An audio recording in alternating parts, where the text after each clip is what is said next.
shit, what you want me to prove? Mic check, mic check. Spacey got the sauce on. If you're watching the replay, you could always support the channel by sending a super thanks. That's right, a super thanks. That's the heart shape with the $sign in it. Right below the video. Let's go.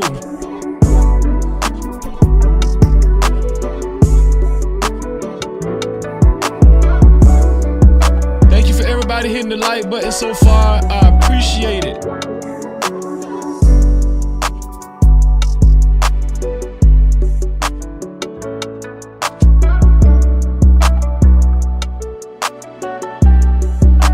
Spacey got the sauce on.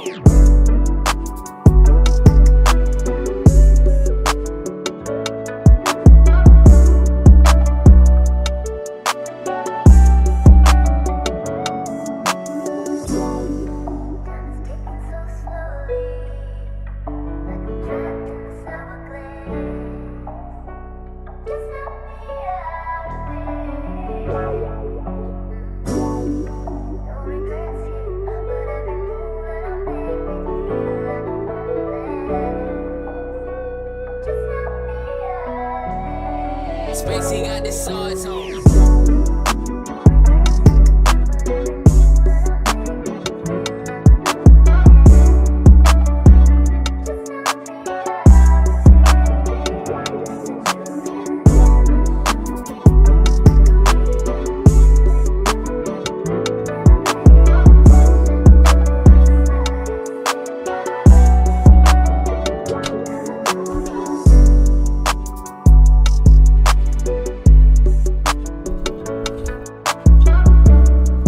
Shout out to the No Cap campaign.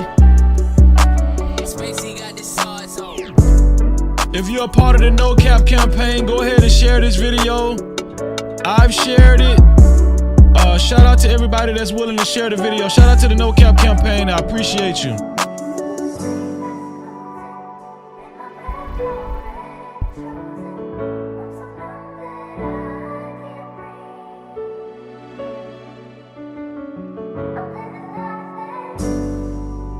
Activity with your boy Freezy. Join in tonight. No captivity. Only the boss motherfucking bitches fuck with motherfucking Freezy. It's no captivity. Get into it. I appreciate you, man. Listen, man. Go sub to my boy, man. Listen, man. Go sub to my boy, No Captivity, man. He's a good dude, man.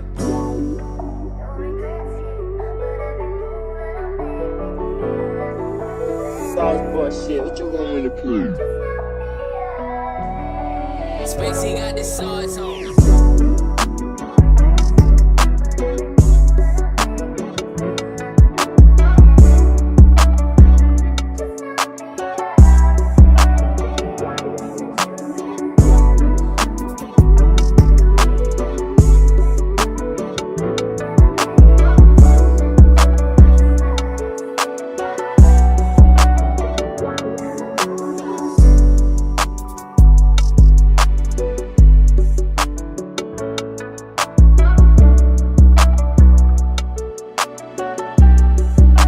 Spacey got the sauce on.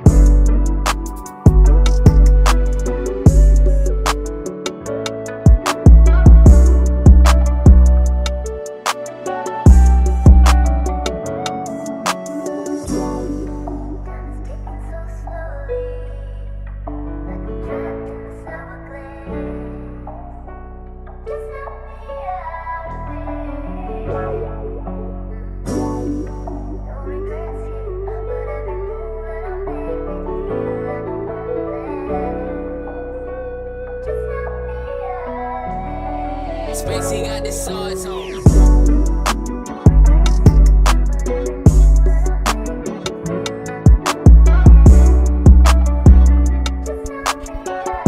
It's Friday night, and you couldn't hang out anywhere, but you're here. You're here with Freezy and the No Cap crew. I appreciate you. Shout out to the No Cap campaign. Shout out to the No Cap campaign. appreciate the No Cap campaign for sharing the live stream. If you share the live stream, put a 1 in the chat. You will officially become a part of the No Cap campaign. I appreciate you.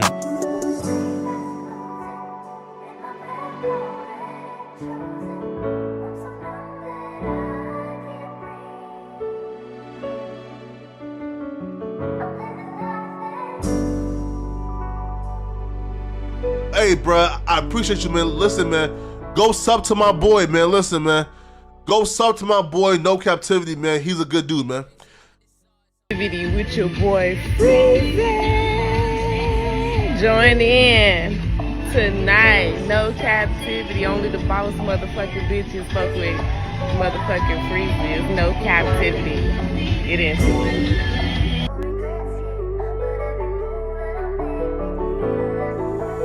Sauce boy shit, what you want me to prove? Spacey got the sauce on.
Spacey got the sauce on.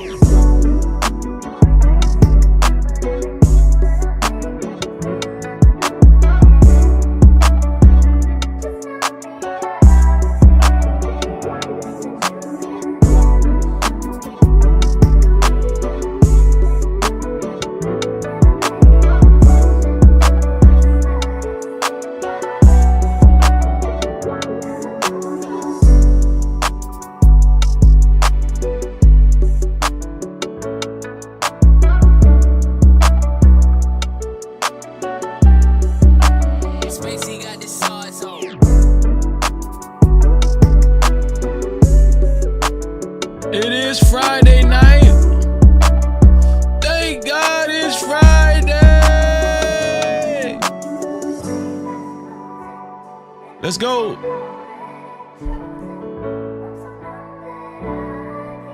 Shout out to the No Cap crew. Shout out to all the mods, the early No Cap crew in the building. I appreciate you. With your boy Freezy.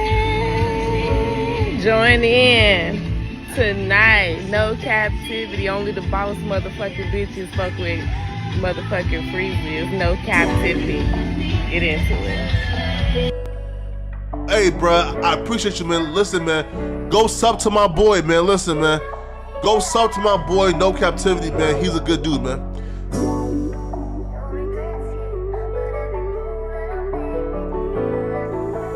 Sauce boy shit, what you want me to prove? Spacey got the sauce on.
the sauce on.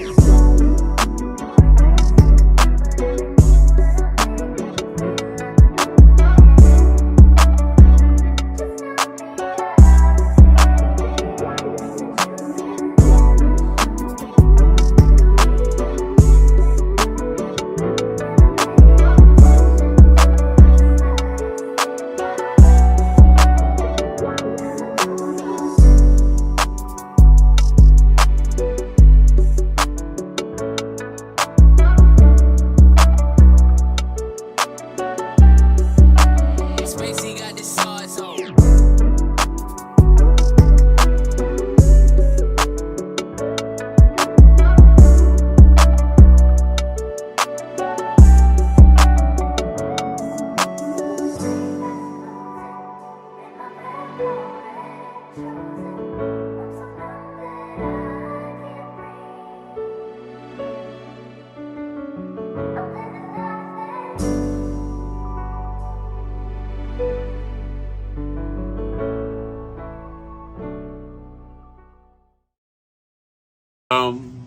Times in our life, You got time to sing on it. You sing. we all have pain. So then you gonna sing. We all have sorrow. Then I look at Wayne and I know that he will be ugly tomorrow. Lean on me when you're my cousin and I'll be your friend. I help you carry on, for it won't be long till I'm gonna need my cousin to care.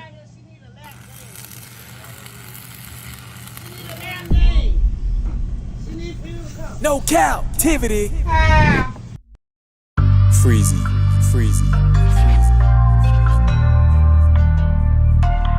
What up, what up, what up? You are officially locked in to No Captivity with Freezy, where we tackle issues that sometimes have us trapped in this thing that we call life. But if you know me, you know my motto. To free yourself, you must heal yourself. And if you're right with your dog, please hit that like and subscribe button hard right now. And also comment and share this video. That is if you're right with your boy, Freezy. No Cap-tivity. What's going on with y'all? What's going on with y'all? It's Friday. Are you happy it's Friday? I'm happy it's Friday. This week it's been a little long. Is it just me? It just seems like this week has been a little longer than usual weeks. I don't know. Maybe it's just me, right? But we made it to Friday and it's a blessed weekend. I appreciate y'all. Thank y'all for being here. Last night it was off the chain. If you didn't check out last night's live stream, after this one here, make sure y'all go check out last night's live stream too. It was great, okay? I want to say shout out to the entire No Cap crew. I appreciate y'all. Thank you. Also, I want to give a special shout out to the No Cap campaign. Shout out to the No Cap campaign, man. You guys been doing an excellent job sharing the live stream. Big Bad Bull in particular, MJ in particular, right? Because they always actually vocalize. I see the shares all the time. I see the shares. But shout out to anybody else a part of the No Cap campaign that's been sharing the live stream, that shared the live stream. I appreciate y'all. Thank y'all.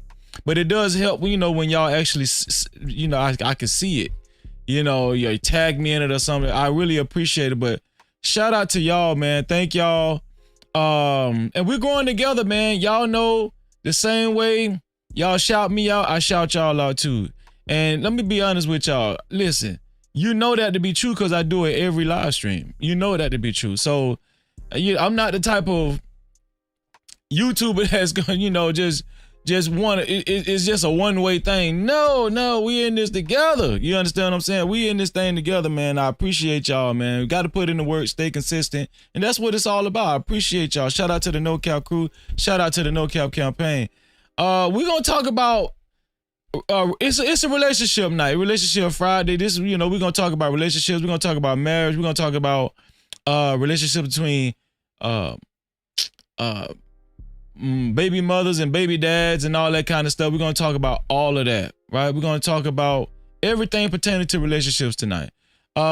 Six the God has just released a new post on Instagram, revealing some new stuff about her and tonight's conversation. Also, TK Kirkland, man, he's been doing his rounds. He has his opinions about being a stepfather, right? He has his opinion about being a stepfather, and it's going viral. It's going viral, and it caught the attention of a lot of people, right? Even the Breakfast Club. So we're going to talk about that. I got some other videos that I want to show you guys. We got a lot of stuff that we're going to talk about tonight, right? Today is going to be great.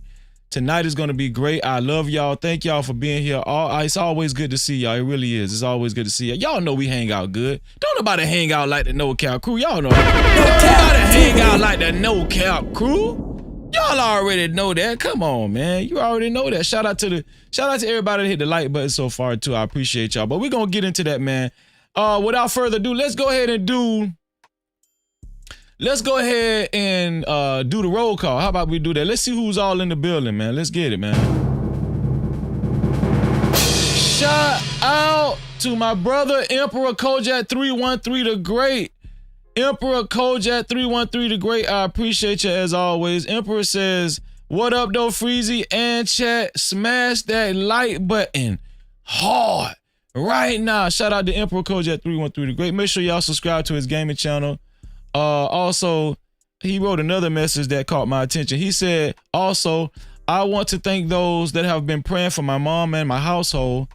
It's very much appreciated. Man, listen, man, we're going to pray for you and your family, Imp. You don't got to thank us, bro. That's what brothers and sisters do for each other, man. And I pray that your mom is doing well. And I pray that God keeps his hands on you and your whole entire family, especially your mom, man.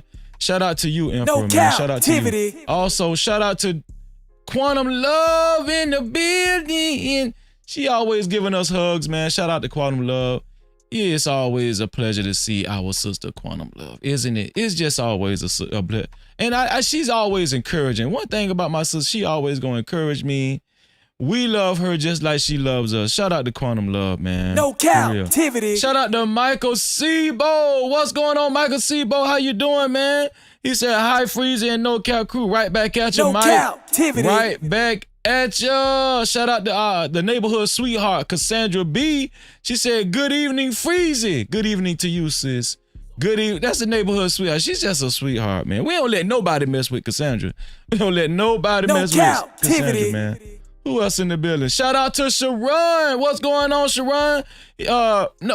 Correction. The Wildest Wake Up Show. That's a great name. Shout out to Sharon. He say, good evening, everyone. Shout out to Sharon, man. Shout out. Make sure y'all go subscribe to Sharon's channel, man. He been killing it over there. Shout out to Sharon. Appreciate you, bro, for stopping by. Also, shout out to Anthony Allen. What's going on? He say, thank you, Freezy, for all you do. Man, listen, man, thank y'all for showing up, because this show wouldn't be nothing without you. You feel what I'm saying? Shout out to Anthony Allen. I appreciate you, bro. I appreciate you. And I want to remind you guys, listen, share the live stream. It's very easy to share the live stream. The share button is right below the video. The share button is right below the video. Right next to the like and the dislike button. Right, it's over here somewhere. I don't know. Right next to the like and the dislike button.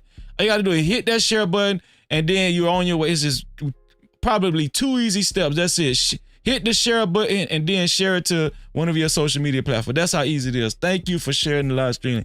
I wish you $11 million in your life. You, the one who shared the live stream, you. And let's just be honest. Ain't too many people gonna actually be willing to share the live. I don't know. It's just something about sharing and hitting that like button, man. But I don't know. Ain't too many. But whoever does shit, they special. They special, man. For real. God bless those who bless others. That's just how it works. And that's why I am the way I am. I'm like that. I'm like that. I don't care what y'all say. I'm like that, man. Y'all can't stop my blessing. Shout out to everybody that shared the live stream and became a part of the No Cap campaign. Shout out to you. You can share it to any one of your social media platforms, or you can copy the link and share it to any one of your close friends and family. I appreciate y'all. Thank y'all. Thank y'all so much. I appreciate y'all. No Cap-tivity. Also, shout out to Marcus Evan in the building. I appreciate you, Mark. Thank you for being here. Thank you, bro. Thank you, bro. No Cap-tivity. Shout out to our sister Travel One. Travel One say greetings, Freezy and his No Captivity chatters. It will be interesting to hear how the men specifically answer your topic. Listening. No Shout out to Captivity. Travel One. Always shows up faithfully. Thank you, sis. I appreciate you. Also, thank you to everybody that hit the like button so far. Shout out to the 21 people that hit that like button so far. It's really very much appreciated. I wish you $4 million in your life. Thank you. Believe it and receive it. Thank you for hitting that like button. The 21 people that hit the like button. Thank you so much. I hope you believe and receive the $4 million. And I hope y'all don't just take that lightly. When I wish $11 million in your life, $4 million in your life, listen, I speak it and I speak it with conviction. I really do. Okay? I speak it with conviction, man. So thank y'all for actually participating. I appreciate y'all. And the reason why I say that is because it really means that much to me. It really does, man. It really does. Every time somebody hit the like button or share the live stream, it means that much to me. It really does, man. And I appreciate y'all. So let's believe in and receive it together. How about that? Let's believe in and receive it together. No Captivity. To support this platform and to support stories of this magnitude, you could always, especially if you would like your comments read, and highlighted, right? You could either leave a super cap, aka super chat. Of course, by now y'all know how to do that. If you want your comments read and highlighted, or you could leave you can send a cash cap, aka cash app to $No Cap Freezy. That's $No Cap Freezy. And I thank y'all in advance. No Captivity. Hold on 1 second, y'all. Hold on 1 second while I do this. I forgot to do something. Hold on. Y'all read. JV for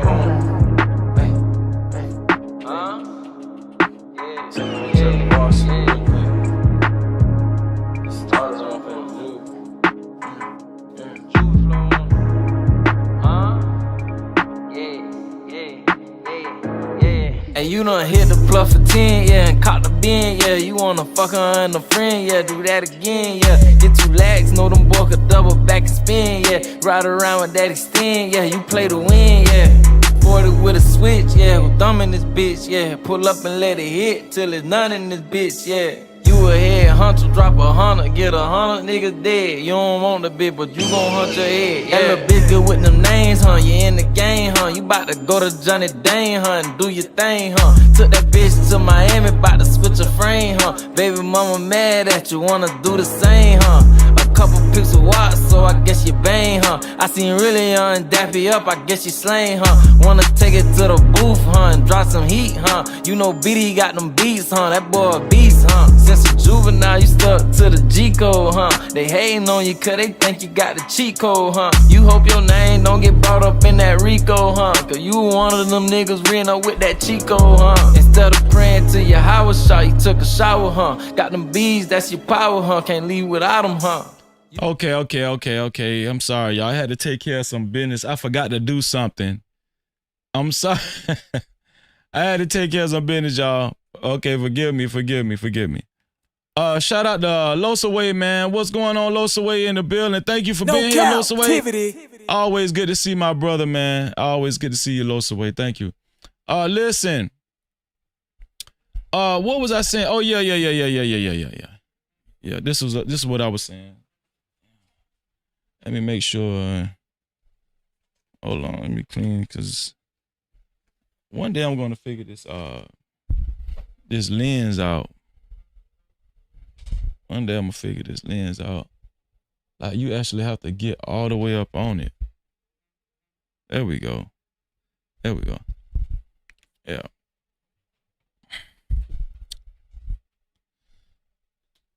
Okay, where was I at? Okay, yeah.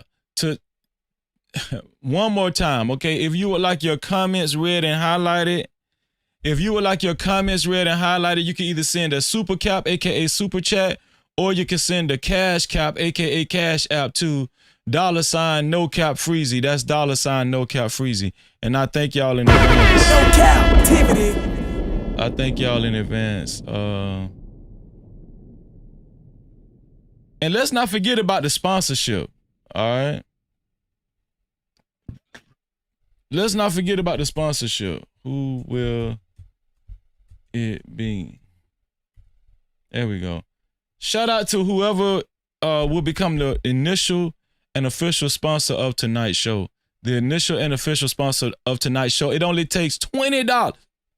$20 or more to become the initial sponsor and the official sponsor of tonight's show. Who will it be? Whoever it will be, their name will be on the sponsorship banner right here. Shout out to whoever is going to be the initial and the official sponsor of tonight's show. No Cap-tivity. I appreciate y'all. So let's do this. So we ain't gonna waste no time. We got some gram spam. I got a lot of gram spams. I got some videos that we're gonna break down talking about relationships. Relationships is a peculiar thing. We've been trying to mine this out and figure this relationship thing out for a long time now, for quite some time now, right? And we've had endless discussions about relationships and the dynamics of relationships. We really have, man. Now, I don't know how far we've gotten. I don't know how far you think we've gotten, but it's worth taking a step to try to keep mining this stuff out, because just the psychology centered around relationships, having children, baby daddies, baby mama, all that kind of stuff, it still weighs on people's hearts and minds, right? TK Kirkland said he was on a podcast not too long ago, and the things that he said about being a stepdaddy, it went viral. Tonight's conversation is still on the hot seat. And it just baffles me. I always think to myself, why can't we get it together? Why is it so hard to get it together? You know, what's so hard about it? Let me tell y'all something. In every marriage, in every relationship, nobody's going to be on the same page. Let's just go ahead and throw that out the window right now. Nobody's going to be on the same page. Let's just be honest, man. You know what I'm saying? And one thing I had to learn was I had to kind of stop being a control freak. You know, that stoicism stuff, that stuff really works. Me and Hot Sauce, we talked about it last night about stoicism and everything. I know Prime, we talked about stoicism. And now I do agree with Hot Sauce as far as stoicism goes. Now you can't get to the point where you just don't care about nothing, but I don't know if that's the whole point of stoicism, but I do think it's very important for men to learn how to be stoic, you know, and to not to stop letting so many things get them. You know, if you're stoic enough, right? And this goes for women too, but if you're stoic enough, you can sit back and be as stress-free as possible so that you can think clearly and use as much wisdom as possible in relationships or in situations. I just think that. I really do. You know what I'm saying? So in relationships, there's so much tension, there's so much drama fueled, you know, and resentment towards the opposite sex. It just baffles me that why is it so hard? And I'm gonna be honest with y'all. I'm human. My wife is human. We go through stuff all the time. You know, well, I ain't gonna say all the time, but we go through stuff just like regular people do. You understand what I'm saying?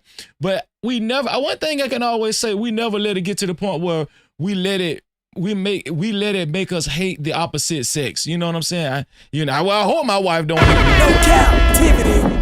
You understand what I'm saying? So, but I just never understand why this, you know, it's just how it can get to the point where it's just so much vitriol. What I can in some instances, especially when money is involved, especially when there's a nasty divorce and somebody have to give up half of their possessions and all that kind of stuff, and especially if somebody cheated on you or whatever, and you caught them on, especially if you caught them in your bed. Yeah, I can't see how you can hate somebody's guts. I can see it. I can see it. But those are extreme situations. A lot of times, these people break up, you know, people stop talking to each other, or people, you know, grow resentment and vitriol or bitterness because, you know, they just don't be on the same page and they don't see eye to eye. You feel what I'm saying? This is disrespect, the verbal abuse, the tone of your voice. A lot of it be smaller issues. I'm not saying verbal abuse is small. I'm not saying disrespect is small, but you know, catching somebody sucking dick, that's pretty big. That, you know, I'm just saying that's traumatizing. Catching your old lady sucking, I'm just saying. I mean, you know, catching your old man sucking dick, that's traumatizing too. That's a whole nother issue though. But I'm just saying the point I'm trying to make is that is there a way to have a smooth riding relationship for the most part? Is there a way to have a successful relationship? Is there a way, right? And so a lot of people in these days and times, they're choosing to stay single. People want to stay single. People don't want the heartaches and the headaches of being in a relationship. People feel like they could do better by themselves, and they could just they're better off being single. They don't have to worry about somebody else. They don't have to worry about somebody else pulling their weight, you know, financially. And then all you got to do is worry about your own mental health. You don't got to worry about nobody dragging down your mental health and being insensitive, right? Being inconsiderate and all that kind of stuff, right? That's how people think. But we're going to talk about relationships tonight because it's very important. We need some more direction. The more we do live streams like this, and I'm gonna just warn y'all, the type of live streams that we do over here, it's reality based.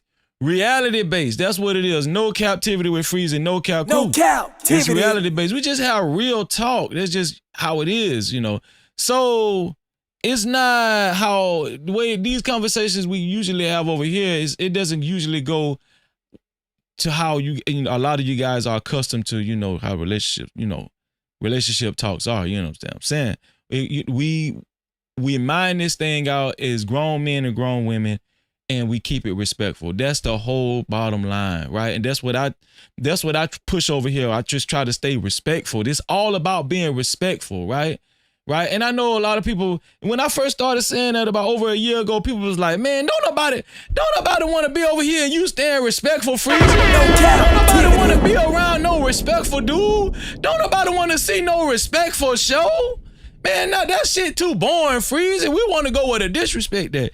Well, that's just, I have to bite the bullet. That's just how it is. I'm sorry, you know. I real deal had criticisms and lost people. You know, because, you know, it's not exciting enough. Disrespect is exciting.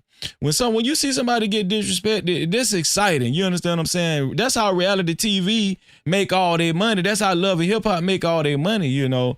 But I want to believe that you attract who you are. You attract how you carry yourself. You attract how you behave. That's just what I believe. And I want to attract good energy. I want to attract good energy. And if you guys want to attract good energy, you're in the right place. You're in the right place. We're going to shout out to dear Nadia in the building. Thank you for being here, dear Nadia. Dear Nadia, I appreciate you. Thank you so much. Thank you so much. Dear Nadia said, I'm confused as to why so many people are confused about relationships. It's a simple concept. Yeah, well, you would think so. Right? You would think so. Shout out to dear Nadia. I appreciate you being here. Shout out to Winchime for being here. Thank you, Winchime. Winchime said a lot of men online speaking against being a step parent have kids and are single. So do they think women should not give them chances? That's a great question. Captivity. Shout out to Winchime. Shout out to Miss K in the building. Miss K say, my mother, her brother was raised by her stepfather since there were babies, and he did not treat them as if they were his own. My mother, her brother was raised by her stepfather since they were babies, and he did not treat them. Wow, that's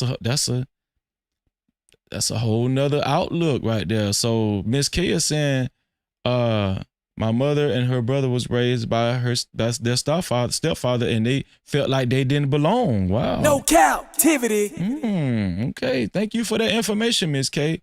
Shout out to Vegan Sweat. Vegan Sweat said happy Friday, Freezy. Shout out to you, Vegan Sweat. No captivity. Shout out to you, Vegan Sweat. Vegans, I had the same thing. I had tomatoes, turkey sausage, and yellow rice. Okay, I had the same thing. I got to report to my sister. Shout out to Vegan Sweat. No man. captivity. Shout out to Vegan Sweat. But I'm gonna get it more together though. I'm doing okay. We're not eating a lot of fast food. We cook in the house, but we ain't like you, Vegan Sweat. But we getting it together. I plan on starting a garden. Y'all pray for Freezy.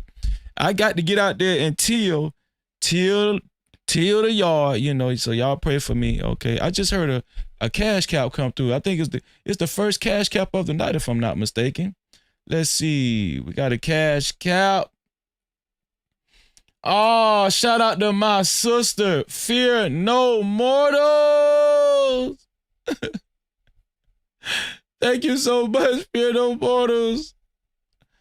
Thank you so much. Check the cash out, bitch. Hold on, that's not it right there. Hold on. Shout out to Fear No Mortals. There we go. Shout out to Fear No Mortals for her $20 cash cap. Oh yeah. No cap. Shout out to Fear No Mortals for a $20 cash cap. Fear No Mortals, you already know you the sponsor of tonight's show, so stop playing around. Shout out to my sister. She is the initial and official sponsor of tonight's show. She also was the first cash cap of tonight. Let me see. Fear No Mortals. I'm going to spell it exactly how she spelled it too, with the $sign right there. $20. Fear No Mortals. Shout out to my sister, man. There we go. Fear No Mortals is the initial and official sponsor of tonight's show. $20. Thank you, Fear No Mortals. And she was the first contribution of tonight's show. Shout out to my sisters, man. Shout out to the sisters, man. The sisters, I appreciate the sisters. You guys heavily support the show. Shout out to my brothers too. My brothers, they support the show too. But I'm telling you, man, the sisters' presence are felt when it come to sponsoring, when it come to supporting the show. Shout out to my brothers too, man. The brothers support too, but I appreciate all of y'all. Thank y'all. I appreciate all of y'all. Fear No Mortals is the official and the initial sponsor of tonight's show. Thank you so much, Fear No Mortals. To be a co-sponsor or sponsor of tonight's show, it has to be $20 or more. $20 or more to be a co-sponsor or sponsor of tonight's show. I thank you in advance. So it's about time to go. Let's look at these videos, y'all. Let's look at some videos on relationships. Let's talk about relationships tonight, because I know a lot of y'all are struggling. A lot of people are struggling in relationships and they're trying to get it together. Somebody broke up today. Somebody didn't get no sleep last night. You understand what I'm saying? Somebody's still cussing somebody out right now. Okay, somebody still owe somebody some money, or somebody still need to get paid because your significant other owe you some money. It's just a lot of stuff going on in relationship. Somebody, all right, got cheated on, all right? Somebody pregnant right now, all right? Somebody pregnant, all right? Somebody went out to eat and got left with the bill at Red Lobster. All right, okay. We gonna get a chance. Y'all gonna get a chance to tell your testimony a little later on. All right, but we're gonna get this show on the road. I got some videos for y'all. All right, shout out to my sisters and brothers. Just keep coming in. Thank you, Kimberly. No Shout out to captivity. Temecula in the building. She said, "Hey, Freezy, I appreciate you, Emperor. Thank you for that fair use. I just started. I saved it. I appreciate you, bro. I appreciate you." So y'all, let's go ahead and get this show on the road, man. Let's go over here to, let's see, to the Gram Spam. Let's see what videos we got in store. Let me change this here. Okay, there we go. Yeah, let's go over here to ground spam. Boom. There we go.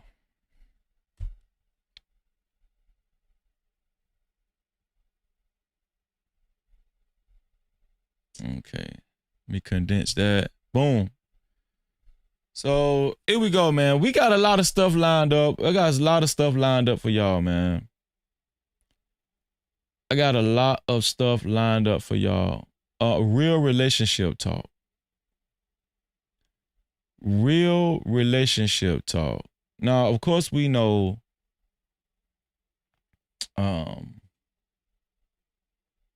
let's see.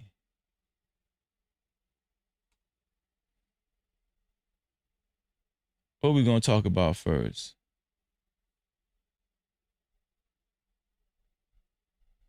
Let's start with this guy right here. Let's start with this guy right here. Okay. Fair use, fair use, fair use. There we go. Appreciate that, Emperor. Let's start with Cam Newton.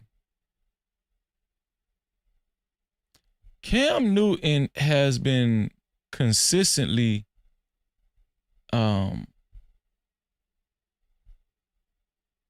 social media. He's been consistently on social media, and little bit by little bit, things have been coming out about his personal life. Cam Newton, he done went from crossing his legs, talking with his chest out with a whole bunch of confidence, with a little arrogance about how he's just gonna keep making babies and, you know, how he got all this money and he can take care of his family if he want to. Cam Newton, also he's famously known for first of all being in the NFL and being probably was gonna end up being he's gonna probably end up being a Hall of Famer. I'm just guessing, but post NFL, he's known for actually spearheading his podcast, the Cam Newton podcast, and it's taken off. You know what I'm saying? Recently, he had Dr. Cheyenne Bryant on his show, and they was talking about the being dysfunctional and toxic and everything in relationships, and they had a back and forth. During that interview, Cam Newton was saying that he don't give a damn. He gonna keep having babies. He gonna keep being, you know, he's gonna keep spreading his seed because he got the money to do so. Then later on, it came out that he was saying that his finances is not the same. Cam Newton, now he's saying his finances is not the same. Now, I don't know how true it is. He's signed on to some new reality TV show, some Daredevil reality TV show. I don't know, of a Navy SEAL type show. I don't know. But right here, Cam Newton says his relationship with his oldest daughter is strained because he had an outside baby on her mother. So we've heard Cam Newton bragging about, you know, him having babies and he gonna keep having babies and can't nobody do nothing about it. I forgot what his current girlfriend's name is. She's a comedian. I forgot. Is it Jasmine or something? It's Jasmine something. I forgot his current girlfriend's name. But yeah, you know, he's just been bragging that he's going to keep spreading his seed. He going to keep having babies. He don't give a damn. He's sticking his chest out. Cam Newton don't give a damn. Now, I don't know what's been going on with Cam Newton. Maybe Dr. Cheyenne Bryant got to him. Maybe he's been going to therapy. I don't know what's been going on with Cam Newton lately. But Cam Newton has been breaking down lately. Have y'all been paying attention? Cam Newton has been breaking down lately and he's been telling it all what's been on his mind, what's been bothering him. And this is one of the things right here. He says his relationship with his oldest daughter is strained because he had an outside baby on her mother, who was his long-term girlfriend at the time. So when he was with his long-term girlfriend, he had an outside baby on her, right? He said, And then he says, I'm quote unquote, I'm still dealing with that resentment. Let me see if I can find, because this looks like an interview. Let me see if I can find this interview. Because all I got was the, let me see if I can find this interview. Maybe it's on Twitter. Let me see if I can help the No Cap crew out. Cam Newton.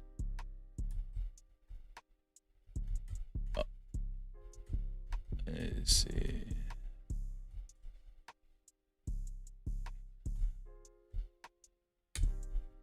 Let's see.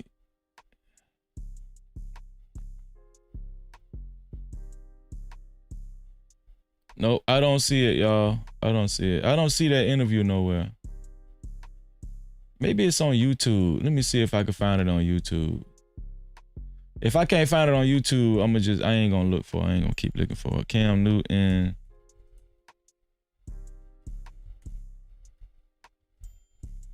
Outside. Let me see, daughter.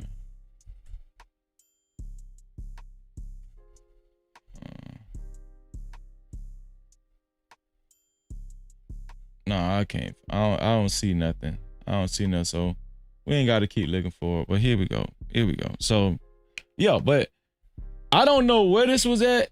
Let me see. It says blah, blah, blah, dark side. I don't know what interview this was. It's opening about some parental struggles in a recent episode of Special Forces. Oh, it was on Special Forces. In a recent episode on Special Forces. Okay, so that's the show that he's on, that he's been featured on. That's the show that he signed on to be on, the reality TV Special Forces show. So he opened up and said that his relationship with his oldest daughter is strained because he had an outside baby on her mother, who was his long-term girlfriend at the time. He says he's still dealing with it. Here's the thing, right? Cam Newton, and this is what I was saying prior to this show, on an earlier show when we actually covered Cam Newton. This was what I was saying. These guys be bragging about having babies and spreading your seed, and God said, be fruitful and multiply. But this is the untold story, and I'm glad that Cam Newton opened up about this because we all need to hear this. Cam Newton opened up and he's expressing the difficulties he's having with his daughter, right? He says that his relationship with his oldest daughter is strained because he had an outside baby with her mother. He had an outside baby on her mother. So listen, now some people can say that ain't got shit to do with the daughter. The daughter need to stay in the child's place and mind her business and love her daddy, which I kind of agree with that. But at the same time, it's probably not even primarily coming from the daughter. It's probably primarily coming from the daughter's mother. The daughter's mother probably still has some resentment and bitterness towards Cam Newton. And the mother is, that probably bled down to the daughter, and the daughter took that with her. Oh, I can't believe you cheated on my mama. You supposed to love my mama, blah, blah, blah, blah, blah. Even though Cam Newton never married the lady, you understand? It's just a whole bunch of mess.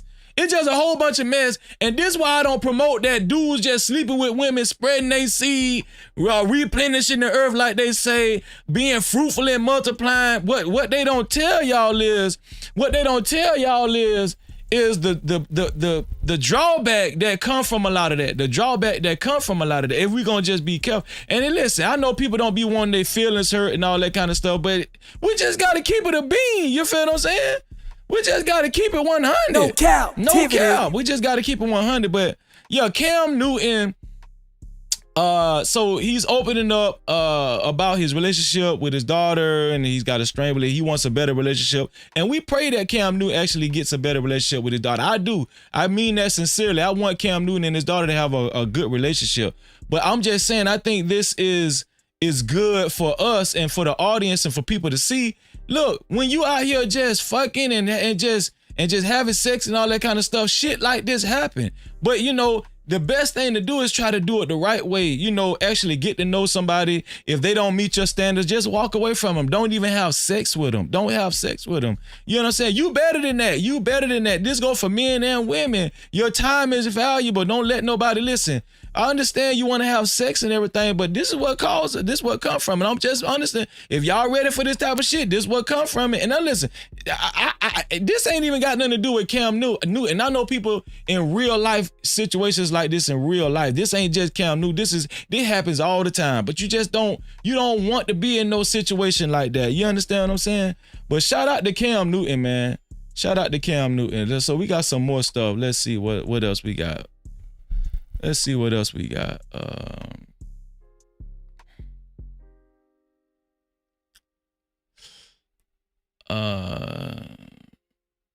Just for a side note, let's cover a little politics, man. Just for a side note. Russell Vought, right? Russell Vought. This guy right here. Weaponized. You were the president of the Center for Renewing America, and the think tank produced a 2023 budget proposal calling a commitment to end woke and weaponized government. Do you remember that? Yes, Senator. And that's the correct title? Yes, Senator. So this is supposed to be the guy that's supposed to have been spearheaded 2025, Project 2025. You know that racist memorandum, that racist contract that people were saying Donald Trump was going to get behind? This guy, Russell Vought, this is who this Congress is questioning right here, right? Well, guess what? Russell Vought, the Senate confirms Russell Vought as White House budget director, putting Project 2025 architect at helm of powerful office. So guess what? The people that feared that Project 2025 was going to come into play, y'all might have been right. 2025 is probably already underway. I don't know, but the Senate confirms Russell Vought as this dude signed on as White House budget director, putting Project 2025 architect at helm of powerful office. Russell Vought is in the White House. He got a job. This dude is employed and he ready to put 2025 to work. It's here for the thug. Y'all might have been right after all. I'm just saying, people were talking about, man, don't believe that 2025 shit. Well, guess what? Old boy is in office and he got a job. All right, he the budget director. The Senate confirmed this. I'm just letting y'all know. Also, this transgender right here, this well-known actor, spoke out on The View about Donald Trump signing the anti-trans bill. And let's see what I think this person's name is Laverne something. I forgot. Is it Laverne Cox, well-known trans actor and representative. Here we go. The transgender community has been heavily targeted in the last few weeks.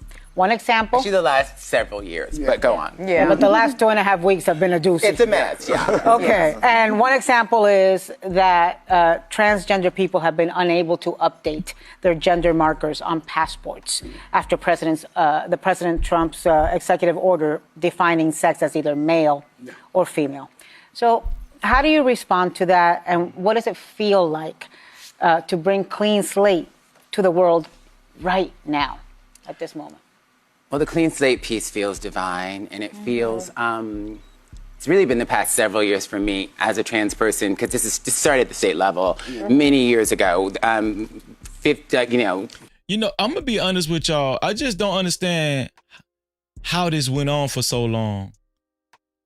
Allowing trans women and trans men to participate in that gender sports, the women's sports, the men's sports, the same gender sport. I don't know. I just don't know how this shit went on for so long. And when I take a look back at everything, I really blame Obama. Obama started this shit. He made trans people believe that they had the right to. He made trans women believe that they had the right to participate in female sports. And when I look at Obama and Joe Biden, Obama started this shit.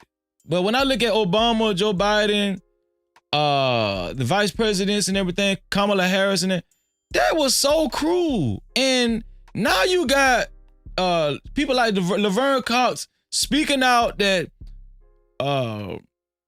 Donald Trump signed an anti-trans bill that prevents them from actually participating in women's sports. You know what I'm saying? I just don't understand an anti-trans women bill or an anti-trans bill, period. But they're up in arms. But I just don't. To be honest with y'all, if you ask me, I don't understand how it went on for so long in the first place. I just don't understand. But when you think about Obama, the more I think about former President Obama, that dude wasn't right. Obama was not right for him to be okay with that. For him to be okay with that, Obama was not right. And to set these people up for failure. Even the trans community, you know what I'm saying? We knew this was gonna happen. We knew there was gonna be a gung-ho, good old party candidate that come into office and do away with all that bullshit. We knew that was gonna happen, but I'm just trying to figure out, why did Obama do it? I'm trying to figure this out. Why did he do it in the first place? So what? Just for kicks and giggles, so a little girl could get hurt in the span of 16 years? I don't know. I just don't understand why Obama did it. But now we got Laverne Cox speaking out on The View about this shit. What is it, 26 states ban gender affirming care for young people. So this has been happening on the state level for many years. So I've been devastated because trans families have had to relocate for many years. And to be fair, I'm not saying Obama actually signed that order for trans to participate in these sports and everything, because maybe it was Joe Biden. Maybe it was Joe Biden that actually put it into play. Okay, maybe he put it into play. I think Joe Biden probably was the one that actually put it into actual play. But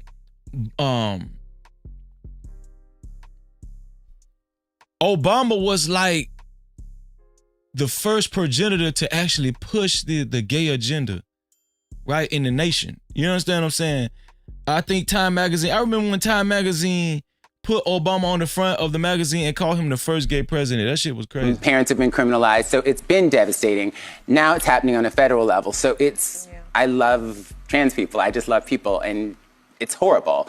But love and family and what I really love about our show is that there are Chelma Hopkins plays Ella, the legend, and she is this really loving, amazing Christian woman. And I know so many amazing Black Christian women who might have some difficulty with their gay child or trans child, but the love and that Christian vibe of loving everybody comes through. And I love that we get to model that kind of love on Clean Slate. Yeah. And I think in terms of the administration and all this propaganda and lies, everything he's doing is illegal, by the way, everything. So hopefully it'll be challenged in the courts. But I think at the end of the day, trans people are less than 1% of the population, and trans people are not the reason you can't afford eggs. We're not the reason that you can't afford health care. We're not the reason that you can't buy a house or your rent's too high. Well, that's true. That's true. She's saying, Laverne Cox is saying that trans people, they're considered a 1% because they're so small of a community. But what Laverne Cox is saying is Donald Trump is going after the wrong 1%. The 1% that actually tore up the economy are the rich 1%, not the trans 1%. I feel what he's saying. Yeah. I think they're focused on the wrong 1%. Ooh. I think the other 1% is the reason for all those things. And I have to say for my trans siblings, and I'll be honest, I just said I feel what he's saying. And I don't have to watch myself no more. Shout out to Trump though. Like Trump don't. I ain't even second guessing my. That's what let you know something was wrong, because they pressing us and made us feel like, well, you need to call them by what they pronoun that they want to be called by. You need Freezer. You need to call them a she. I don't see it. I see it as a him. I'm saying Laverne. I'm saying the man name still Laverne. That's a nigga. That's a nigga name. I'm saying, but shout out to Trump. I ain't got to watch my back no more. It's he. Fuck it, must not allow ourselves to be victimized by this. Take care of your mental health. Understand that we come from a legacy of ancestors and transcestors who've been criminalized before and found a way to get access to gender-affirming care. Maybe not from a doctor, but we did it. We've been doing it, and we will always. Did y'all hear that? Laverne Cox said, we've always found a way. Don't worry about the gender-affirming care. We've always found a way to get gender-affirming care, if not from a doctor. Did anybody catch that? He said this on national TV. No captivity. We've always found a way to get gender-affirming care, if not from a doctor. Well, who did the surgeries then, if it wasn't a doctor? Who cut off the little penises if it wasn't for a doctor? I'm just trying to figure this out. What the hell is Laverne Cox talking about? Because you told me something new. We've always been able to get gender-affirming care if it wasn't for a doctor. That shit fucked me up, y'all. And then the ladies on The View was like, that's right, that's right. Oh, let me put the applause. That's right. That's right. You right, Laverne. You right, Laverne. Yeah. We don't need no doctor. Y'all don't need no doctor to get gender-affirming care. Well, where y'all got it from, Laverne? Man, this be that bullshit. I'm just saying. Do it no matter what. And we did it in community. We did it sharing resources and community aid. So what y'all was doing? Cutting each other dicks off? What the hell you were doing? Look to community right now. Look to people like in your lives offline. Limit the news that you consume. Be aware of what's going on, but don't like inundate yourself. That's what I'm doing to not go crazy. Yeah. Okay, but watch The View. But watch The View. Yeah. Always watch The View. Always. But I refuse to be a victim, and we must not be victimized. And there's such a wonderful legacy that we have to look to as trans people, as people of color, of resilience and resistance, even when the government wants to erase trans people from public life. This is what they've said. I read Project 2025. That's what they're doing. Yeah. And even now, I'm going to be honest with y'all. We thought Project 2025 was a myth. Man, shit, that shit is coming into play. Project 2025 is happening. Project 2025 is happening right before our eyes. Y'all thought that shit was just a game and a myth. No, hell no. No, Russell Vaught is in office. The head of the Project 2025. Donald Trump whole clique is in office. He bringing them in one by one. This 2025 shit happening. I'm gonna tell y'all something. This shit ain't just gonna be about the damn immigrants either. This shit ain't gonna be about the immigrants. And y'all thought that shit might have been a game with food stamps, but they might do something with them food stamps for real. While y'all playing, y'all thought the dude just made that shit up. Y'all better read that 2025. No captivity. It's 2025. Y'all better read that shit. Yeah. in the face of that, you can't erase us. No. Girl, I'm not going anywhere. No. That's right. And I'm not going anywhere. I have a TV show on Prime Video, honey. I can't go anywhere. No. The transgender community. Shout out. Shout out to OG Sigma in the building. What's going on, OG? He said definitely was Freezy. Even his slogan logo had a rainbow in it. It was hope with a rainbow going through. Oh, man, that's real, man. Shout out to OG. No cap. Shout out to OG. Shout out to my sister. Shout out to Lucky Marie. It's always good to see my sister Lucky, man. Do y'all know how long I've been rocking with Lucky? How long Lucky been rocking with me? Make sure y'all subscribe to Lucky Marie channel, man.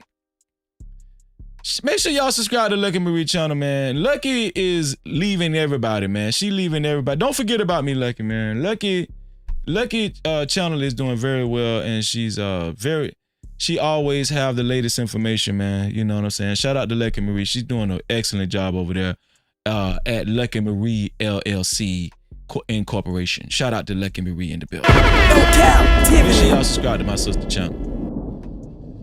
Oh man.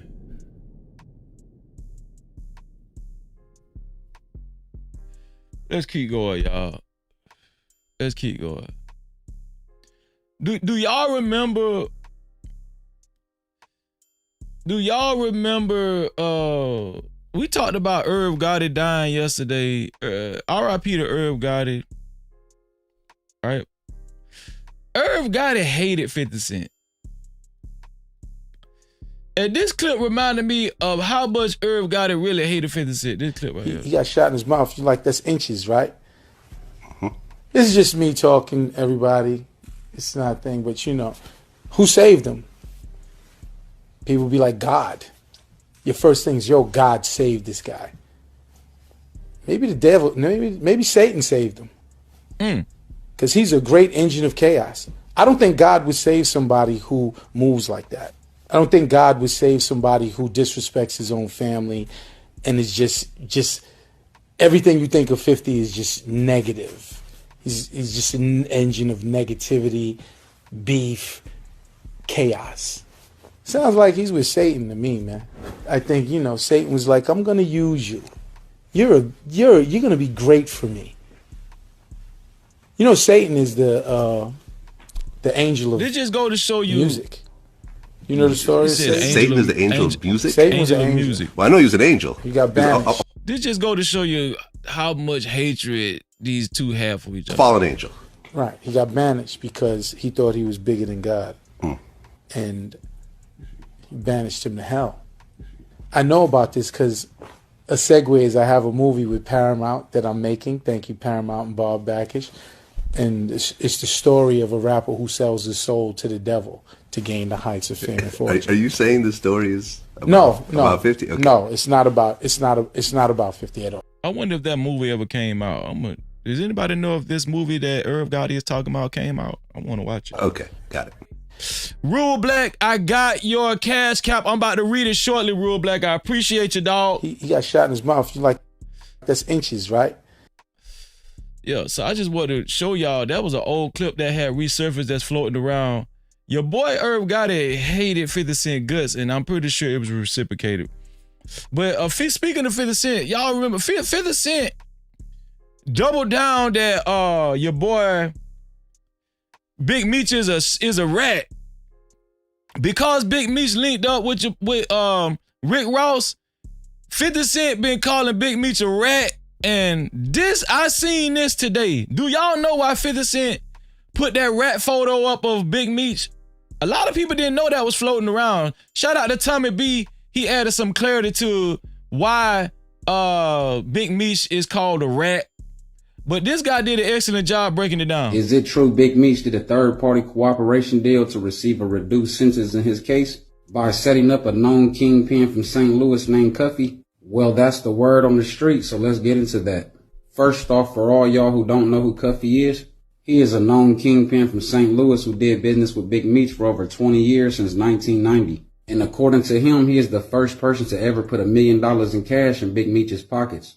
And as of today, he claims he was set up by Big Meech. So this guy is supposed to be a kingpin from St. Louis who was doing business with Big Meech. I guess buying dope from Big Meech. Which eventually led to him receiving a 27-year prison sentence. And he claims it all started when Big Meech was in Detroit's county jail when he got indicted in 2005. And while Big Meech was in Detroit's county jail fighting his case, he met a Spanish connect named Fidel Suarez, who had major connections to Mexican cartels out of Los Angeles, California. And Cuffy also claims Fidel was the first target who Big Meech was trying to line up so he can receive a reduced sentence. And Cuffy also claims that the person who Big Meech was using to line up Fidel was a woman named Tammy Cohen's, who is currently a producer on the BMF show. This lady is one of the producers on the BMF show. This lady is linked up with 50 Cent. She's a co-producer of the BMF show. And she is also a known government informant who worked for the DEA in Atlanta. And as for Tammy Cohen's, reports say She started working as a government informant for the DEA in 2009 in Atlanta when she started providing information in a money laundering case, which resulted in a successful prosecution and conviction of a man named Terry White, who was a major kingpin out of Atlanta. And reports say even though Tammy wasn't a paid government informant at the time of her cooperation, her controlling agent, a man named Jack Harvey, who was the leading agent on the BMF case in the early 2000s, decided to put her in for an award, which led to her receiving a percentage of the value of property that was forfeited by Terry White following his conviction on money laundering and drug trafficking, which eventually led to him receiving a 60-year sentence in federal prison. And since y'all now know a little bit about Tammy's confidential informant work history, let's get back to Cuffy's story. Because according to Cuffy, Fidel Suarez was the first target who Big Meech and Tammy was trying to line up. But Cuffy claims after he paid $250,000 for the BMF script, the feds decided to focus in on him and Fidel. Yo, Big Meech is a rat, y'all. Allegedly. This is what I'm saying, man. All of these heroes that black people try to make and who we look up to and all that kind of stuff, it's just not worth it, y'all. Y'all stop looking up to these people, man. Talking about Big Meech home, y'all. Big Meech home. Who gives a damn? This nigga made his money. He was a rat. He ain't give y'all none of the money. The man a damn rat. The man was informant. He's an informant. He did what he had to do. He came home earlier than he was supposed to. The man a fucking rat, man. Why black people champion the worst people, man? Nigga's a damn rat. Fidel at the same time. Now, Cuffy claims what first got him involved into the conspiracy was during the phone call that Tammy was having with Fidel regarding a drug transaction. He called her on the other line while the feds was listening. And once she told the feds that Cuffy was calling her, the feds decided to make Cuffy a target too, since the feds believed Cuffy got away from the 2005 BMF indictment even though he was a major target back then. And according to Cuffy's indictment, it says Tammy was the person who introduced Fidel to Cuffy, which eventually led to the two men doing business with each other, which eventually led to both men being arrested on drug conspiracy charges after Tammy, Big Meech, and the feds set up the whole thing. And according to Cuffy, once he was found Tammy working her ass off. Guilty and sentenced to 27 years. So the dude from St. Louis, the kingpin from St. Louis, he got sentenced to 27 years in prison, all because of Tammy Cohen and Big Meech. Federal prison. They worked together. It led to him losing the rights of the BMF script and not receiving $1 from Stars. And Cuffy also claims, even though the feds, is it true, Big Meech? So there you go. All right, it's time to get into the relationship. It's time to get into the relationship shit. It's time to talk about relationships, y'all. It's time to talk about relationships. How are we gonna kick off talking about relationships? Your boy Drewski, do y'all remember Drewski was talking to Ruby Rose and everybody thought they was exclusive? Then it came out that Drewski actually paid Ruby Rose for photo ops and for her to be seen with him so it could be posted on social media. That's how far people are going nowadays, y'all. Ruby Rose actually outed Drewski and said, man, I was not serious about that dude. That man paid me. Well, guess what? Drewski must have knew what he was doing because something good came out of it. This man got his own reality TV show. Could have been love. Drewski and Ruby Rose are apparently in a real relationship. Their relationship wasn't real at all. She is now claiming Drewski paid her. Ruby is too rich for you to do that. Drewski doesn't need to pay Ruby Rose to fucking date him. It don't seem like he her type. She said he was funny and a nice guy. That says everything that I need to know. Some people say money can't buy love. $50,000 can. The hottest women in the world, all competing for the love of one man. Come to Papa. My man, where's my man? Drewski said he like him seasoned, baby. I'm the Barbie that you can't play with. Let's give him one fight. We gonna have sex that night. If I want it, he gonna eat it. Yo.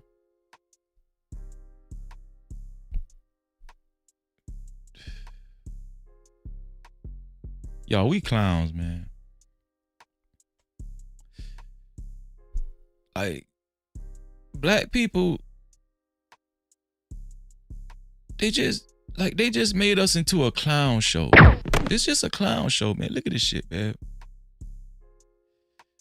And I'm not talking bad about midgets. I'm not talking bad about, smart little people. I'm just saying, look at the components of these shows. Like, it's just a clown show.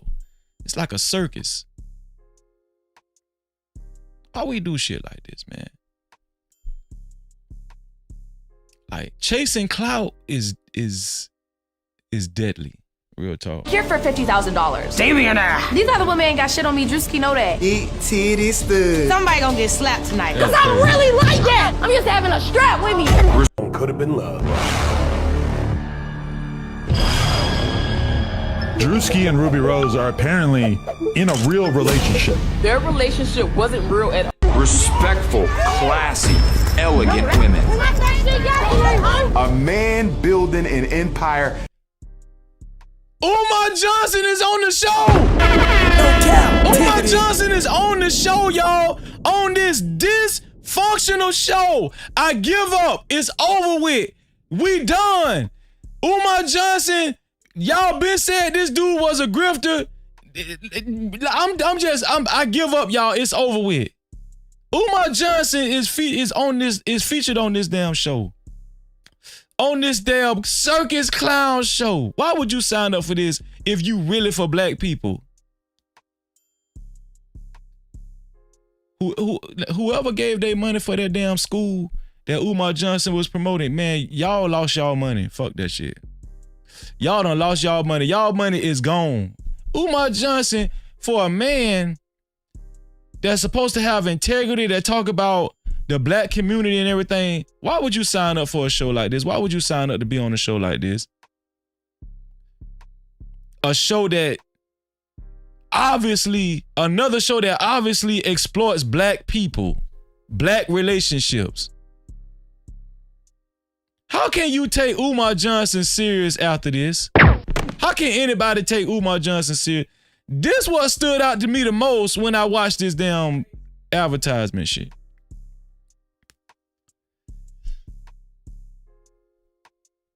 Unbelievable. Cannot do it with a hood rat. Shut the fuck up! Get out of my room! Just kidding. Now I got money now.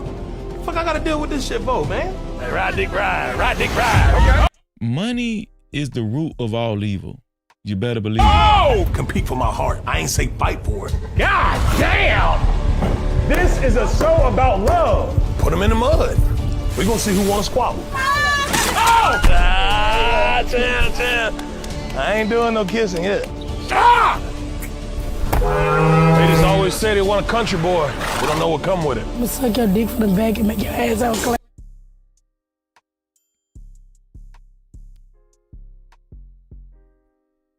Have fun in that swamp.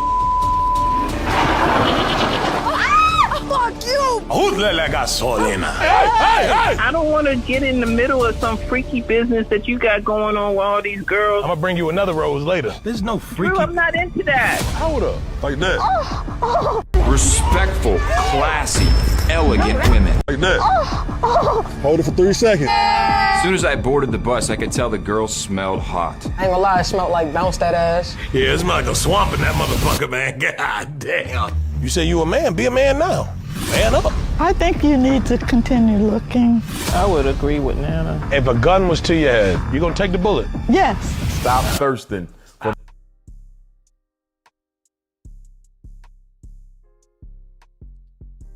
If y'all still watching reality TV shows, you fucked up. Your mind is gonna turn into mush.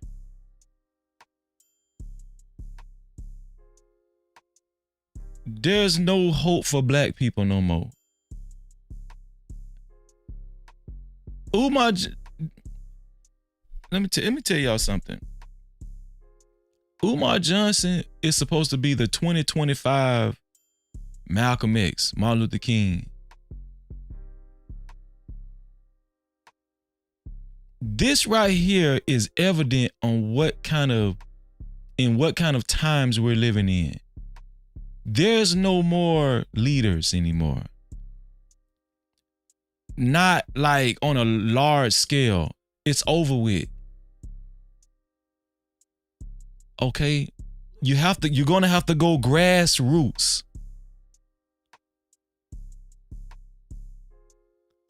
you're gonna have to go grassroots, like somebody like me or somebody who's, you know, who really cares for the people. Y'all, first of all, y'all know I ain't gonna do no shit like this. This is crazy. All of these years, Umar Johnson has promoted healthy marriages, promoted functional families in the black community, promoted black people sustaining, being self-sustaining, and you sign on to some bullshit like this?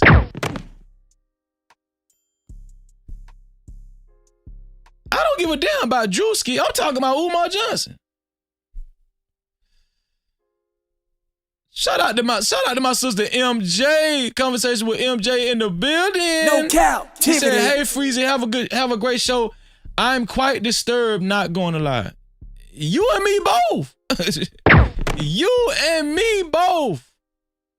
Shout out to MJ. Make sure y'all subscribe to my sister's channel, man. Conversations with MJ. Shout out to MJ. Yeah, this is crazy, man. Like, this is where we're at. This is more evidence of where we're at. Right? Where we're at. Now, I still feel like, you know, we still have a community and we still can save as many people and bring as many positive black people together as possible. I still think that's possible. But I'm telling y'all something, the Bible did not lie. The Bible said, put not your confidence in man. Put not your trust in man.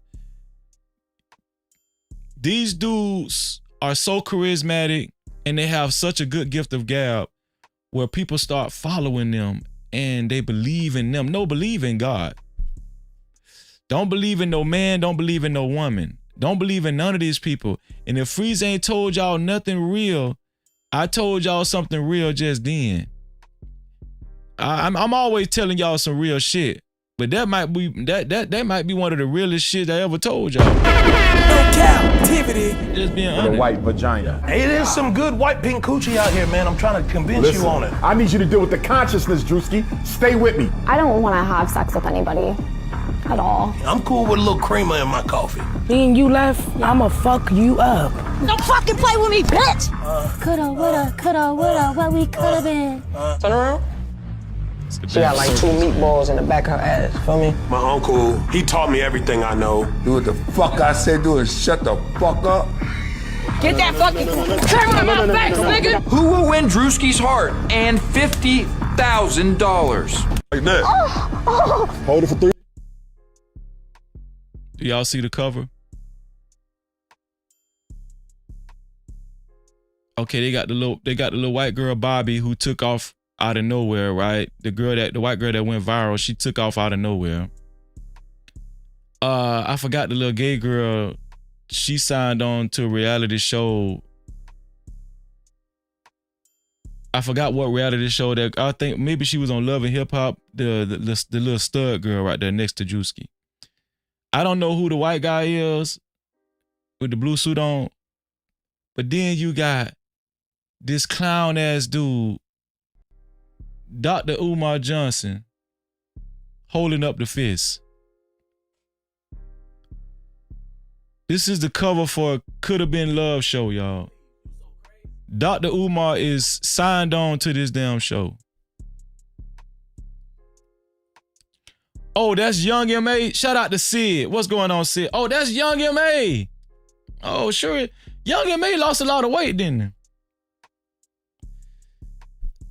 Listen, what caught my attention the most was Dr. Umar Johnson. I'm still flabbergasted. I'm still in disbelief. It's crazy. If this is not evidence for you guys to stop trusting people just because they know a lot of big words and not this should be evidence enough. This right here should be evidence enough, man. This whole shit done went to hell, straight hell, man. No Cap-tivity. This done went to straight hell.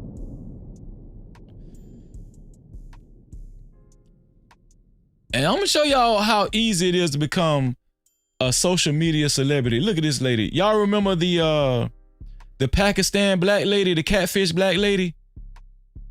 They're asking this lady to take pictures and shit. So did she get catfished? Oh no, wait. Oh, okay. No, this guy is talking. He's giving the backstory. This guy is giving the backstory about what happened with the catfish lady right here. So did she get catfished, or did she catfish somebody? No, she catfished him. She was talking to the guy with a Nicki Minaj filter, and she was using a Nicki Minaj filter with blonde hair, and the guy. It is so insane. God. And she's apparently 33 years old, and the guy is 18. But I believe they were still happy. Something happened in the end of January, and I'm trying to fill in the blanks what happened. Oh, so the boy was still liking the lady once she came over there. He's saying he believed that they were still happy. Once she came to Pakistan, the boy was still communicating with the lady, but something happened.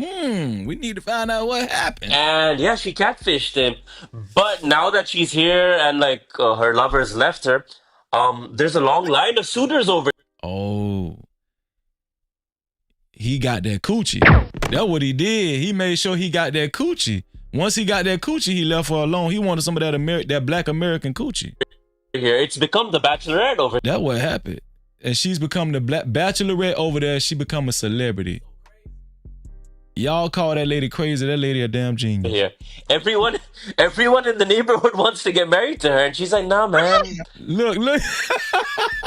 I don't have time for all of y'all." Not I need to fly to Pakistan. Right. They got husbands over there lined up. So did she get catfished, or did she catfish somebody? This city will be reconstructed. It will be fixed up right away. Yo, this man saying people are actually trying to marry this woman, man. Hey, that's crazy. That is crazy.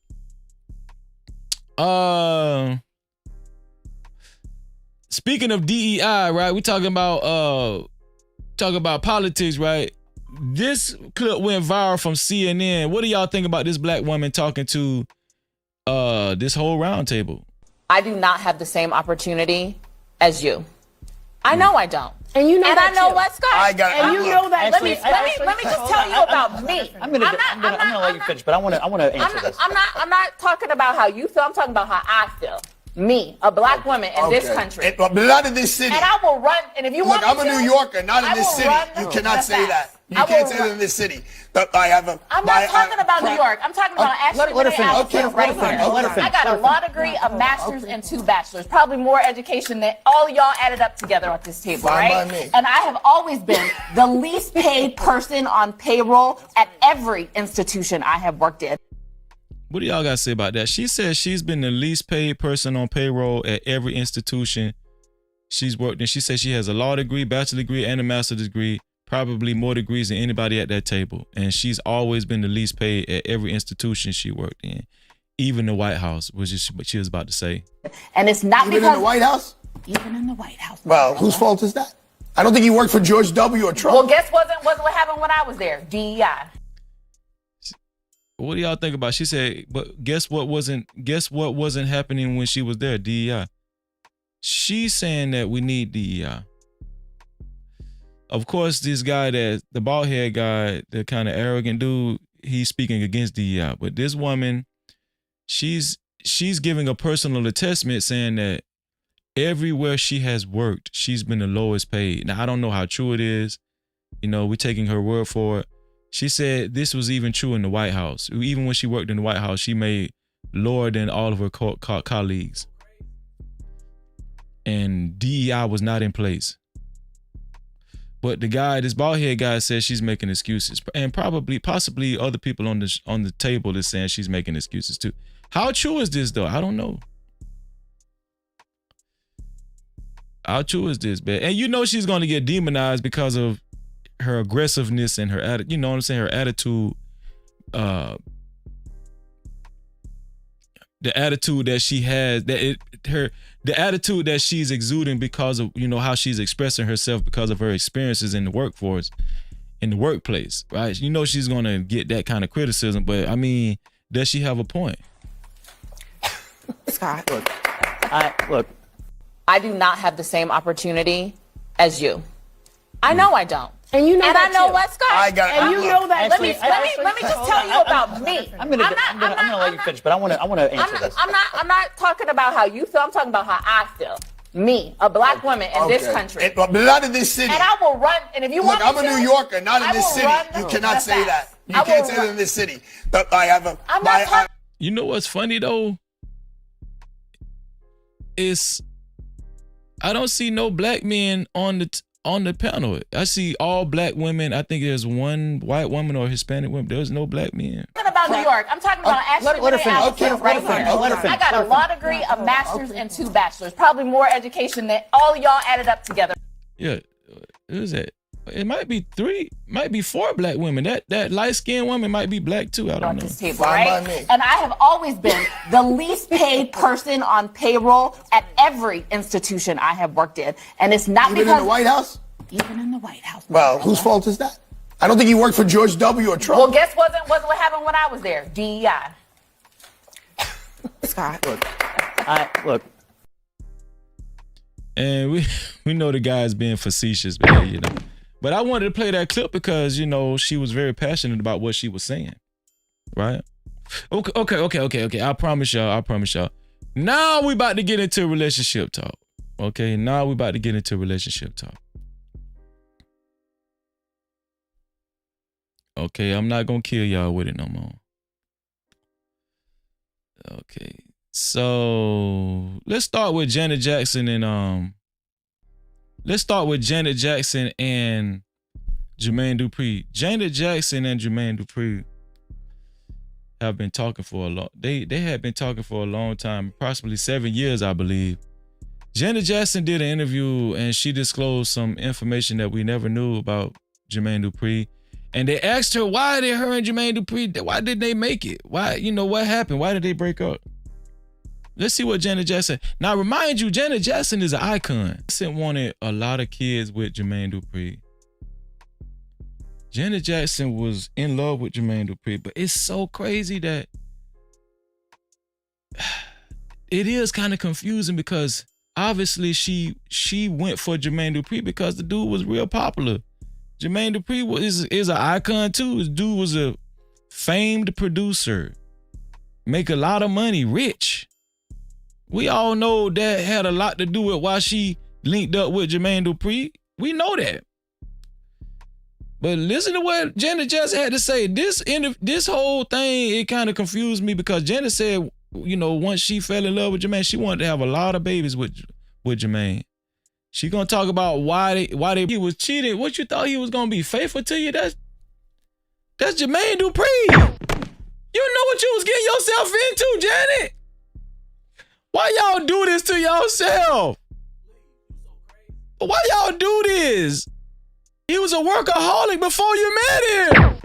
Why you do this to yourself? Why they do this? That man was a workaholic before you even met that. This is Jermaine Dupri, one of the biggest producers in history, hip hop, especially pop and hip hop history, R&B too.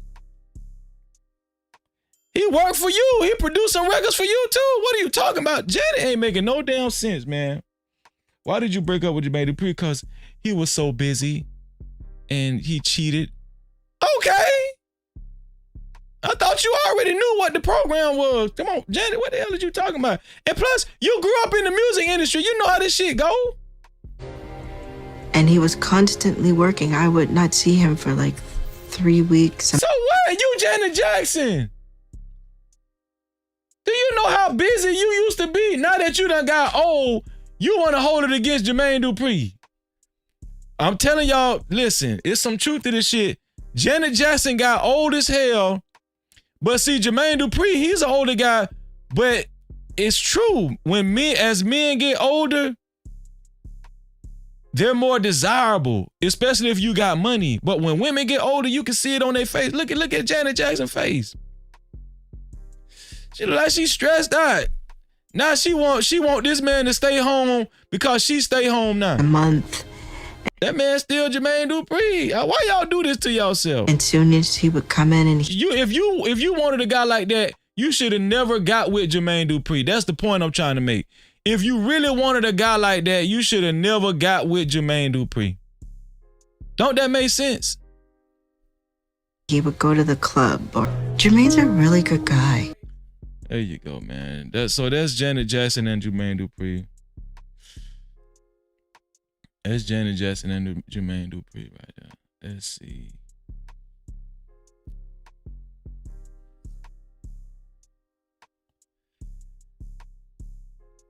This woman, do y'all remember Alexis Skyy? Alexis Skyy was a stripper, OnlyFans woman, and she turned Christian. Do y'all remember Alexis Skyy? Alexis Skyy turned Christian, and she hit everybody with a doozy. A lot of her fans was caught off guard and everything. A lot of her followers and everything. And she just did a sit down, and she actually revealed why she came out as a devout Christian. Here we go. What? Can you repeat that? Yeah. How heavy has it been for people trying to critique? Is this real? Is this for show? It was never fake. My encounter with God was real. Yeah.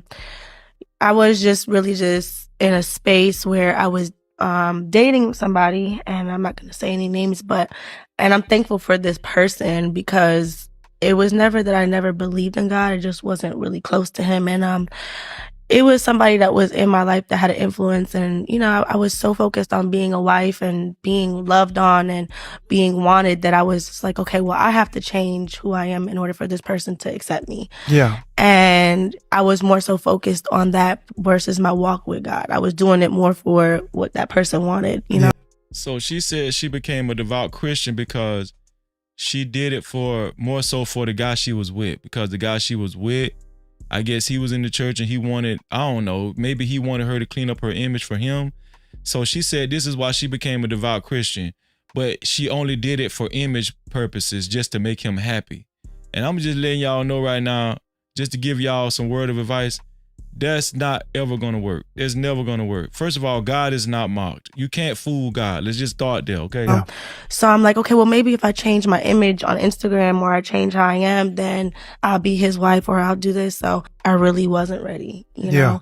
And it's not saying that I wasn't ready to walk with God. It's just I wasn't doing it the right way. I was more so doing it for somebody else. And so it just happened overnight. So next thing you know, I'm on the internet telling the world, like, I'd stopped doing this, I stopped doing that, I stopped doing that. But this is who Alexis really was, you know? Yeah. And I was changing myself for somebody else and not for me. And that person had a major impact. And I don't regret it because that was what was supposed to happen.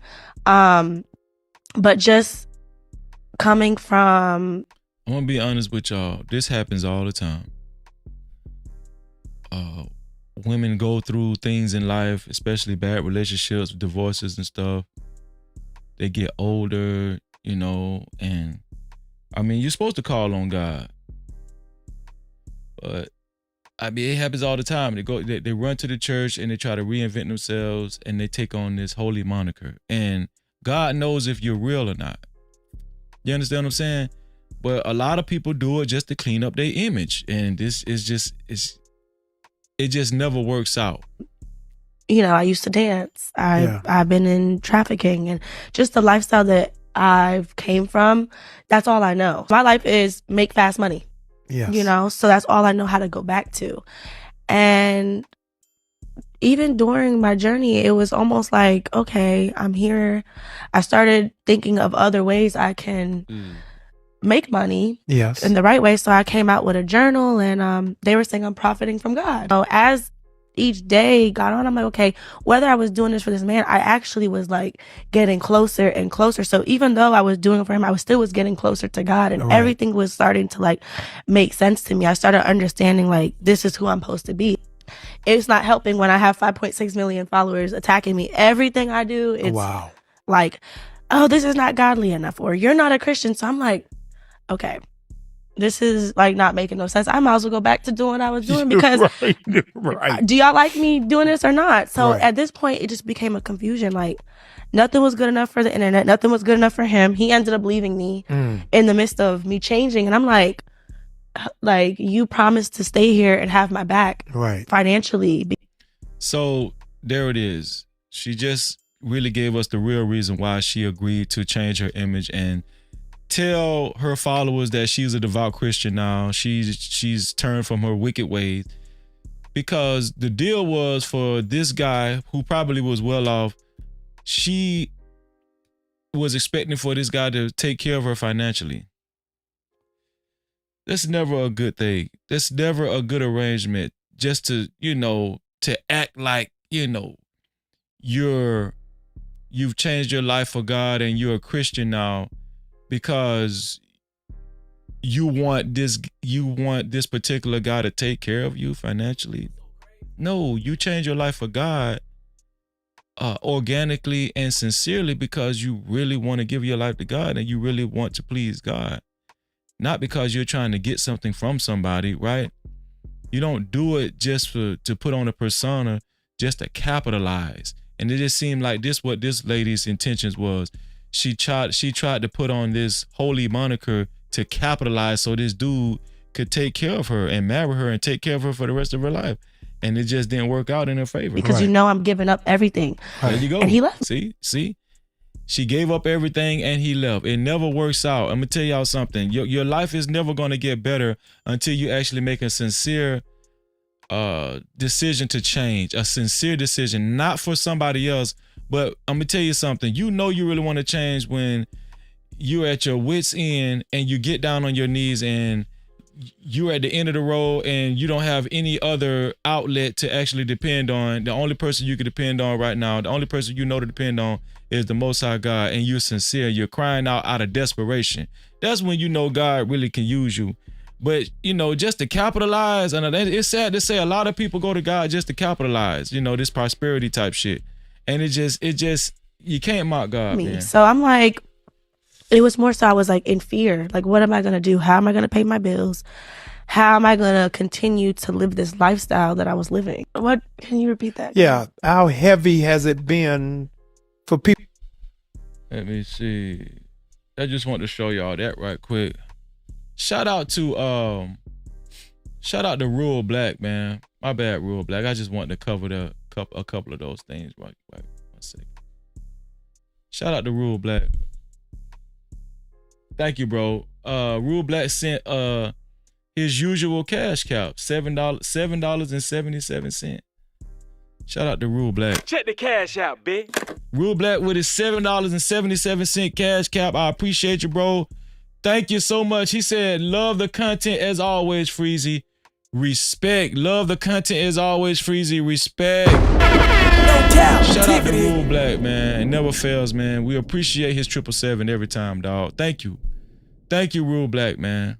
It's a brother. That's a brother, man. Always. Okay. Let me see. Let me put it back. There we go. Okay. So yeah, I just wanted to show y'all that your boy Big Gip has some things to say. Big Gip has some things to say about relationship. Let's see what Big Gip had to say. I got married young. So we've heard YouTubers say it's good to get married young. What do y'all think about that? Do y'all think it's better to get married young? Big Gip say he got married young. Let's see what he had to say. I would tell any young person, don't even think about marriage until you're about 35, because marriage is really for grown people. It's not for kids. Especially right now in the world we live in. If your girl don't understand taxes, don't understand a lot of things that come with being married, I just don't think the marriage will last. They got to do things to keep women emotionally attached to them. But women got to also understand that if you married a dude that's a chilled out kind of guy, Don't get married to them and expect them to turn and did it. It ain't gonna work either. I ain't been in the situation, I was with a girl for 5 years, and then when they get to the 5th year, she was like, we either get married or shit, it's over with. I was like, well, shit, it's over with, cause you know, you ain't gonna force me into no time span to get married. And even though she was rich, I tell women all the time, women with money and women without money, them two different type women. If you ever had a girl that got there and got the gates outside, she really wants you to chill inside all the time. Sure. And for a player, you gonna fall out. If you ain't got enough money, you don't need to be with nothing like that, cause you gonna lose. Just understand where you are personally and her financially before y'all do something like get married. What y'all think about what Big Gibb said? Big Gibb said, listen, man, really don't put no timeline on when you get married. You need a certain type of understanding before you get married. Financially, emotionally, all that kind of stuff. I agree with him. The notion is, oh, it's better, the younger you are, the better it is when you get, for you to get married. We've heard YouTubers and relationship self-proclaimed gurus say that, but I don't know so much about that. You know, it's a lot of young kids get married and it's disastrous. Shout out to Big Gibb, man, for those words of wisdom. Shout out to Big Gibb for those words of wisdom. Y'all, this guy, listen, dudes have been trying to reinvent the Kevin Samuels image for a long time. Guys have been trying to reinvent the Kevin Samuels image for a long time. And I'm gonna be honest with y'all. This next guy I'm about to show y'all, this about the closest I've seen a guy actually come to reinventing the Kevin Samuels image. They've been trying to do it since he died. They've been trying to do it since he died. What y'all think about this guy right here? I think this guy's name is Stacy something. I forgot. Yeah. Stacy Prince. This guy's name is Stacy Prince. Here you go. I'm not angry. I think that's your narrative and perspective, love. I think that, you know, for too long, women have created this illusion that we're just not allowed to voice our perspective. Stacy he got the glasses on, he got the suit on, he got the lights in the background, he got a female caller, he got the facial expressions. Yo, they been trying to match Kevin Samuels' expressions and his whole persona for a long time, y'all. Watch this shit. This shit is hilarious. An opinion and to change and evolve and, you know, seek a different way. And some things we just had to sway into a different direction. There's been a lot of So you believe you guys have navigated to a better direction? Who cheats more, men or women? Of course, men are always going to cheat more. You're talking out of emotion. You're talking out of emotion. You don't have. These are surveys. But listen, I need you to let me finish. Hold on, I need you to let me finish when I'm talking. Let me finish. Let me talk, or I'll hang up on. Yo, this man, you can tell the Kevin Samuels copycatters from a mile away. You can tell them from when I first seen this, I was like, it's so obvious. This dude idolizes Kevin Samuels, man. Go ahead. You're talking purely out of emotion. It's apparent you don't have. These are surveys that were taken by women. So you cheat more than men, and you're three. So how do you know women? Listen, I need you to know something. I need you to know something. Hey, man, this shit was so damn funny, man. I was like, man, this is Kevin Samuels reincarnate. This is the ghetto Kevin Samuels. I'm asking. Do you understand how often you interrupt people and I was going to ask you this about your past relationships. You appear to be a victim, but you're very difficult to deal with. Shout out to T-Dub in the building. I'm not a victim. I say if you look at all, but ma'am, I need you to let me talk when I'm talking. Go ahead. I'm gonna stay quiet. I'll listen. Go ahead. I want you to pay attention to how I do. I'll get concise and then I'll pass it to you. You said I'm gonna give you the floor, so I thought I had the floor. I didn't mean for an hour straight. Now see, we should be able to be adults. You're going to see this. You're going to see this. And you're going to know why that man was abusing you, ma'am. I'm telling you now. There's never a justifiable reason. There is a justifiable reason to put your hands on it. There is. Yo, there is. No, there's never. This dude said there is a justifiable reason to put your hands on a woman. This when this shit get out of control. Do y'all understand? This guy just said there is a justifiable reason. This the Kevin Samuels. This the ghetto Kevin Samuels. The Kevin Samuels rejects have been coming out of nowhere. They've been starting podcasts and live streams all over the place.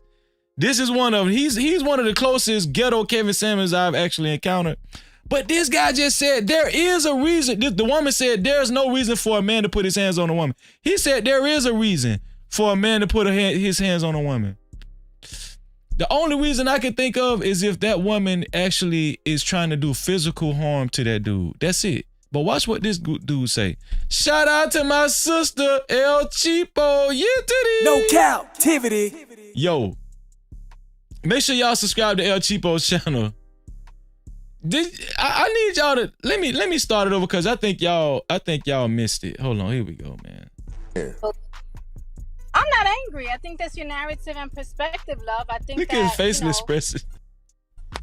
For too long, women have created this illusion that we're just not allowed to voice our perspective. Exactly, Fernando Mortis. He's looking for his viral moment. That's exactly what I said too. Opinion and to change and evolve and seek a different way. And some things we just had to sway into a different direction. There's been a lot of. So you believe you guys have navigated to a better direction? Who cheats more, men or women? Of course, men are always going to cheat more. You're talking out of emotion. You're talking out of emotion. You don't have. These are surveys. But listen, I need you to let me finish. Hold on, I need you to let me finish when I'm talking. Go ahead. You're talking purely out of emotion. It's apparent you don't have. These are surveys that were taken by women.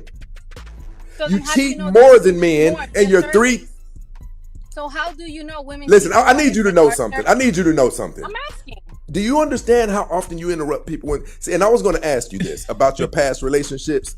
You appear to be a victim, but you're very difficult to deal with. I'm not a victim. If you look at all, but. Ma'am, I need you to let me talk when I'm talking. Go ahead. I'm gonna stay quiet. I'll listen. Go ahead. I want you to pay attention to how I do. I'll get concise and then I'll pass it to you. I want to answer the question. You said I'm gonna give you the floor, so I thought I had the. I didn't mean for an hour straight. Now, see, we should be able to be adults. Here we go. Watch this. You're gonna see this. You're gonna see this, and you're going to know why that man was abusing you, ma'am. He's telling this woman. You're going to see this and you're going to know why this man was whooping your ass. I'm telling y'all, this is the shit I was talking about.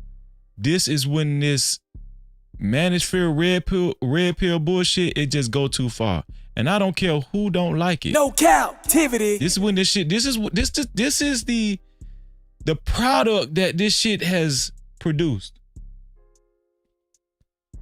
This is the type of shit that I'm talking. This is the result of a lot of this shit. I'm telling you now. There's never a justifiable reason. There is a justifiable reason to put your hands on it. There is. There is. No, there's never the Bible says there's a time to kill. This man used the Bible to say there's a justifiable reason to whoop a woman's ass in a relationship. Cause she talking too much. Now do y'all see why I say the shit that I say? This Kevin Samuels reject nigga right here. Anybody else? Too many people are. Why did you stay around? I'm gonna have to start muting her. This is crazy as hell. Anger, untreated insecurities.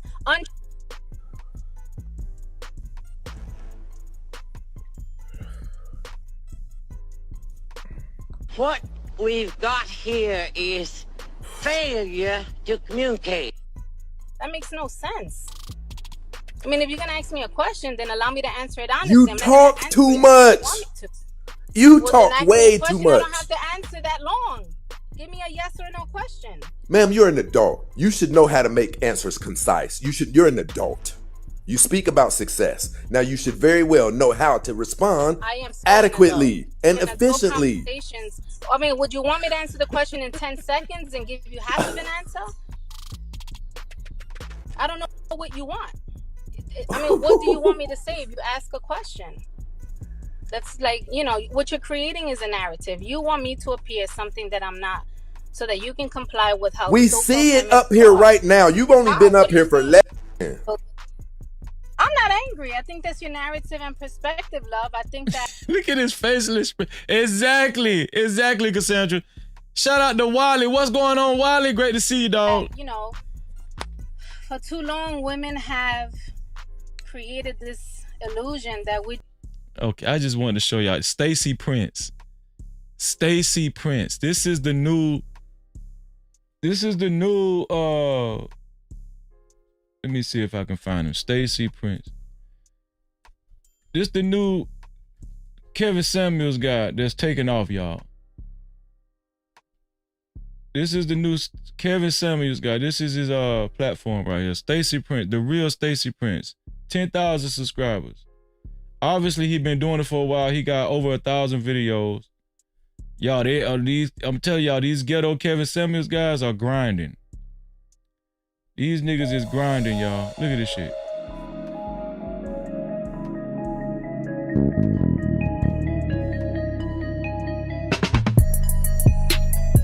This dude did a 9-hour live stream, 382 views.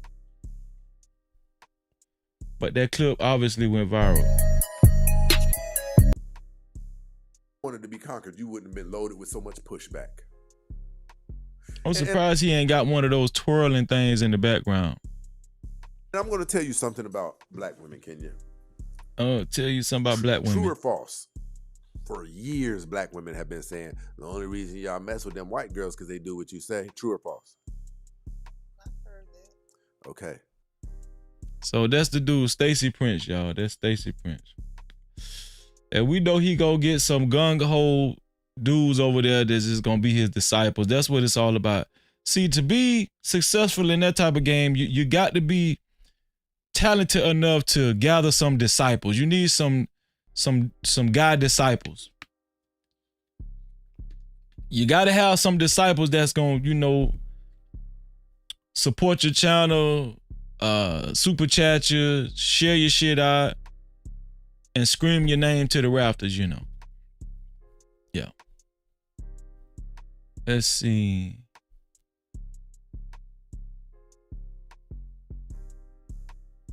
Shout out to Hot Sauce. What's up, Hot Sauce? Shalom, bro. Shout out to Hot Sauce in the building, man. Great to see you, dog. Now I like what this young lady said. Club Shay Shay did a podcast with a celebrity, and he asked her, since you make the most money in the home, does that make you the breadwinner as well as the head of the household? She came back and she said no. And somebody said, what's the lady that the lady that Shannon Sharp interviewed that she's talking about? I think it's Cheryl Underwood. Shannon Sharp asked her, even though you make more money than your man, are you the breadwinner in the house? She said, no, I'm not. My man is still the breadwinner, because Cheryl Underwood, she respects her position as his woman. And this young lady agrees. What is your take on this? I said, I totally agree. And they said, well, can you elaborate? Of course I can. Let's first identify what a breadwinner is. A breadwinner is somebody that's identified with bringing in some source of income inside of the home to benefit the home, correct? Good job. We're getting somewhere already. So now if we've identified what a breadwinner is, we're going to also identify that if you flip burgers at McDonald's, you're a breadwinner, right? Good job. Okay, so now let's identify what the head of the household is. The head of the household, does that mean that you have to make the most money? No. You see, I would never demoralize or demonize the fact of a man, him being masculine and me being a feminine. I understand my place in a woman as being somebody's helpmate, which means I bring substance and value to anything that you already possess or that you obtain. You go get the food, I'm going to give you a cooked meal, hot and ready, as if it's Little Caesars followed by me. But however, the audacity for some of y'all to say, if I make more money than you, you're not the head of the household, it's me and I'm the breadwinner. When I think you forgot that also the head of the household is somebody who's going to be sitting there adding some source of stability, some source of guidance, protection, leading me, making sure I'm safe, making sure I'm loved on in all the correct places. Baby, that's the head of the household. Because see, what you fail to realize is a lot of things that we oftentimes cannot, most of the time, possess is things that money cannot buy. So quit looking for something that you know you cannot obtain or that you cannot reciprocate. Now, why would I take away a man's masculinity because I think that I make the most money that he does? Did you not know that I'm just the creative and the face value of everything, but he's really the back end of it? He's really the logistics of the whole plan, an idea that I may have had and pitched. Ooh, I think y'all better play safe, but I did come to start a riot. Club. She was talking so fast, but it seems like she does agree that the man should be the breadwinner and she's going to respect her man as the breadwinner. That's how I took it. That's how I took it. So that was pretty neat. So it's about time to, hold on, what was this? Oh yeah, I like this too. I like this one too. This guy interviewed this woman. She healed her husband. It says she healed her husband with God's food in 8 days. Yo, this shit was powerful. This shit, I don't care if y'all don't like this one here. This one here was powerful. In 8 days, you went from, you took your husband from, he's going to be on medication for the rest of his life. Yes. This video is one of the best videos I've seen in a long time. This video was one of the best videos I've seen in a long time. Pay attention, man. Women of old had this skill. Nowadays, I don't know, not so much. In 8 days, you went from, you took your husband from, he's going to be on medication for the rest of his life. Yes. To not needing the medication at all. April 17th was his last day taking medication. And he has not taken the medication? Has not touched it. How did you do this, right? How did you heal him? With God's food, literally. In 8 days. That's how quickly. See, we discount the power of God's food. 3 principles. Eat the food God called food. Eat it as close to his original state as possible. So an example, like eat the orange versus drinking the orange juice. Eat God's whole food. Like eat the whole cauliflower versus the cauliflower rice. Okay? Right. The broccoli shouldn't be mushy. Okay? The cabbage shouldn't be mushy. Collard greens shouldn't be mushy. Right? There's no nutritional value when it's like that. So eat it as close to his original state as possible. Yeah, as close to his original state as have a little crunch to it, right? Carrots shouldn't be mushy, right? That's where the nutrients. I'm gonna tell y'all why this shit is so beautiful to me. It's so beautiful and heartfelt and warm, and it just makes you feel warm on the inside to see a woman that takes so much pride in caring for her man, all the way down to healing him with food, with nutrition. She's just a healing source. She knows how to heal herself, and she knows how to heal her man too. The man provides the food. He provides enough money for her to go buy this stuff and cultivate this stuff, and she heals him with what she buys, what she gets. And she cooks it and she prepares it. And the wife was the first nurse. The wife was the first nurse practitioner. The woman was the first nurse. The wife was. Right? And then the third principle is do not allow any food to become your God, which means no addictions. So that's where the sugar comes in, the sugar, the salt, the chocolate, the chips, like all this, these addictions, right? Let food be thy medicine and medicine be thy food. So taking care of you is your responsibility. I read those books and started practicing, and I thought, oh my gosh, this is it. And that's when I shout out to Vegan Sweat too, man. Shout out to you, Vegan Sweat. Begin to understand the importance of knowledge. Let food be thy medicine and medicine be thy food. In 8 days, 8 days. you went from, you took your husband from, he's going to be on medication for the rest of his life. Yes. To not needing the medication at all. April 17th, his last taking medication. And he has. Shout out to this lady right here, man. This lady is focused on healing her household, healing her man, healing, period. What does this say? It say, I'm not telling you to struggle to settle. It's your own, but you don't have to stop. I'm telling you, I'm just showing y'all relationship shit.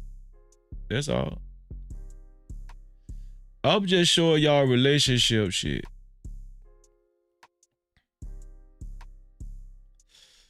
Okay, so let's go into the main topics. We're gonna talk about Six the Goddess. We're gonna talk about Six the Goddess, and we're gonna talk about TK Kirkland. Y'all, I ain't gonna keep y'all long, man. Hope y'all enjoying the show. Y'all, I just be talking, man. I be talking to my damn self. Six the Goddess, she's being very vocal about her experience with tonight's conversation. We covered tonight's conversation, right? Six the Goddess, she did this podcast about a week or so ago, and she opened up about her experience with tonight's conversation, and she gave her opinion on all of the drama surrounding tonight's conversation as well. She was very heavily critical of the girl Keita Rose, the light-skinned chick. And surprisingly, she favored more Kitty Rose's side, the dark-skinned chick that says she liked to eat ass. I don't know. But Six the Goddess has been giving her opinion heavily lately. And I got some clips from that. Let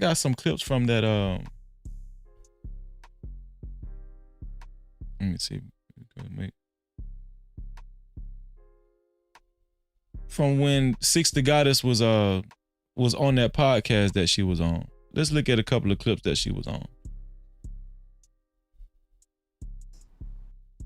But see, the problem is people like Keita and Randy, the reason I knew we weren't going to jail is because they make their living off of telling mediocre women that they're better than what they are, that they deserve things they haven't worked for, that everything else is someone else's fault. Every time you turn around, Keita and Randy are making videos like, yes, and know your worth. If you sat and poured into that person and they did not pour into you, that is their fault. And you need to know your worth and shut the fuck up. You know what I'm saying? Just shut up. But that's what people seek. I don't want to seek someone who tells me I ain't shit, who tells me what I'm doing wrong. No, I want to go where I am comforted, to be where I'm a lazy, undisciplined person. And I want to go, who's going to tell me that I can do the less. Now we've talked about tonight's conversation being a grift. And by now we know it is a grift. We know a lot of this shit is a grift. The ghetto Kevin Samuels that I just showed y'all, he a grift. It's a whole bunch of these people are grifts, right? And Sister Goddess is speaking on this right now. She keeping it real. And shout out to Sister Goddess. I think Sister Goddess is originally from Orlando. Shout out to the Florida native Sister Goddess, man. Shout out to Six, man. But yeah, so she's basically, a lot of her criticism is going towards Ace Metaphor and Keita Rose. Yeah. Surprisingly, a lot of people sided with Keita Rose because Keita Rose was saying that Ace Metaphor owed her money. And even I was like, he need to pay her the money, you know what I'm saying? But Sister Goddess has, you know, she's been very vocal about this tonight's conversation, and she, you know, she's become a part of the conversation, even though she, you know, she wasn't on tour with tonight's conversation. Every time I talk about tonight's conversation, I say conversation about 100 million times. Less work. So Keita and Randy, they're there for you. They are there for you every time you ain't shit, to sit and tell you that it's someone else's fault and to be so blind to your own problems. The way that they have so much content like about mean girls and mean friends, it is such a projection because they're the main, mean girl. So seeing everything happening with the show falling apart now, it simply makes sense to me because energetically, this is what's going to happen. It's a bunch of male and female hyenas that are going to do what eventually? Eat each other. But see, the problem is. So 6 is giving revelations about tonight's conversation. There's a couple more clips. How can we save Black women from constantly falling for the Derrick Jacksons, Ace metaphors, from this same cycle every single time? By what I'm doing. Yeah. Tell them they have to earn something. I'm telling you, women translate telling them that they have to earn something as it being hateful. So that's what I mean by that's their audience, is the lazy women who want to be fat, legs open, feet in the air all the time, acting a fool, then talk about why can't I get a good man? And none of them, I don't see them up there saying it's because you're 300 pounds. You know what I'm saying? They're not saying because you got a big ass mouth, you don't know how to shut up sometime. They're not saying because you meet a man and sleep with him on the first date, second date, every date you go on, you got your legs wide open. You know what I'm saying? Black women will stop falling for that when they understand the answer is in you. The answer is in getting yourself together. The answer is in you becoming humble. The answer is in you realizing it takes the work. I'm gonna be honest with y'all. Like, I don't really watch Six the Goddess like that, but I have watched her. I've watched her live streams. I watched her videos a few times. And a lot of times, Sister Goddess she be on point though. This one here for the thugs. Sister Goddess be saying some real shit. Like, it don't seem like she be trying to grill. When that Just Pearly things was going on and a lot of Black male content creators was backing Just Pearly things, she was one of the ones that was actually speaking up and criticizing these people, criticizing people for actually taking up for this white woman, this grifting white woman who actually came out later. She was exposed for being a grifter. Sister Goddess was at the she was one of the ones at the forefront speaking out against that shit. I ain't gonna lie, man. I got some respect for Sister Goddess. I do. You know, another YouTuber by the name of Nate, the officer, he's a police officer, whatever. He came out and tried to expose her because they was beefing. They started beefing on the Lapeef network, and he called himself outing her and releasing some footage of Sister Goddess. She was a stripper or whatever. But I'm gonna be honest with y'all. Yeah, she was a stripper, but guess what? Yeah, shit. I was in the street too. I was a degenerate. That don't mean you can't change. I'm not, listen, and I know how y'all is. I know y'all very critical, but don't nobody know what's going on in y'all life. You know what I'm saying? Don't nobody know what's going on in y'all life. But when I seen that, I was like, okay, she used to be a stripper, you know. I'm pretty sure she don't strip no more, you know. I remember on one episode, Sister Goddess, she said she had some damn beef stew on the stove because she was cooking that beef. She was cooking some beef stew and potatoes and stuff for her son. Then she's done another episode. She said she had some oxtails on the stove. She be talking some good shit, you know what I'm saying? And what she's saying right here is the truth. Like, it ain't no magic potion. Women just, you know, women and men just need to look in the mirror and humble themselves and accept humiliation and understand and take accountability and then start with improvement of their lives right then and there. Listen, I agree with what Sister Goddess is saying. I agree with Sister Goddess with a lot of shit she be saying. It literally is just how they pander to lazy women. That's all it is.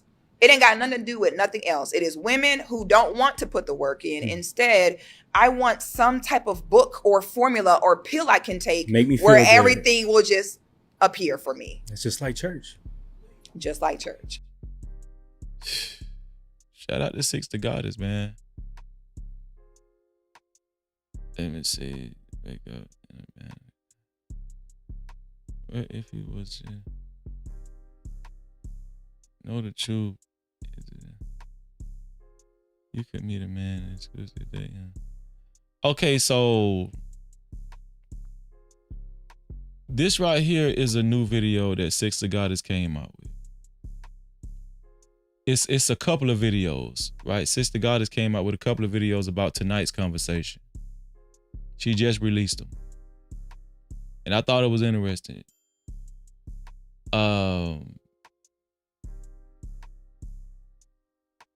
She exposed some information about this woman named Randy Rosario, Keita, and she's saying that these people aren't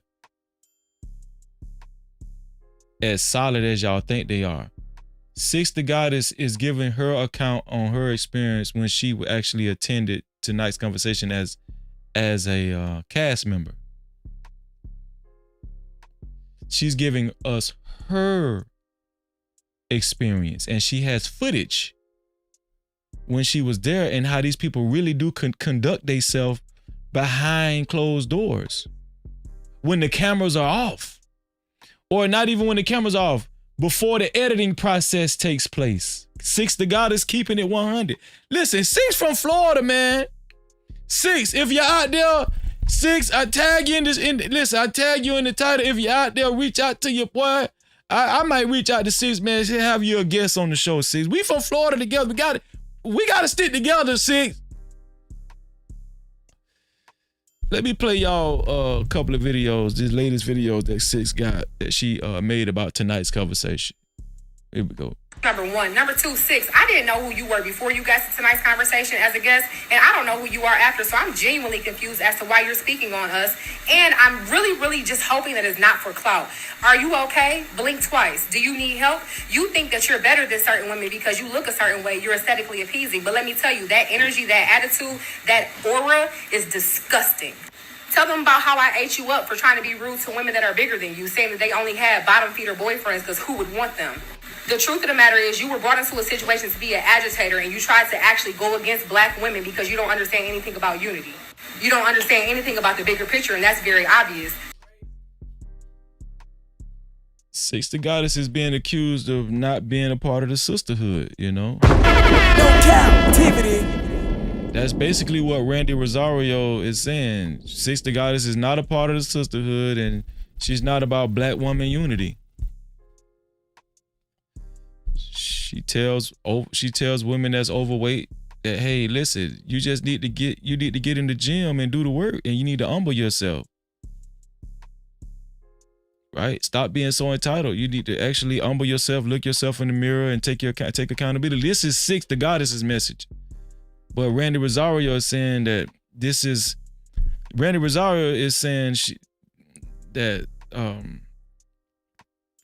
that's Six's way of talking down on overweight women. Stop speaking on me. You don't know me. And trust me, you don't want to know me. If you need a stage, maybe you can come on Let's Rant about it. Now, that unfortunate creature is Randy. The way that y'all throw rocks and hide y'all hand need to be studied, okay? The way that y'all project your bad behaviors on others need to be looked at Harvard. Now, we're going to go over what actually happened between Randy and I, because what Keita and Randy are doing right now is they're trying to expose Ace for not being who he acts like he is. And it's all a projection because they proclaim to be like the woman's girl's girl, but they're far from that. They are the quite literal definition of what mean girls are. Now, before we get into exactly what happened and them lying on me, first, Randy, stop telling people you don't know me, okay? You've been lying like this from the second I met you. Are you not tired? I beg, okay? Do your findings. Because, girl, the lie of you don't know me is getting old, girl. Imagine you're at work and some new person comes in and you recognize them from social media and you be like, oh, I don't like their content. So in the middle of y'all employee meeting, you blurt out, that's why motherfuckers don't like you. Okay, everyone knows what would happen. You'd be fired. You'd be escorted off the premises. That would for sure be your last day there. So the way that Randy is doing this whole thing of like, oh my God, I got fired, I'm the victim, is so weird. Because how long, Randy, did you think you could treat other employees and treat people like this and you would still have a job? Roll the clip. Let me show y'all exactly why she mad. Hold on, watch this clip, because I ate her up good, Bookie Butt. True or false? When a man isn't financially confident, he tends to go for bigger women. True. Explain. Because you have to look at when I say go for, I mean, I would think the same way. Like if it's a woman who is saying, okay, who can I get something out of? She might choose the guy who might seem more lame, like women don't really approach him. I think people in our nature are predatory in a way. Like when we're looking to gain something, we tend to look for who would be most likely. So do y'all agree with that? She's saying when a guy is not where he wants to be financially, he would more likely try to holler at a woman that's bigger than your average, like a bigger size woman, because he feels like she's an easier catch. Do y'all believe that?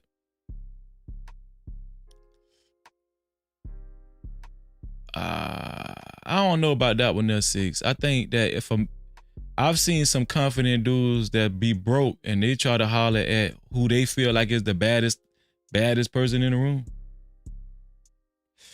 But I understand what she said. She said that when a dude is down on his luck, let's just say if he needs somewhere to stay or something, okay, he'll go for a chick that where he feel like her self-esteem is probably lower than your average chick.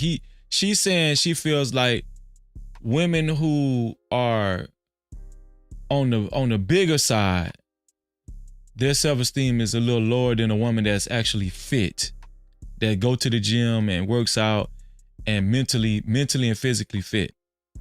So this guy will actually prey more on a bigger woman where, her self-esteem is not as intact as a woman that actually goes to the gym. I think that's what Six is saying. to me, if I'm a guy, I just got out of jail, I got probation fees, I need somewhere to stay, I'm not going to go for a woman who works out 5 days a week and looks good. I'm going to go for the bigger girl. I'm going to say, there's more of a chance that she'll be willing to compromise because deep down inside, she feels like maybe she has to compensate for the lack of the aesthetics. Respectfully, that's probably the most ignorant shit I've ever heard in my life, bro. So you think because a woman is plus size or out of shape that her mental and what she accepts in life and what she should be expected to accept in life is less than because look what she accepts for herself.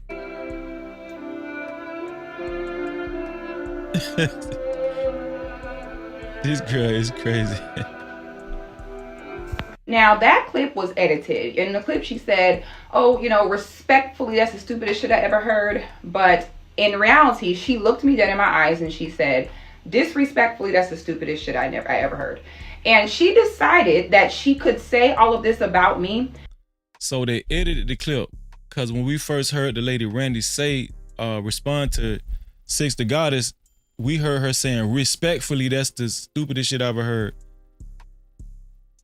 But in reality, she actually said, disrespectfully, that's the stupidest shit I ever heard.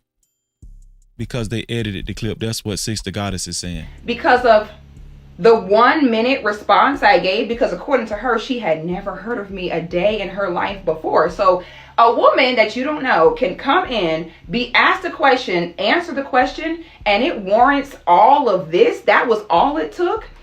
It's giving, we're not buying it, Randy. This was too much energy for it to not be something deeper. And I know that you project in your video, so I'm thinking. Shout out to Shannon Duncan in the building. What's going on, Shannon? It was like are you the one that's jealous? Okay, because I noticed a few things, but we'll talk about that in a second. Let me first show you all the rest of what happened. And it kind of makes the clip I just showed you that she stitched even more weird, because it's like, girl, this girl didn't bother you. Y'all came and did this to me, and now you're making this like these antagonistic responses like, oh, let me show y'all why Six mad. She mad because I disrespected her to her face. Yes, bitch. What the fuck? Of course. Let me show y'all the rest. Making the most money. No, I'm doing my both sides. So what you mean? I'm doing my both sides. So because we're making the most money, they're the highest rated entrepreneur. So that takes away from the fact that they're still. They got money for food. So, but that still takes away. That takes away from the fact that that's why motherfuckers don't. That's why we don't like you, bro. Whoa. So that is what actually was said on the set. That's why we don't like you, bro. So I don't know how Six got a hold of this footage, but yeah. This is what actually was said behind closed doors. So they never liked Six the Goddess. That's what Six is saying, and a lot of these people are fake. This is what Six is saying. That's why we don't like you. And Ace Metaphor is laughing about it. So I'm so glad you said it, and it's noted. Yeah, I just met you today. I didn't know who you were before we got here. No, it's cussing at me. It's the ignorance. Cussing at me. It's the ignorance and the lack of knowledge. No, baby. So this is what we have a problem. I'm gonna do. You have no knowledge. You ain't gotta cuss at me. You ain't gotta be disrespectful. Have I respected you? Yeah. So you can do whatever you want, and then what? Then what happens? You do whatever you want. Then what's the next move? Yeah. You know. Six say, then you can do whatever you want. Then what happened after that? Or you gonna whoop my ass? No Cap-tivity. Then what you gonna do after that? After you cuss at me, then what you gonna do? What you gonna do after you cuss? What's your next move? Y'all heard what Six said? Y'all heard what my dog said now? What you gonna do after that? After you cuss at me? What supposed to happen after that though? Let me know. Yeah, let me know.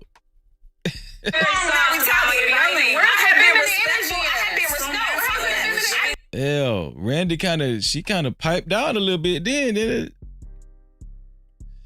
Randy Rosario energy kind of got weak. It's just a little bit. Sit ready to whoop some ass. Someone check Yeah. You came in here upset. Yeah, you came in here upset. Excuse me. The fuck? When I tried to say hi, that's not an issue because I stitched a video. Now, Keita and Randy are currently going around social media calling me aggressive, saying, damn, the girl Keita Rose called Six the Goddess a bitch. If Six the Goddess would have got up and just started whooping ass, I wouldn't even blame Six the Goddess. If she just would have went over there and snatched Keita Rose up, she walked off because she didn't want to, she just walked off. Like, bitch, oh, you call me a bitch? Man, let me get up before I tell these people whole setup. Because they already got me on camera. And I know that's what they want me to do. I see, you know what? Man, shout out to Six the Goddess, man. Real talk, man. Shout out to Six the Goddess. No Cap-tivity. I ain't gonna lie. I probably would have went straight off into their air. Not into a woman. I'm just saying for dude it came at me like that, right? But I got to give Six the Goddess credit. She just got up and walked off and said, oh, you gonna call me a bitch? And then the guys were just letting this shit go on. That's what I'm paying attention to. Ace Metaphor smiling, the other dude who's supposed to be the chakra guy, what his name is. I forgot his name.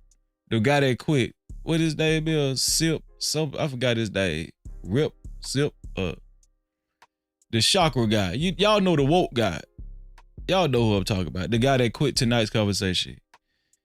He just, all of them, they just let that shit happen. Right? They were just letting it go on, And that I was yelling at them, calling them all type of bitches, and I got so masculine.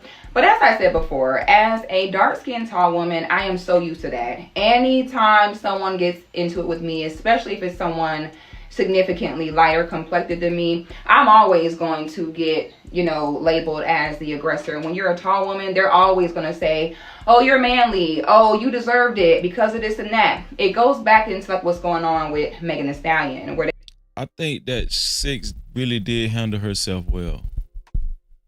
She didn't, you know what I'm saying? Like, she didn't get out of hand. She didn't get out of her frame. She still tried to remain with a little class. I didn't really hear her cussing them back out, calling them out, calling them out their name. They was calling her out her name, call her, demeaning her. They even came out and said, "This is why we don't like you, bro. This is why we don't like you." They said a lot of shit. They felt like, oh, because of what she did, she deserved to be shot at. That's literally how they did me.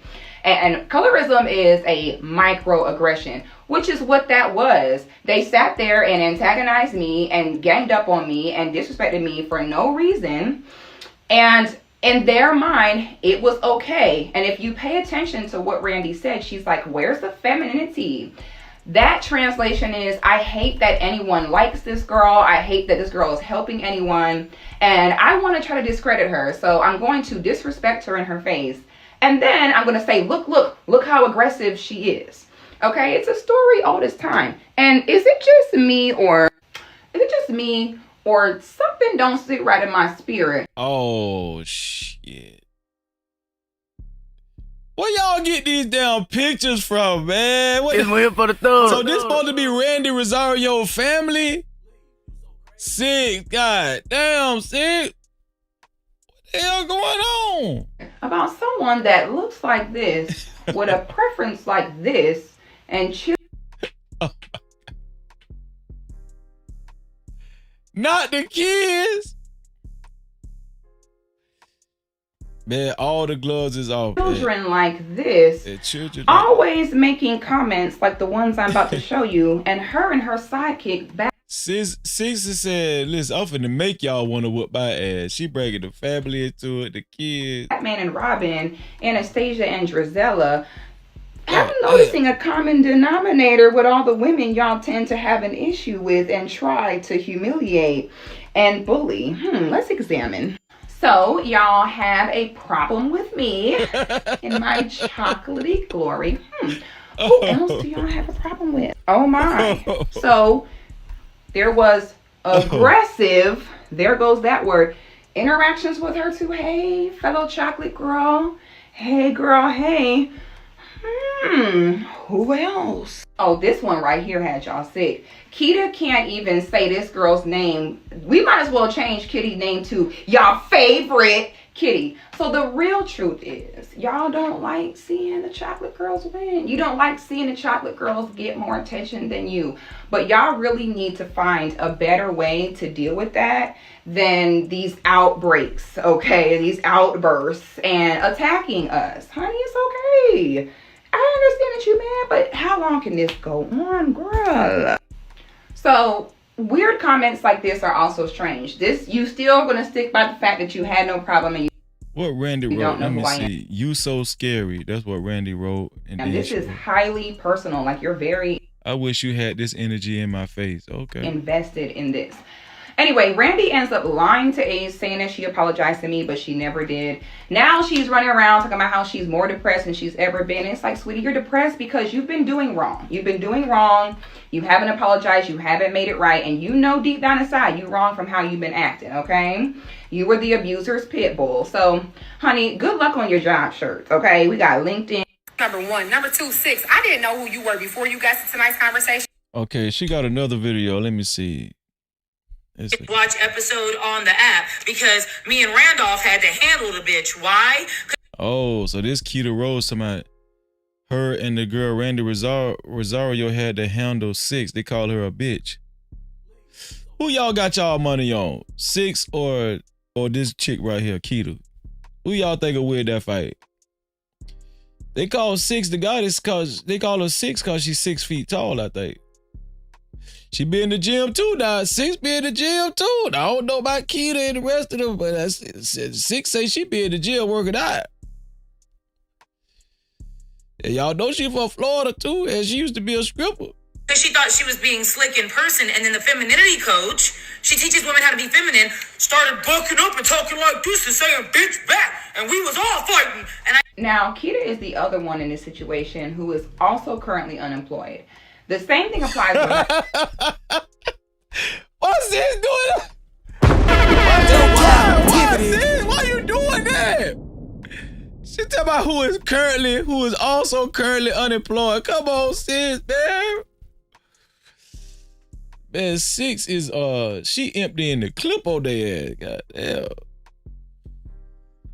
Leave one in the chamber, 6. How long did you think you could carry on the way you were carrying on at work and that you would still have a job? It's super interesting for me now to see Keita, throwing a fit about how she didn't get paid. But the truth is this. The same way that you felt as though y'all did not owe me basic human respect in my face, or at the very least, to just do our job and go home, the same way y'all felt like I was not owed basic human respect because of my talking points or my tone, or that you don't like my content. It's crazy how karma works, because now the same thing is happening where now Ace is saying that because of something that you did or said, or because of however y'all interacted, that you don't deserve to get paid. But see, that's a good point. I see what 6 is going with this. 6 is saying they criticized her and they said they don't like 6 because of her attitude and her tone. 6 has said she really never had no attitude. They just had these preconceived notions about her. But 6 has said the very things y'all said y'all didn't like about me. Ace Metaphor said this is why he ain't really pay y'all ass, because they got an attitude problem. That's what 6 said. She said this is the same thing Ace is accusing them of, and this why he ain't giving them their damn money. No cap. Even though Ace Metaphor should pay them, I ain't gonna lie, but it ain't no fun with the rabbit got the good. Me, I'm not a hater, okay? Shout out to Jet. What's up, Jet? Shout out to my sister Jet in the building. No Cap-tivity. 6 says she ain't no hater. Let's see what 6 had to say. Hold on. Here we go. You did the work, you need to get paid. Even though the work that you were doing was to be the pit bull for Ace. You project by calling women like me a pit bull, but I'm not on nobody's payroll to sit there and sick them on women that they bring in. The way I do my content on my page is for me and the people that like it, and there's 250,000 people who enjoy it. Now, you see how Keita, once again, when you're dealing with tall, dark-skinned women, do you see how her impersonation of me was, oh, yeah, and to paint me out to be masculine and to paint me out to be aggressive. Now, I'm going to show you what actually happened. And we're we finna see the real footage, y'all. We finna see the real stuff. 6 got the real footage, y'all. They tried to paint a bad picture of 6 the guy. The 6 says she got the actual footage. Here we go. We're gonna break the rest of this down. I'm making the most money. No, I'm doing my both sides. So what you mean? I'm doing my both sides. So because he said he doing his both sideness. 6 was like, why you letting them disrespect me like that? What you mean? He told me I'm doing my both sideness. This nigga, this dude right here, this dude so damn fake. Let me blow this shit up so y'all can see. This dude fake as hell. The most money, they're the highest rated entrepreneur. So that takes away from the fact that they're still. They got money for food. So, but that still takes away. That takes away from the fact that's why motherfuckers don't. That's why we don't like you, bro. That's why we don't like you, bro. Well, go tell the truth, then. Why they edited that out though? Why they edited that out? They might have well had let us see that too. 6 says she finna show us everything. She finna show it all. Fuck it. Don't hide that, bitch. I'm so glad you said it, and it's noted. Yeah, I just met you today. I didn't know who the fuck you were before we got here. Randy said, I just met you today. I ain't know who the fuck you was before we got here. If you in the relationship genre, I'm pretty sure you lying. It's the ignorance. Cussing at me. It's the ignorance and the lack of knowledge. No, baby. So this is what we have a problem. I'm gonna do. You have no problem. You ain't gotta cuss at me. You ain't gotta be disrespectful. Have I respected you? Yeah. So you can do whatever you want, and then what? Then what happens? You do whatever you want. Then what's the next move? 6 say okay, so you could do whatever you want. Okay, then what the next move? What the next move? I ain't hear nothing after that. I didn't hear nothing like I'm gonna beat your ass or I'll fuck you up. I didn't hear none of that. Randy ain't get out her seat. 6 say you don't do all that, say all that. Then what's your next move? What's up? That sound like Freezer. 6 must be listening to Freezer. Yeah. You're not very sorry.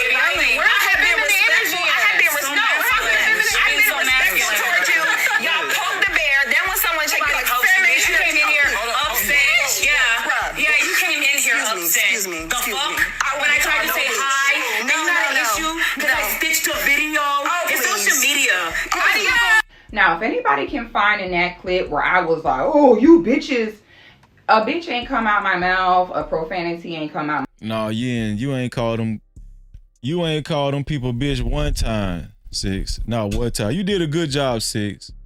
You know what? 6 did a good job, man. I ain't gonna lie. Shout out to 6, man.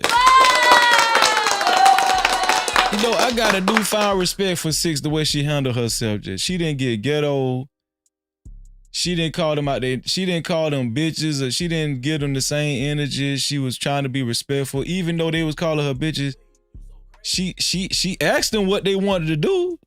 She said, "What y'all want to do? What you gonna do? Okay, so you call me out my name. What you want to do after that? What you want to do now? What you want to do?" They act like they ain't want to do nothing. So 6 said, "Fuck these whole plan, man. Let me go." My mouth, okay? The very first thing that was said to me as soon as I sat down by Randy was, disrespectfully, that's the stupidest shit I ever heard. Like, I literally sat down and they were like, hey, everything we're about to say to you is for the purpose of disrespect. Like, who the fuck does that?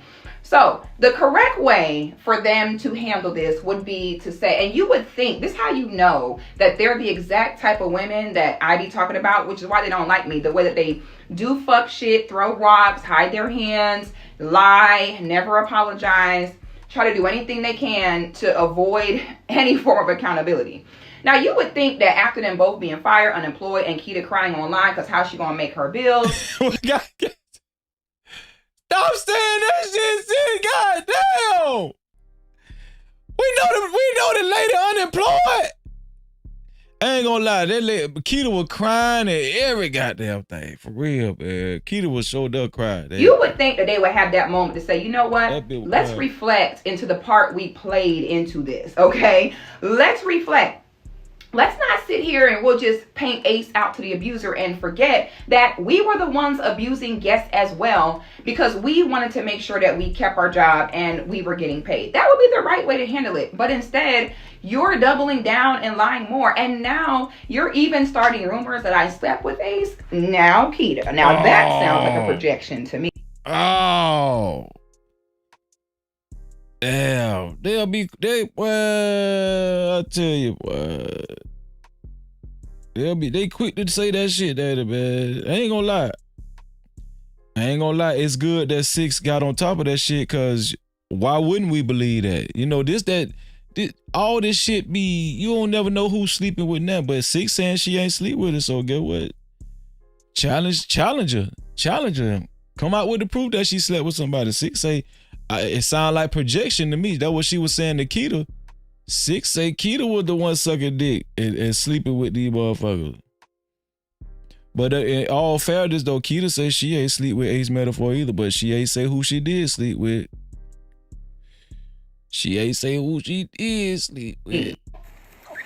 No, we talking about 6 the God. The goddess. Oh, they ain't no more dog shit, man. God damn. Oh, they ain't no shit. That's all you do. Oh, they ain't no shit. You rap. This one here for the thug. They ain't no shit, man. God damn. And it's funny because she teaches women how to be like feminine, right? But during the episode, as we're calling her out, she and Randy start to get into it. So she's yelling, Randy's yelling. She's like, oh, I don't give a fuck, bitch. I'm good. And I'm like, oh my God, this is the feminist coach. Wow. You just told that bold-faced lie. Man, shout out to 6 for showing us the real footage, man. This girl, Keita, now I don't know if I should believe Keita all the way about the tonight's conversation shit. This is what 6 saying. 6 is saying this whole liar too. That's what 6 saying. She said 6 is saying, why y'all believe in her? She a liar too. She a liar. That's what 6 saying. 6 say don't believe none of them hoes. All them hoes ain't right. None of them hoes right. That's what 6 saying. And you think 6 care if Keita get paid? Do y'all really think 6 even care if Ace Metaphor pay her? Which I understand. Like, if you disrespected me like that, bitch, I hope you don't get paid, bitch. Fuck you. No Cap-tivity. Fuck you and damn you. Yeah. You called me a bitch out my name. You didn't want to fight. You think I give a damn if you get paid at 6:30? Talk about and she's unemployed and she can't pay her bills. Come on, sis. Goddamn, sis. Damn. But I wouldn't be surprised if Ace ain't knock her on the couch of doom. Smash them papas. Wow. All these hoes don't like me. I'm not sure why they do that though. Why they do that? I be sitting next to him. Maybe that's why. So I'm just going to say this just in case. But for the record, I never slept with Ace. Never would. Matter of fact, if Ace was the last man on earth and it depended on him and I to repopulate it, the human race would just have to die out, honey. So these are the self-proclaimed girls. I'm a girl's girl, but I'm going to slut shame. I'm going to lie and put bodies on women that they don't have. Women like Keita, as long as you're doing what she wants you to do, as long as you're acting the way she wants, as long as you're using the tone that she wants, she'll laugh with you and kiki and all of that. And then the minute that she doesn't get her way, them the type of girls right there, honey, they gonna tell your business the same way she been doing Kitty. For real. People are trying to act like, her and Kitty, it was a business relationship. No, their children played together. They were at each other's homes, okay? And then the minute that Kitty don't act the way she feels, because she's the master cracking that whip, and y'all blackies better listen to me. So the minute that the blackies get out of order to her, honey, the gloves come off. She can exploit everything. Damn. She's exploiting Ace's, SA. She's over here telling everyone, Kitty's in debt. I had to buy her food. I can't stand them girls where they... This one here for the thug. Well, they will throw your ass up under the bus, won't they? Won't they throw your ass under the bus? No captivity. Boy, I'm telling y'all something, boy. When black people fall out with you, they will make up shit just to make you look bad. Whatever true, they gonna tell it. Whatever false, they gonna make it up. Boy.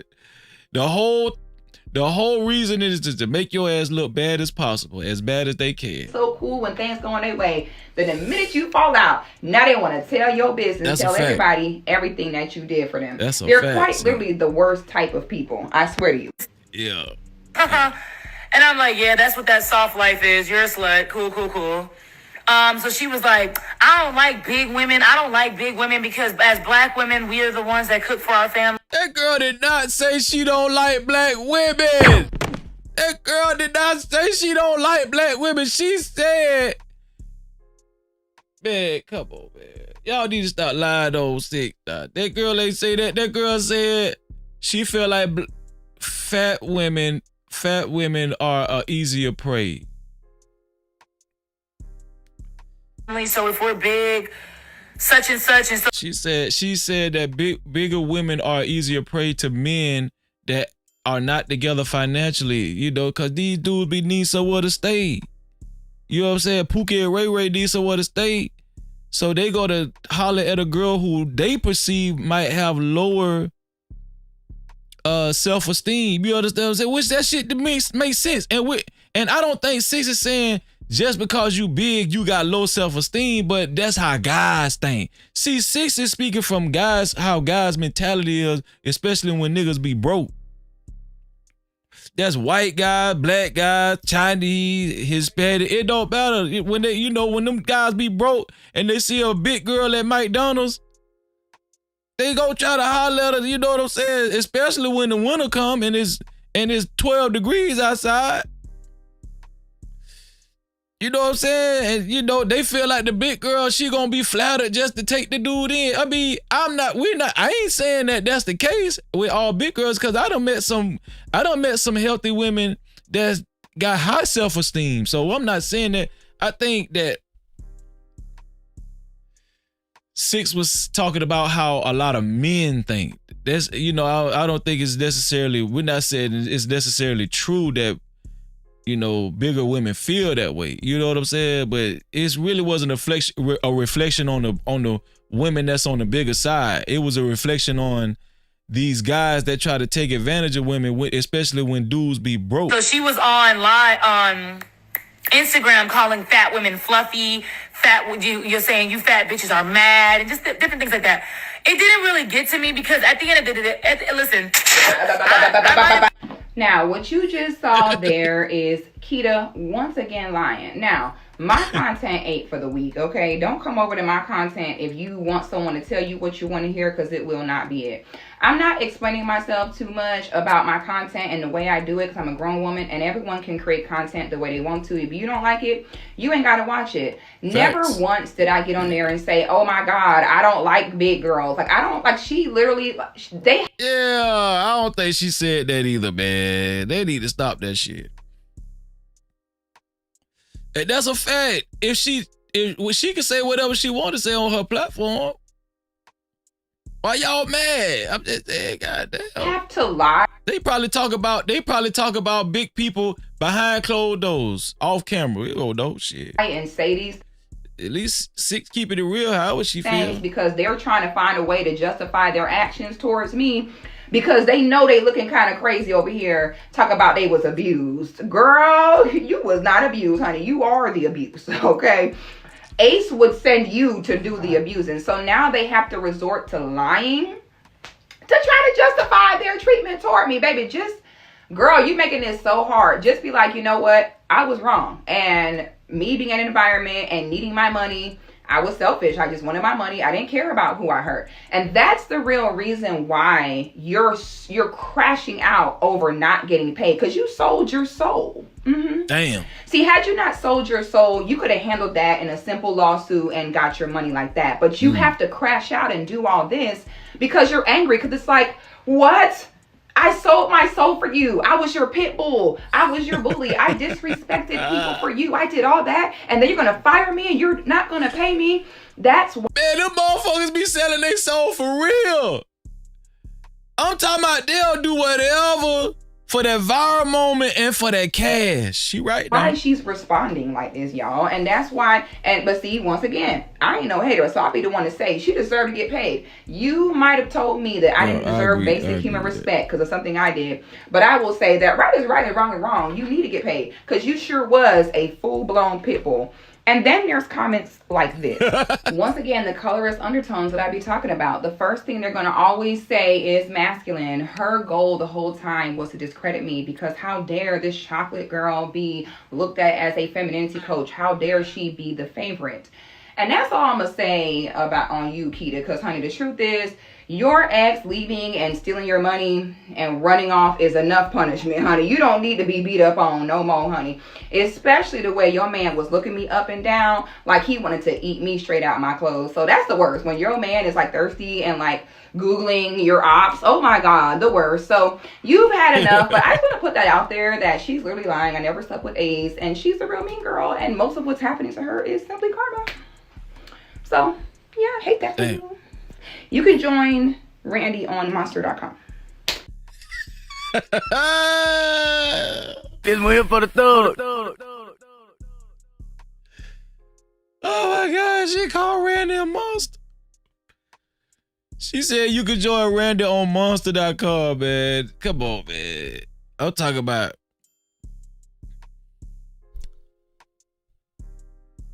the get backs be epic, man. I'm telling you, listen, you can't don't go at 6. I think I got money on 6 fighting, and I got money on 6 cracking on y'all, just cracking on y'all and joking with the jokes and everything. 6 go win all the way. This another thing. This another reason why I got respect for 6 on this tonight's conversation shit. Man, ain't nobody on 6 side. She fighting her battle by herself. All the tonight's conversation people, they against her. They talking shit about her together as a group. But she fighting these motherfuckers back by herself.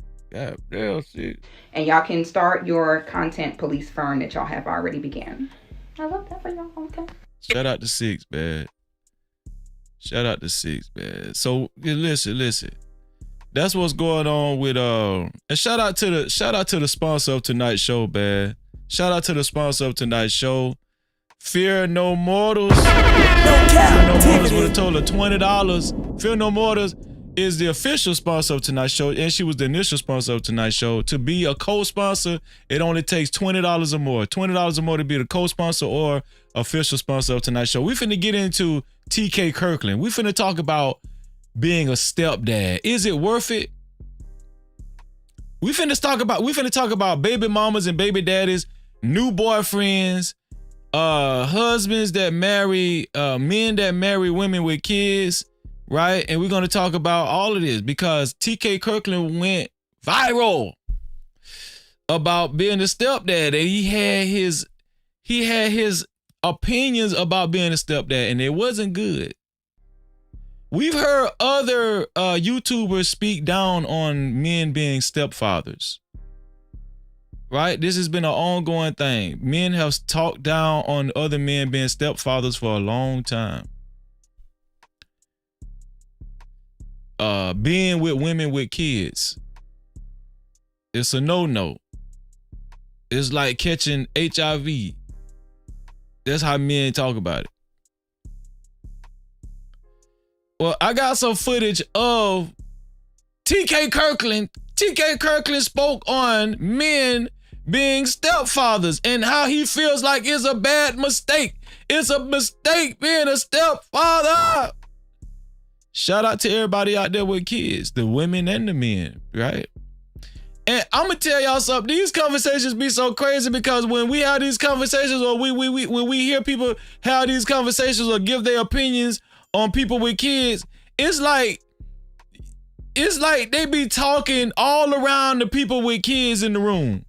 Like it be people with kids, it's people with kids that's watching this content. It's people with kids that's hearing these opinions, right? People with kids, a lot of people got kids, and we talk as if people with kids don't exist. People ain't got no chill. Just like TK Kirkland. Now, TK Kirkland say he has a right to speak on this because he has experience.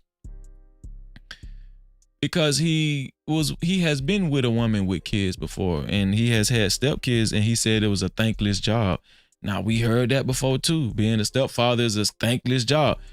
And I know people be wondering, Freezer, why don't we talk about stepmothers? Because there are women that have actually married into an already made family, and the dude had kids. Well, the reason why that conversation really don't get brought up a lot is because it don't really usually happen a lot, right? Usually the women have custody, and even if a woman dates a man with kids, a lot of times he don't even have the kids staying with him. A lot of times he's not really the one waking up, feeding these kids, making sure they get ready for school and all that. Usually the women have custody of the kids, especially when they're young kids. Even fathers agree that the kids should be under the care of the mother at very young ages. So that's why you don't really hear these conversations. But that is a conversation, and maybe we'll touch on it too tonight.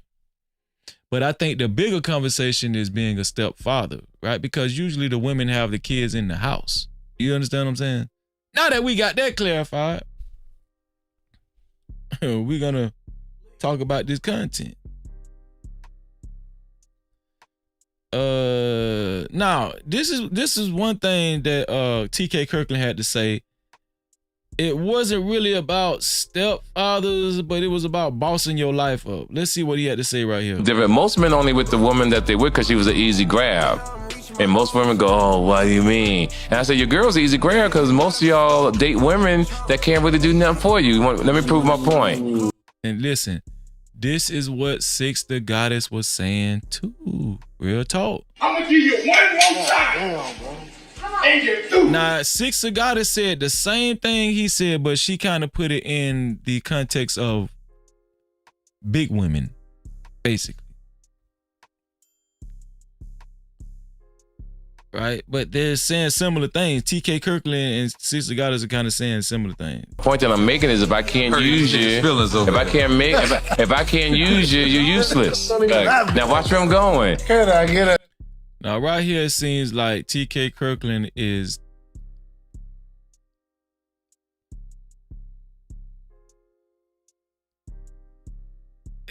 how do I want to say this? Right here, it seems like TK Kirkland is advising men to use women. That's what I thought too when I first heard this clip. But let's just keep going, man, so we can get the right context. Now, this shit was stupid as hell. I was trying to be nice, man. So you brought up $10,000 for what? You not going to use the $10,000. You're not going to use her for the $10,000. Why did you bring up? Why are you telling men that women need to have $10,000? I don't get that one there, TK. What the hell is you talking about? Man, shut the fuck up, TK. Okay, that was my TK rant. Okay.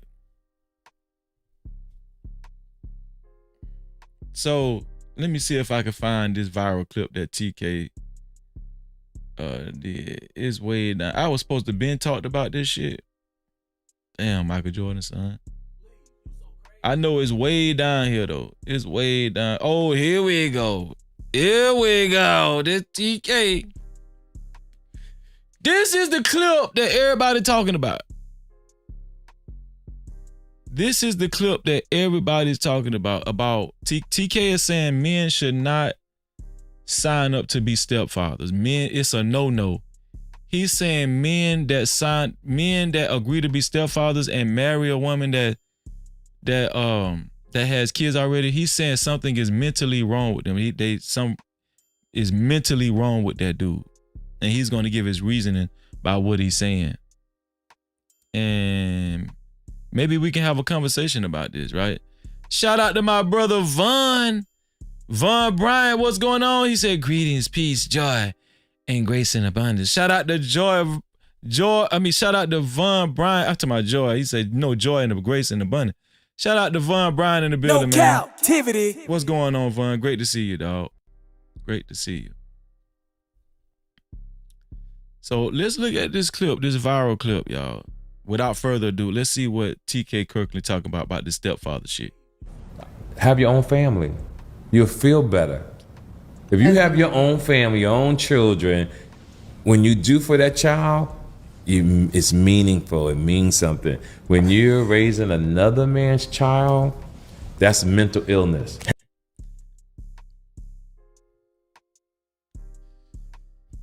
TK Kirkland say, when you raising another man's child, that's mental illness. Something got to be wrong with you. Something wrong with you. Let's see why he said that. Have you ever tried to do that? That's crazy. I've done that. Oh, you've done. Okay, speaking from experience. Okay, yeah, got it. It's mental illness. It's really one of the worst things you can do. Raising another man's child is mental illness. It's mental illness. God. Ooh, boy. Let's keep going. He said it's better on your brain to have your own kids. It's better on a man mentally for him to actually have his own kids and raise his own kids than to actually take on another man's kids and try to raise another man's kids. Because you're raising something that don't belong to you. That's some horrible shit to pretend. That's like a gay man who wants to be a woman or a woman who wants to be a man. You're pretending.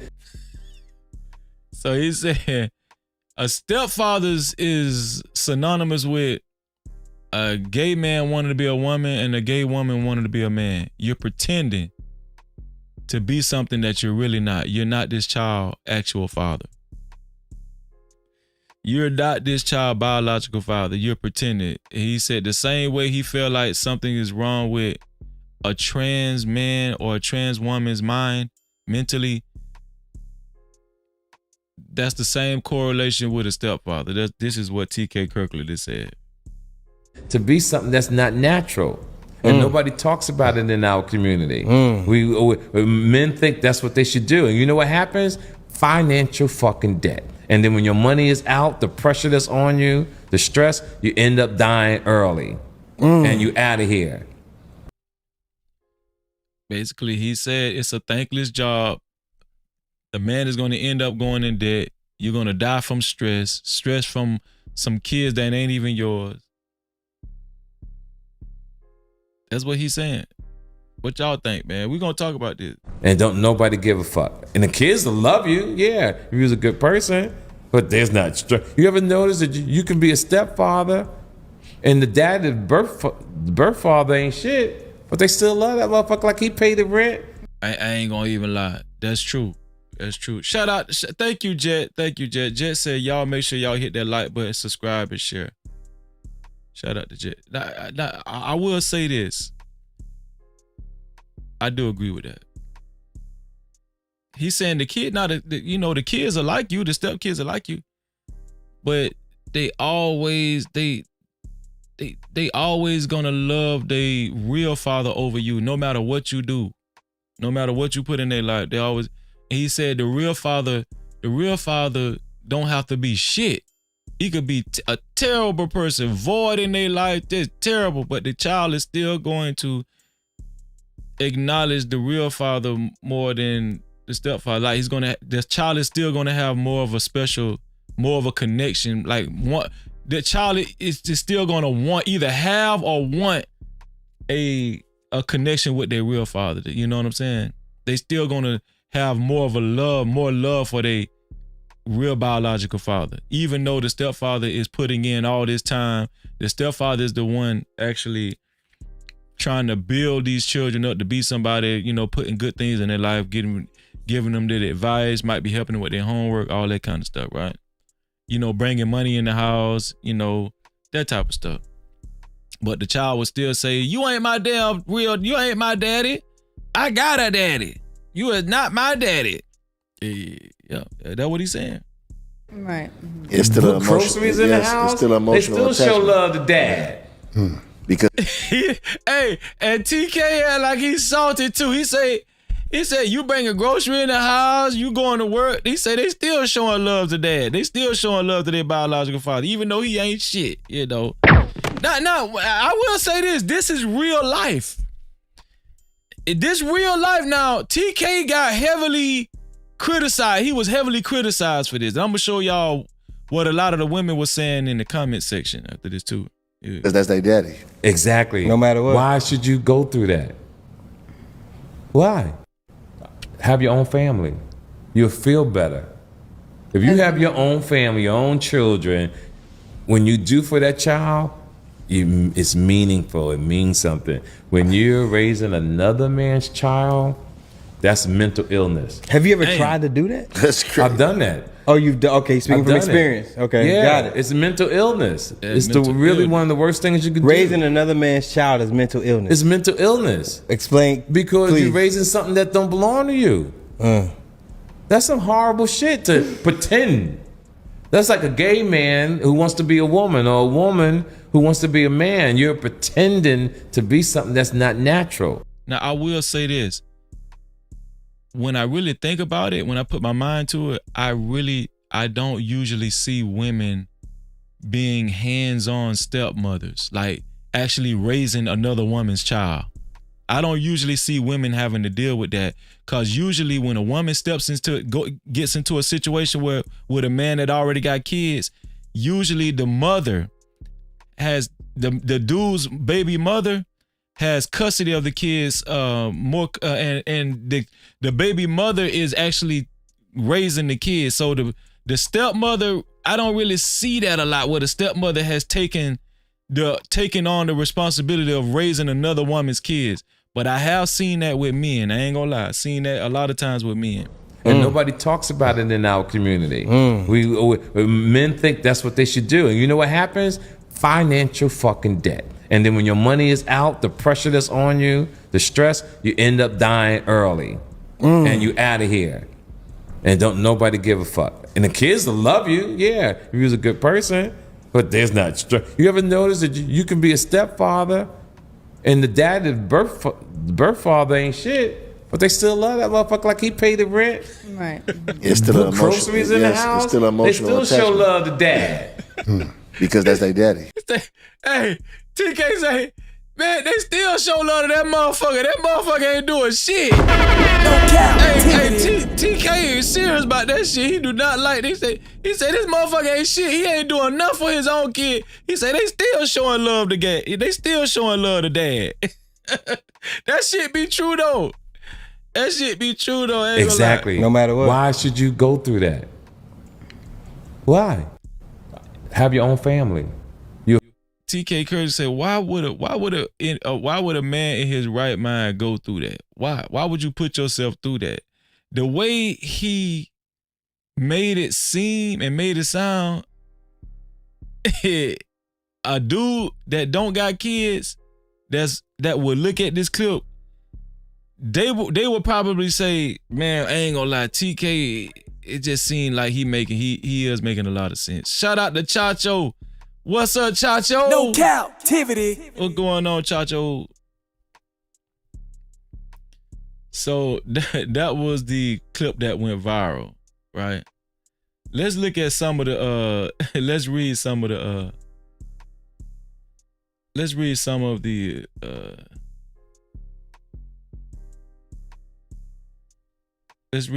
comments. Oh, there go Poppy. Look at no, that ain't Poppy. That's Poppy Chulo. Poppy Chulo Dreaded. I think he'd be on that damn shout out to you, Yaham. What's going on, you, Yaham? Great to see you, bro. Great to see you.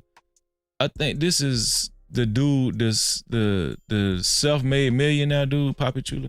He said he sound crazy. Somebody said I agree with bro. This woman said defund podcast. This guy Rich Coleman said I raised all the kids around me. My kids, their friends, my nephew's kids from the neighborhood. A real man don't pick and choose when to be a man and when not to be. That advice was corny. Let's see. Hood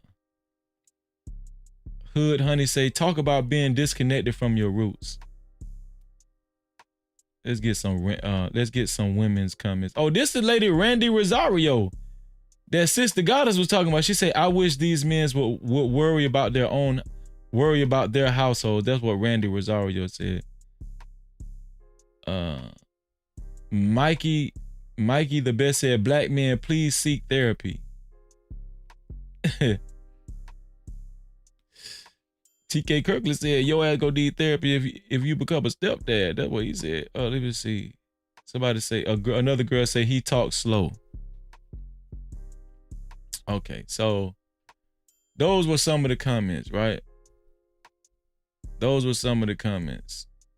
So here's TK Kirkland when they brought it up on the what was that? The Breakfast Club. They brought up what TK Kirkland said on the Breakfast Club. Just Hilarious had a bone to pick with TK Kirkland. Of course, we know Just Hilarious is a single mother. She has a child.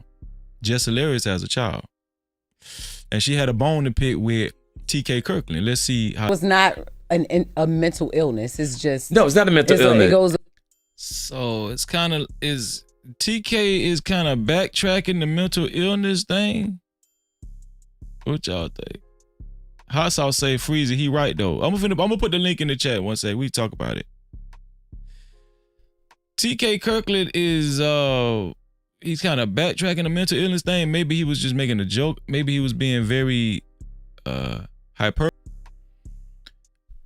That shit touched a nerve with Just Hilarious. Just do not like that shit. That shit touched a nerve. Just say, I don't give a damn. I remember what you said. You was talking bad on baby mamas and women with kids and single mothers, and you was saying that men should not be stepfathers. That's that shit. I remember that shit you said, nigga. I remember that shit you said. Yeah. No Cap-tivity. Man, that ain't your damn child. Listen, these is real conversations. Dudes, I'm gonna tell y'all something.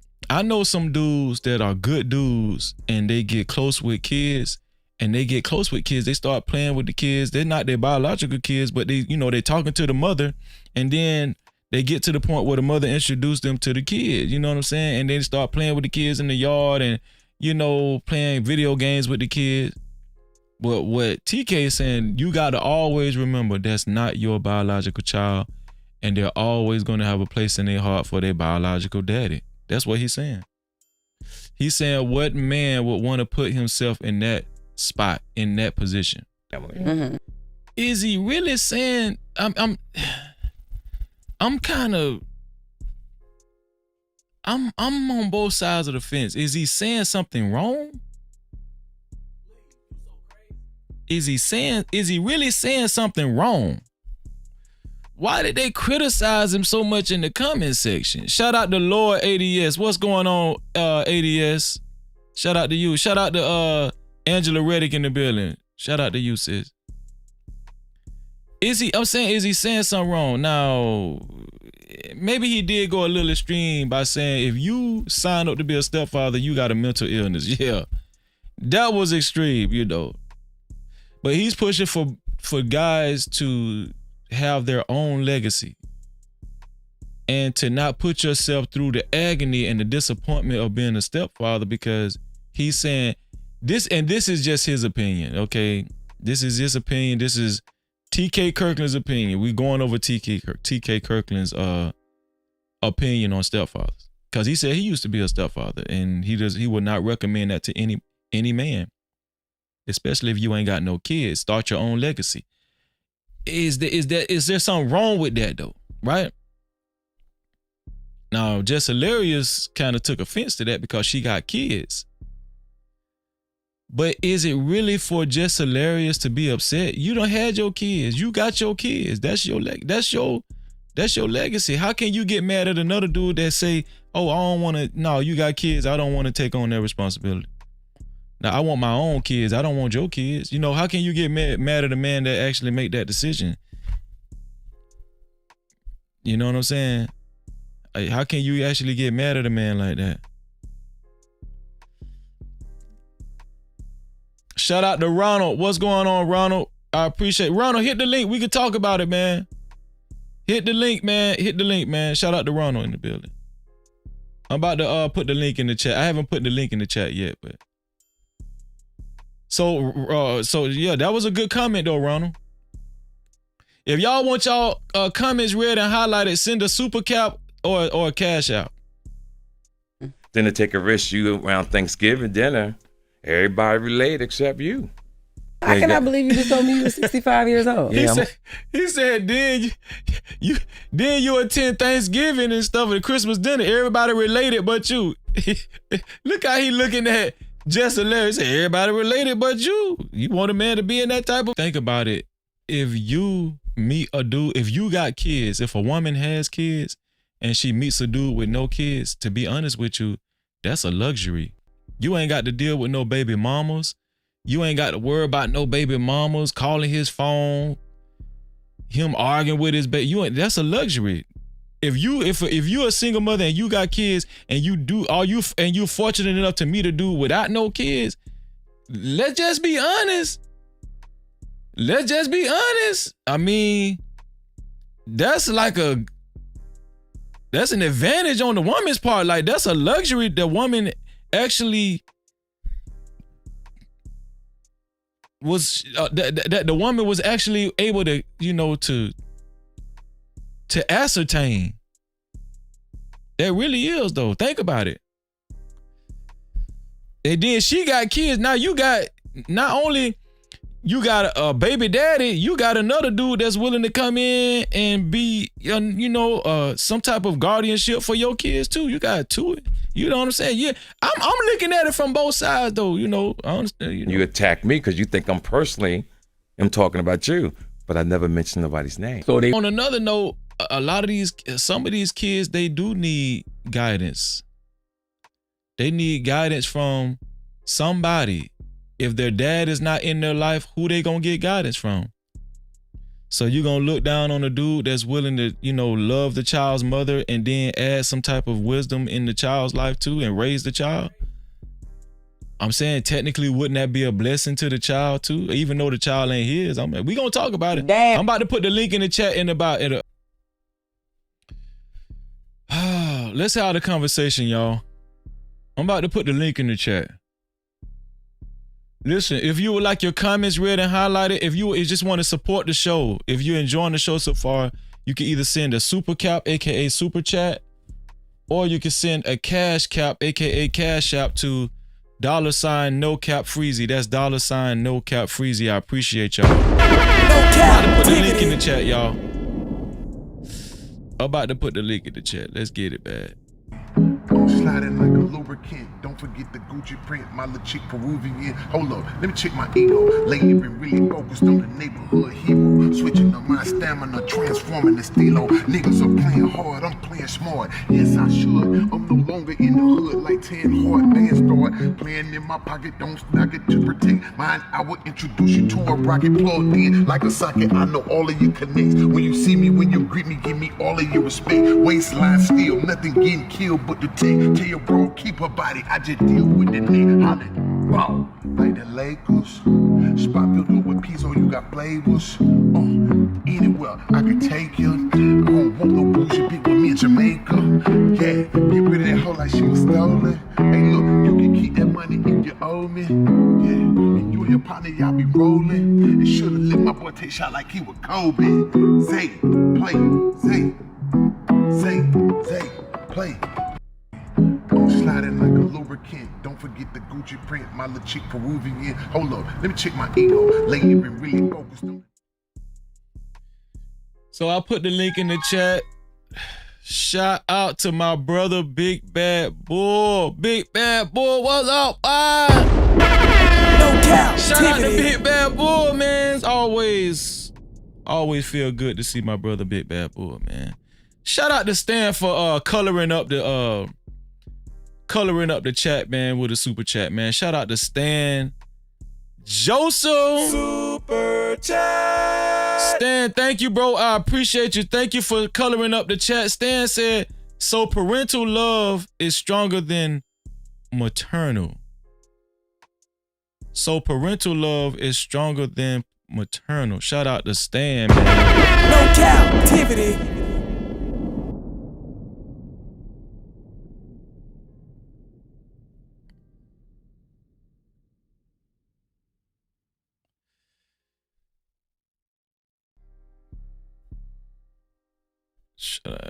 Shout out to Big Bad Bull. So I put the link in the chat, man. I'm waiting on y'all to come, but let me talk about it a little bit on my own before, as we wait for people to hit the link, right?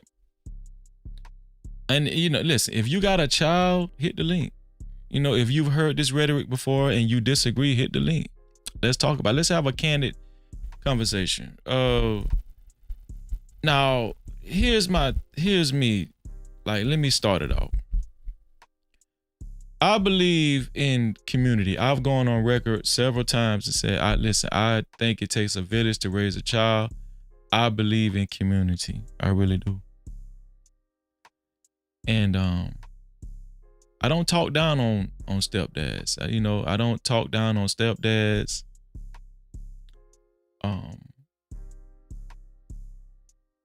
And I actually commend men who actually have a big enough heart to put something good in a child's life that's not even his biologically. But let's just be honest, there is a dark side to it. There's a dark side to it. You could do all of that and still get shitted on. You could still get reminded that, hey, you you ain't my damn daddy. You could do this and that, talk this and that, give this much guidance, play with the child, do homework, you help do homework, and then still be told you ain't my damn daddy. You are not my daddy. And you're trying to give this child some advice, some good advice, or you trying to tell them, oh, that's not good. You shouldn't do this, or you should. And the child say, you ain't my daddy. Now you've been knowing this child probably 5 years, 5, 6 years, 10 years, and at age 11, the child said, you are not my daddy. You can't tell me what to do. And you just didn't see it coming. You didn't see it coming. This shit happens now. Think about it. And the women don't feel it. The women don't feel it because that's their biological child, but the man do. Right then and there, he gonna be like, what the hell have I been doing? So I see both sides. I see it. And I thought, TK Kirkland raised an interesting conversation. Shout out to my brother, my shalom to the Don. Get them out. Trump, let's get it. Shout out to Hot Sauce in the building. No captivity. What you think about this Hot Sauce? Shalom, bro. I think he's absolutely correct. Okay. If a young man with no children dates a woman with children instead of starting his own family, that's illness, bro. You say that's mental illness? Yeah. Damn. Why you say it's mental illness? Damn. Bro, saving money, going to college, part-time job, working your hands to the bones to give the resources to someone that's not in your bloodline. It's crazy. If you want to be a stepdad, then be a stepdad to your daughter, to your sister's kids, because at least they're the same fucking bloodline. Damn. I never looked at it like that. Right? Be a stepfather to your cousin's kids. At least that's your bloodline, you're saying. Yeah. So, is it? Let me say this last part, please. Yeah, keep going. Just talk. I cut you off. Go ahead. If you have children, he has children, cool. She become a stepmom, you become a stepdad. Fair. That's what you want to land with? Yeah. So let me ask you something. What if a guy does make a decision he talks to a woman, he meets a woman, finds out she has kids, but he still entertains her. They get to know each other. He finds out that this woman actually is a good woman. Like he doesn't understand why she's single. Like she's a good woman. She cooks for him. She's very respectable. She doesn't disrespect this guy. She's wife material, but she has a child. If a guy actually if he actually makes a decision to marry this woman and takes on the responsibility with this child too, and they become a family, do you still feel like that's a bad thing? How old is he? How old is he and how old is she? Let's say he's let's say he's in his early 30s. Hell no. Nope. Don't do it. Don't do it. That's what you said. Nope. Early 30s. Yeah. You have options. You can marry women in your early 30s. You can marry women in their late 20s. You have options. Right? You have options. No way. No. Yes, is she a marriageable woman? Yeah, all that could be true. All that could be great. Right. But you can still find another great girl or great woman. You can still find another great woman, another marriageable woman. You can still find another woman who don't disrespect you. You just got to be patient, huh? Well, I mean, or just go out there. Just be active. Go out there. What do you say to the people that actually, because it was a lot of criticism towards TK Kirkland. A lot of people criticized TK Kirkland and he had a lot of backlash. What do you say to the people that gave him backlash? Well, I mean, it's easy. He's a black man.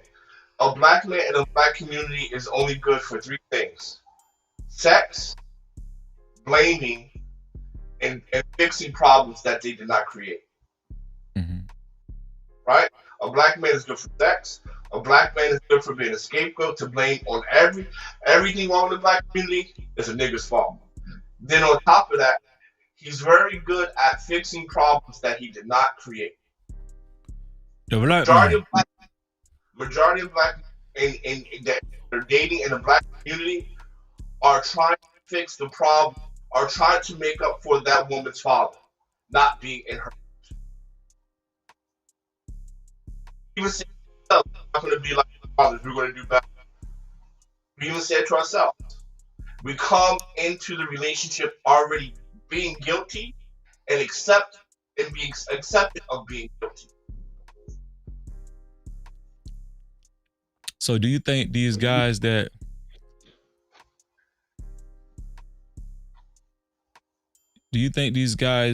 guys that actually agree to accept these stepfather roles, a lot of these guys try to show women and prove to women that they're not like the black men that's always negatively talked about. You saying that a lot of these guys be trying to set out to prove that they're not like that. 1,000%. 1,000%. And that they can help fix the community, and they can help fix broken families and stuff. That's what you're saying. Right. And see, that's part of the illness, because you're coming into a situation where you think you're guilty and you haven't done anything. That's insane. You're not. Yo, I have witnessed a guy with no kids get into it with his girlfriend. And because he got into it with his girlfriend told him, you don't never have to worry about seeing my child no more. And that's not even his kid. And she'll throw the kid in his face and say, you don't never got to worry about seeing. You know what I'm saying? Even after he's, tried to create a bond with the child and try to put some good in the child. Like, yeah, I done seen that. And that's not even his kid. Do you think that's a sense of entitlement or what? Well, I mean, that's her right. She's the mom, right? That's her. That's I'm saying, but she used the child to throw the child. Like, she could have just broke away from him and just said, hey, I don't want to do this no more. But she threw the child in his face and said, you ain't never got to worry about seeing such and such no more, Yeah, I mean, because at the end of the day, man, there's no upside, right? Mm-hmm. Clothing, you pay for. Picking up from school, you pay for. Helping him or her with their homework, you did it, right? And these are small, trivial things, right? Let me say that off bat. These are small, trivial things, but these build bonds with children, right? Because your children doing homework. I don't think it's trivial, because my biological daddy never helped me with my homework. Never. So I don't think that shit trivial. Okay, cool. But you do things here and there, right? Now no, it doesn't. But at the end of the day, you're doing things to lift the of her, your girlfriend, or your wife, whatever, and you do things to show to the kid that, hey, I got your back, right? At the end of the day, man, for this, what's up for you? And a relationship is a win-win situation, right? So if I'm in a relationship with a single mom, even somebody on the chat, what do I get? What do I get in that situation? What if you getting a coochie? I can get that from a prostitute. Damn. But honestly, what do I get? What's the upside? The reason why I said that is because, I mean, they will make you feel like, I'm sleeping with you. You know what I'm saying? A lot of times women make you feel, because they're sleeping with you, that you should be grateful that, you know what I'm saying, you're in their presence or whatever, and that they allowed you to come in their ready-made family. No. See, that's the problem, right? Mm-hmm. If all you can give me is sex and relationship, how can a relationship last? And that goes on to his other point, right? About money, right? If you're not useful for me outside of sex, then like how can you really be a benefit to my life? Because I'm just giving. And if I'm not receiving, then that's the problem. Okay, so what if, would you still look at the relationship if it was in the confines of, okay, their boyfriend and girlfriend, this guy is, their boyfriend and girlfriend, but they're not married and they don't stay together. Would you still kind of look at that as a negative situation? No, because he's not a stepdad, right? Because we're talking about legally becoming a stepdad. Legally, not just that when you talk, not like a, because some, they'll throw that title around just if you the boyfriend. You know what I'm saying? Oh no, I'm thinking I'm thinking adoption papers were signed and all this shit. No, I'm talking about just being a boyfriend and then you taking up time with this child or whatever. Oh, then it's okay. It's you can get a single mom if you want. That's fine. But that's still not good on that's still not good on the single mom's behalf, is it? Just to be sleeping, just to be, I mean, where is this gonna go? Like, she has a child. Right. Well, she shouldn't be dating a single man. Right? She should be focusing on, hey, I need one, she should try to get back with the dude that got her pregnant. And if that can't work, find another man with children and try to make that do a Brady Bunch situation. What if right? Because you stepping into a situation to raise a child that's not biologically yours doesn't make you a real man. It makes you real stupid. Oh, so you feel like TK Kirkland then? Yeah. Damn, that's kind of harsh though, don't you think? Bro. If you're dating a single mom and you're not legally the stepdad, then it's whatever, right? You're just having fun, she's having fun, whatever. But I'm talking about like a legit, I'm going to be your stepdad, I'm going to get adoption papers, you're going to take my last name, etc., etc. Nah. Now you're saying then you would be taking on an actual liability. And yes, and then you have issues. You have issues, right? You have issues. Because that's what a stepdad is, right? You go down to family court, they take the kid, change the last name to yours, you are officially the stepfather. Well, no, I don't know if you even have to go through those. Or marriage, right? Or marriage. Right? Yeah, I was going to say you could just get married. Okay. Yeah. Okay, marriage. Okay. Well, because if you think that you would be the father, you would be the father then. Okay. Yeah. But a marriage, nah. No. Because what's the upside, bro? You die, you die, your pension, your resources, all goes to a person to that doesn't have your bloodline, and you're enriching someone else. Bro, it's the same thing. And look at it in just context. Look at all the migrants that come into the hood and make money off of us. Right? In every generation, we can't get a leg up because people are taking money out of our communities, right? She's taking money out of your family. So, what about when we see the stories, the success stories, when the stepchild graduates school and they become very successful, and the stepchild is respectful enough to say, hey, I really appreciate my stepdad stepping in when he did and raising me to be the person I am today. And then, like, even to the extent where this child actually amasses a certain amount of wealth and the stepdad is rewarded because of it. What do you think? What do you think about a situation like that? So like Shaq, right? Shaq dad, right? Shaq. Yeah, Shaq dad. Yeah, exactly. Story, right? Yeah. I forgot Shaq. Yeah, Shaq got a stepdad. Yeah, I forgot about that. Yeah. Right. But how often is that, bro? I'm saying those are the type of stories that that float around that they use to that are used to justify stepdads. Though those are the type of stories. You know what I'm saying? I'm going to bet on my genes. I'm going to bet on my genes. I'm going to bet on my. I choose my genetics. Like I said, bro. Like I said, I have children. She has children. She becomes a stepmom. I become a stepfather. Fair. Do you see this happening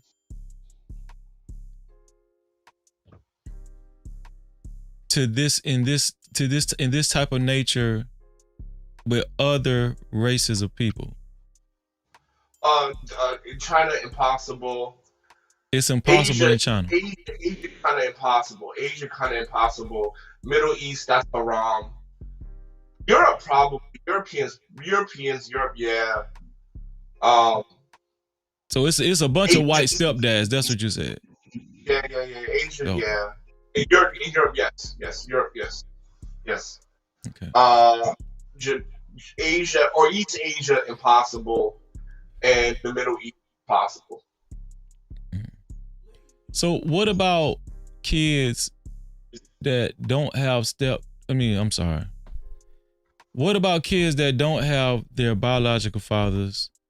Either the biological father is dead, in prison for a long time, or the biological father just don't do nothing for the kids. They don't want to see the kids. It's just a deadbeat. Don't you feel that these kids need some type of male presence in their life? Yeah, that's what the Big Brother programs are. That's what the YMCA programs are for. That's where all these, social institutions. This one here for the thug. You're not destitute in America, man. Like, bro, go to another place where the government it doesn't have these nonprofits. Go to a place like Burundi and see what happens. What would happen? Tell the crowd. And look, that kid was kidnapped or trafficked. You say that kid would get what? Kidnapped or trafficked. Oh, damn. Or sold. Right? So, I mean, at the end of the day, like, when we talk about the U.S., there's so many programs and stuff like that for single mothers and children, right? Mm-hmm. Like, America policy is not going to leave mothers and children destitute. That's the whole point of family court, is to prevent kids to be destitute. That's the whole point of it. That's the whole point of Section 8, welfare, child support. So women and children will never be left destitute. And free education. Which a lot of countries do not have. I'm surprised no women came up here and tried to give pushback. I'm surprised, you know what I'm saying? Because there are a lot of women with kids, and I've heard a lot of women speak on they don't really get a lot of support from the baby's father, or he's not really present in the child's life. And they don't feel like Angela Reddick in the chat. She feels like what you're saying is a shame, to speak down on stepfathers or whatever. Then how many moms are? So does it take a real woman to step in to raise another man's child? Then how many of these women up here rushing in to become stepmom? I ain't gonna lie. I said that earlier. I said when I really put my head to it and thought about it, I don't really see women actually stepping in. Now I see women getting into relationships with men with kids with men that already got kids, but a lot of times the kids, those women don't really have to be hands-on with those kids, because the kids don't really stay with the man.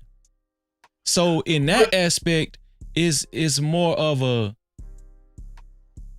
luxury there. I will say that, because we talk about the courts. The courts, usually give the custody to the women. You know what I'm saying? Right. Well, even on visitation days, is she shopping clothes for him or her? Is she reviewing? But I've seen women be stepmothers, and and I'm talking about like how we would do. You mean in the nature of what a man would take on, the responsibility that a man would take on, stepfather? Right. I don't really see that a lot, though. That's what I'm telling you. I don't really see that. She ain't buying like even a woman. I'm talking about a woman with no kids and a dude. Let's just say a dude got 3 kids living with him, 2 kids living with him. Right. I don't really see women taking on that type of role. Like a stepmother, she ain't got no kids. Right. And the dude got kids living with him. You know what I'm saying? Bro, tell me how many women would have signed up for a man that has 2 kids? A single woman that's in her 20s or early 30s. How many women in their late 20s or early 30s is going to go and deal with a man that's living with 2 kids and taking care of 2 kids on his own. I'm not saying there aren't women that won't do it, but I will side with you and say I don't usually see that. I don't. And then I'll even go one back because the thing about it is, if she shouldn't, that is the right thing to do. So I'm not even criticizing her because she shouldn't. Yeah, because she gonna that woman you talking about, that 26-year-old girl, 26, she gonna be living her best life. You know what I'm saying? Right.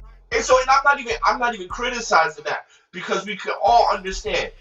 If think about this, and another thing is, black women aren't black women without kids, they aren't shamed for not wanting to be stepmothers either. They're not shamed as much as men are. You know what I'm saying? So let me ask you this question. Your daughter. Now, you're making a good point, though. You make a good point.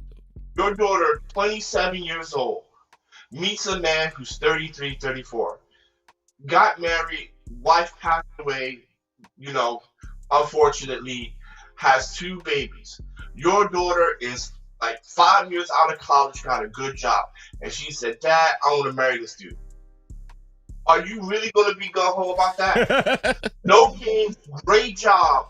You're going to get with a nigga with and this ain't nothing wrong with him. With 2 kids. Nah, I ain't going to be gung-ho with her getting with that dude, no. Feel me? But yet, who's gonna say, well, it takes a real woman? But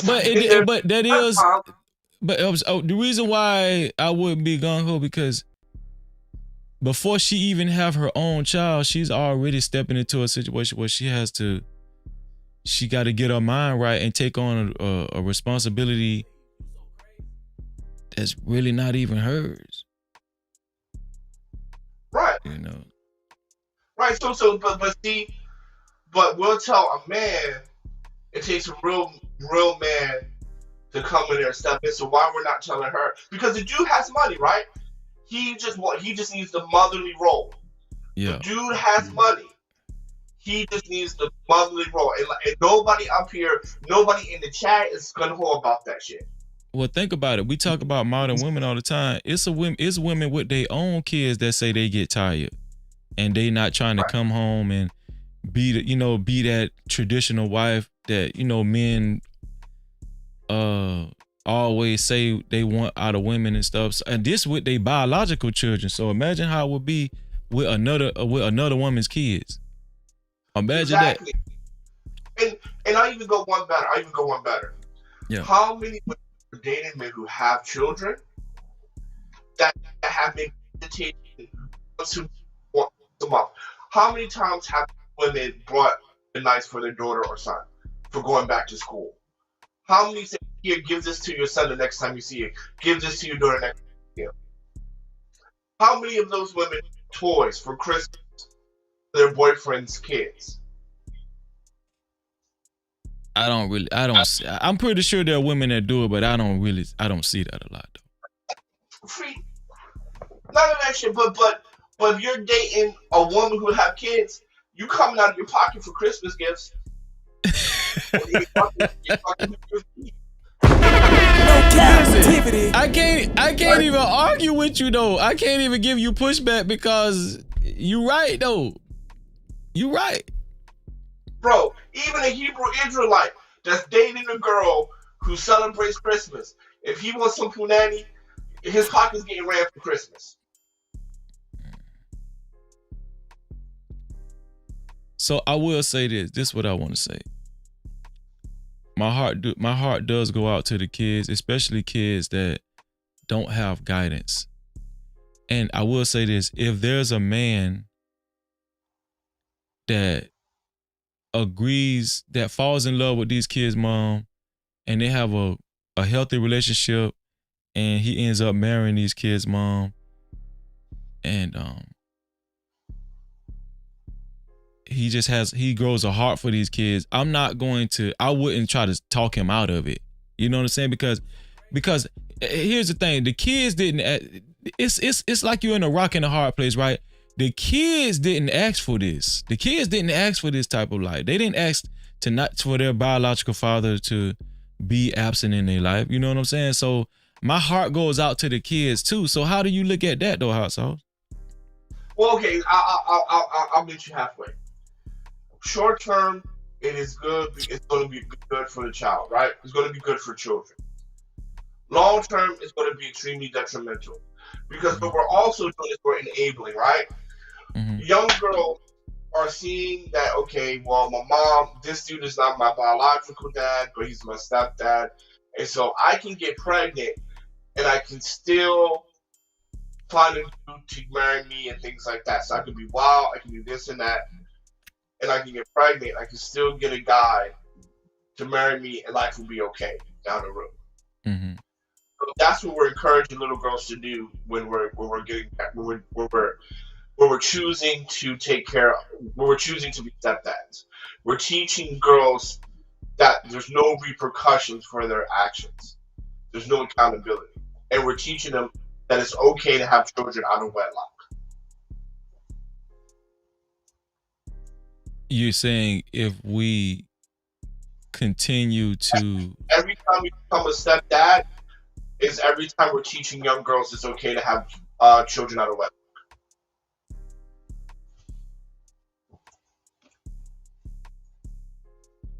Oh, so because you're saying that little girl or that little boy might grow up feeling like, hey, if it don't work out with the person I had a baby with, it's not a big deal. I'll find somebody that'll be willing to be a step parent. That's what you're saying. Right. My mom did it. Yeah, because my mom. Yeah, because my mom did it. I ain't never looked at it that way. Damn, Hot Sauce. I wish there was somebody that could come up and challenge you on this stuff, man. You know. No, but I mean you're teaching. That's what we as a community are teaching our children. Kimberly said Dr. Jill Biden did it. Who is Dr. Jill Biden? I have no idea who that is. Dr. Jill Biden did it. Okay. Shout out to Kim. I don't know. But no, I never really looked at it from that dynamic. I guess it's different ways you could look at it. That can be very impressionable on the kids. Unless the mother and father is adamant about telling the kids, listen, you don't want to do it like we did. You want your own family. You know what I'm saying? You want to be responsible. Yeah. You want to marry before you carry and all that kind of stuff. But we don't tell our boys that though, right? We don't tell our boys that you don't want to do this. We don't, like, you know what I mean? Like, look, when you go, like for example, right?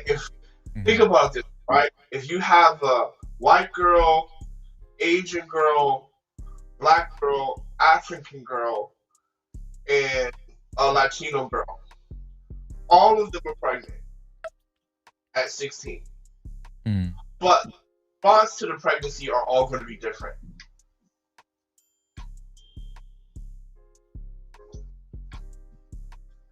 Right? The response is all going to, the white girl's going to get a, you know what, right? She ain't going to trip. She's going to go get this thing done, blah, blah, blah. Black girl's going to be like, well, you know, my mom was like this, so, you know what I mean? It's going to be okay. We'll figure it out. Asian girl might delete herself. Right? She might delete herself. You know, girl, she probably like, well, because of religion, she gonna have it, but her parents are gonna like probably smack the shit out of her. What you just did to your microphone? Cause that shit just got clearer than a bitch. Oh, I took off. I was using Bluetooth speakers. I took it off. Oh, okay. Yeah. One thing I will agree. One thing I did agree with TK Kirkland is you could develop a relationship with a child that's not yours. Yeah, you can, absolutely. And like after so long, it could be for nothing. They could tell you some shit like, well, you ain't my dad. A stepchild will remind you that you are not their daddy. You are not their daddy. Well, exactly. But see, so if we want to be, but you're saying your biological child it's impossible for even if your biological child don't like what you're telling them and they're rebelling, they can never say, you ain't my daddy, because you are their daddy. Well, I mean, yeah, it's just not true. You smack the shit out of them, and then that's that. Bro, Yeah. think about it this way, right? Say you have a sister. I don't have a sister. Mm-hmm. She became a single mom. Now I'll be their stepdad. And when they say you ain't my father, I'm gonna smack the shit out and say I'm your uncle, nigga. Right? But it's still my blood. Right? It's still my blood. Yeah. Right? And that's the thing, man. Like so if you need to be a stepdad, you go be a stepdad to someone in your family's kids. If you need to do that. It is a sticky situation, and it takes. Right, 'cause I mean, and here's another thing. If a dude does accept that role as a stepfather, right? That's the word I've been looking for the whole night. I don't know why I got brain blocks tonight. But if a man does accept that role, that woman better be very respectful. She can't have no attitude problem. All that regular bullshit that niggas be complaining about, that shit cannot happen. She can't have no attitude problem. She's better be very respectful. She better be an exemplary woman, and you understand what I'm saying? Yeah, because I'm not even trying to shit on single moms. All I'm saying is that I think it's a little bit weird if you don't have any children, then you sign up to be a stepdad. If I had children, then I would date a woman who had children. I would, right? I think that if you had children. Yeah. Okay. Then we fall in love and stuff like that. Then I would become a stepfather. Make a blended family. That's what you're saying. Like a Brady Bunch. Okay, yeah. Right? So it's not about dissing single moms. It's just about saying that, man, like it got to be a fair trade, right? It got to be a fair trade, right? So if you want me to be a stepfather, then you need to become a stepmom, right? And if I don't have kids, you can't become a stepmom. It got to be a fair trade, and that's all I'm saying. Because why do you think? Okay, Angela Reddick was in the chat earlier. She might be still watching from the cloud, but she actually had to write in the chat. She says, "Good night." She's gone. Right? She had to express that in the chat. Why do you think she actually had to let us know, I'm gone, I'm out of here? Why do you think she felt some type of way about the things we've been conversating about? Because black women never had to deal with this new type of nigger, right? Black men never asked for anything in return, right? Ever. You hear Just Jay say that, right? Y'all niggas are weird. When my granddaddy was here, blah, blah, blah, he just did what he had to do and he just shut the fuck up, right? Mm-hmm. Now, us quote-unquote new niggas like, look, if I give, I gotta get. Right? And it's man, it is tough to be a black woman in today's day, man. But I mean, y'all kept saying we ain't shit. So the new niggas listen. So what about the kids that were had by irresponsible parents? What about these kids? Just give them to the system? Look, Freezy, you gotta crack some eggs to make an omelet, man. Look, you got to, man. You got to. What did the Most High say? Kill all the Philistines, shave the women's heads, and all that other stuff, right? Look, bro. In order for us, look, even for us, only a remnant is gonna make it. So, bro, we have to. If we really want the community that we need, we have to. Some people need to suffer, because if we truly love children, if we truly love the children, the children have to look and say, "Oh, look at Miss Brenda. She has children, and men avoid her like the goddamn plague."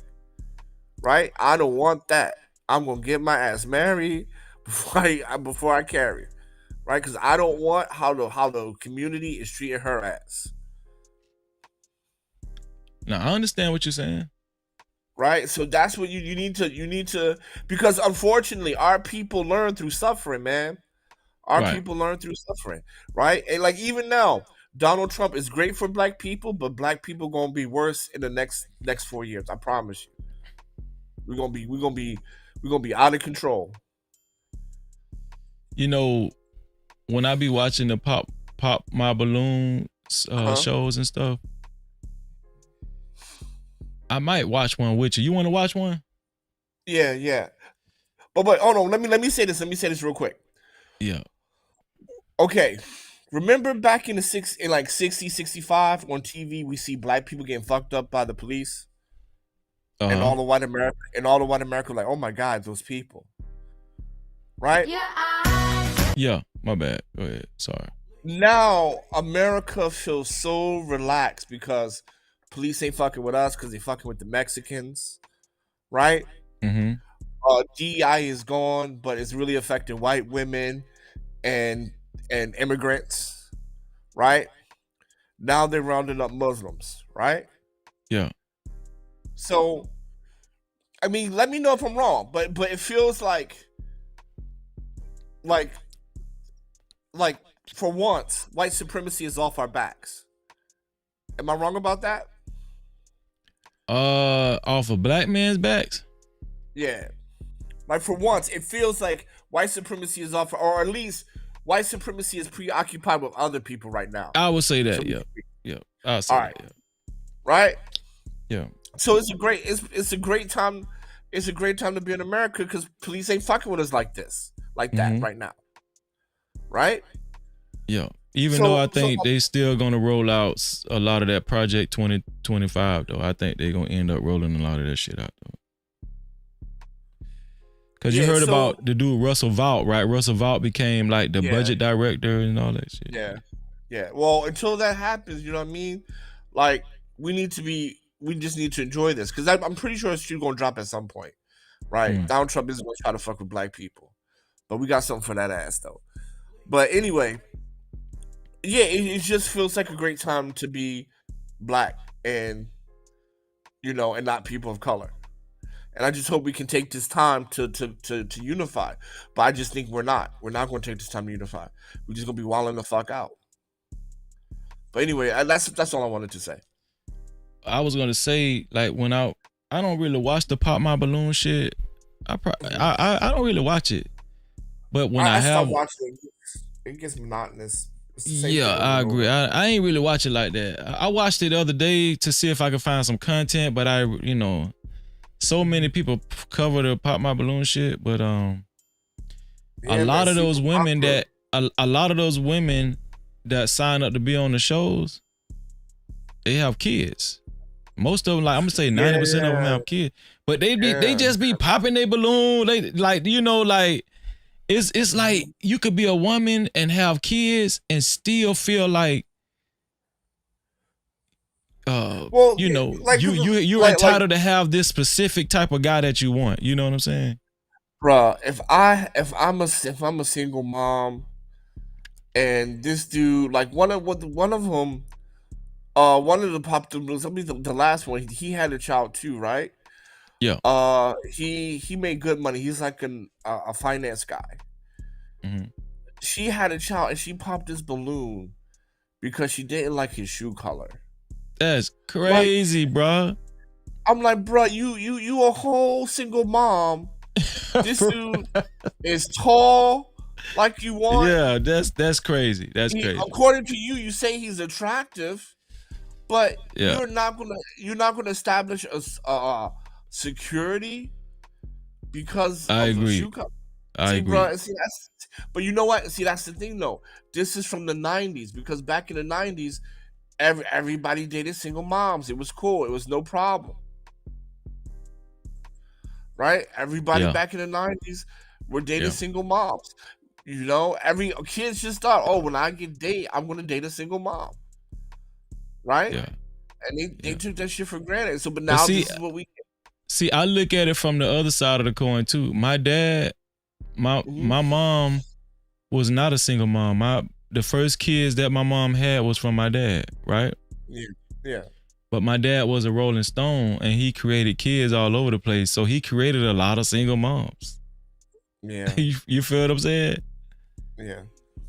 So I see it from the other side too. Like these dudes just be knocking up women and they ain't taking care of these kids. You know what I'm saying? And women, I don't know.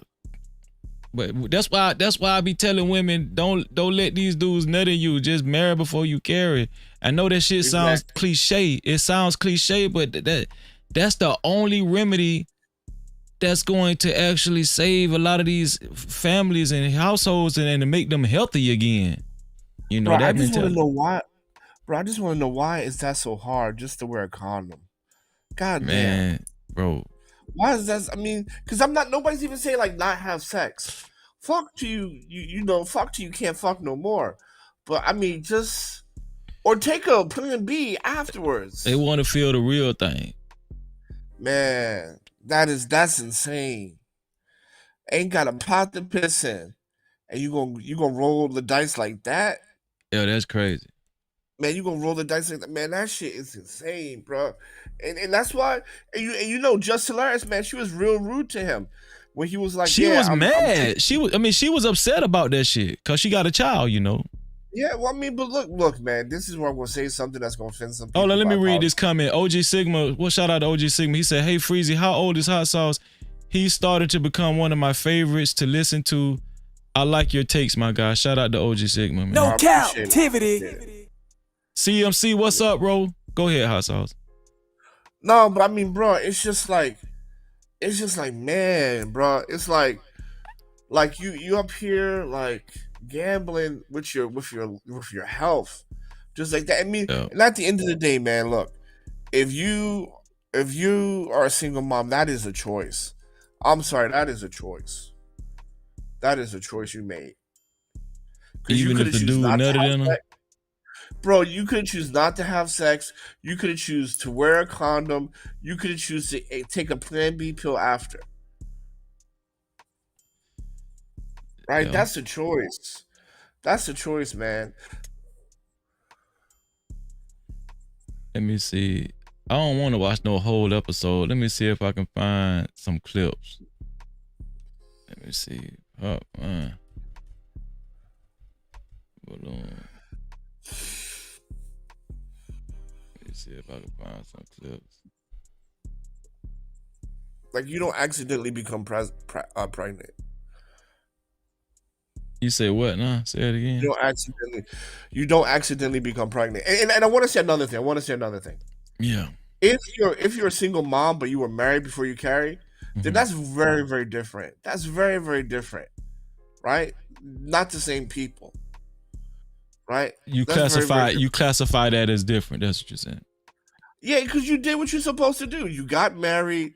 You know, he made promises from the God and commitment. Yeah. Then, if you're married, like for example, if you're married and then you became a single mom and you want to say, "Oh yeah, that nigga wasn't shit," then I'm gonna believe you. You know what? The hardest thing about doing content, like this type of content, What's like that? me, I'm always keep it 100. Like if you notice, I haven't disagreed with. I don't think I disagree with anything you said so far. Yeah. But depending on what side of the fence you lean on any given night, like people will. Well, you got. They will like you. They will not like you. You know, they will get upset. They don't want to rock with you no more. You know what I'm saying? Like this relationship content. I see why people say, "Man, you got to choose a side." Yeah, I mean, I'm not gonna do it, gotta, but I'm just bro. You got it, bro. Like my That's crazy. as a friend, you do got to pick a side, bro, and you got to pick the. No, but here's the thing: why do I have to pick a side when, if you're telling the truth, I'm gonna agree with you. Like you tell, like a lot of the things you said tonight, I agree with you. But Freezy, this is a business, right? This is not church or temple. Yeah, but I'm not a grifter though. Like I'm not one of those extreme. You don't. Wait, but hold on. Here's what I'm saying. I'm not like a extremist on one side just to push an agenda. I'm not like that. I'm not like that. No, but the thing about it is, okay. So I think we're looking at things the wrong way. So, for example, I truly believe that if you get into the relationship topic, I truly believe you can help people. I truly believe you can make a lot of money. But you can't be preachy. You have to decide that, hey, this is like you look, this is not educational. This is business. You need to offer a service. So for example, like black people get stuff wrong a lot. If I'm a panderer and everybody knows I'm a panderer, but my service is making black women feel good, that is my service. You can't Right. call me a grifter. You can't call me a grifter. You can't call me a panderer, because my vision and mission of my business is to uplift and motivate black women. Right? So I'm going to say and do things that let them always feel that they're supported, motivated, and things of that nature. And that's the thing. You have to treat this as a business, bro. If you want to make the big bucks, if you want to do the tours around the world and around the country, bro, you have to stick to that mission statement. Because But that's how tonight's conversation was able to blow up. Yeah, but a lot of black people mix business with ideology, and you can't do that. Business is a service, right? You're solving a problem or fulfilling a need, right? So a lot of reasons why we as content creators in the black community don't pop off is because we're not serving people. I'm still figuring it out, man. I'm still trying to figure it out. I'm just saying, like, no matter what, the biggest problem that black people have in business is that we want to come off as teachers, right? We want to come off as saying, okay, I know what's best for you, and this is what you want to do, instead of fulfilling a need that the market demands. And you got to look at it like that, bro. You look at what the market demands and fulfill that need. It's not about, oh, I know what's best for you. It's really just about fulfilling that need. And once it's about telling people what they want to hear and sticking to that. That's what it's about. No, my friend, no. Shit, it's that's what I see. Look, the market wants someone that makes them feel good, right? Yeah. So now you need to decide if you're going to fulfill it or not. That's it, right? Who are you to tell a woman that she is wrong for spending $500 to go somewhere to make her feel good? Nah, I'm saying I can't tell her that. She can spend her money how she wants to spend it. Right. So there you go. But a lot of times we come into a business saying, okay, this is the remedy, this is the cure, this is what's best for you, come on, buy it. No, but the market's not asking for that. And you're going to spend a lot of time wasting money to educate the market. What the market wants to hear is, I'm sexy, I'm beautiful, I'm valued, I'm enough. Because at the end of the day, bruh, because black women were not raised by fathers, there's always going to be a gap where they need that, and they'll pay you for that.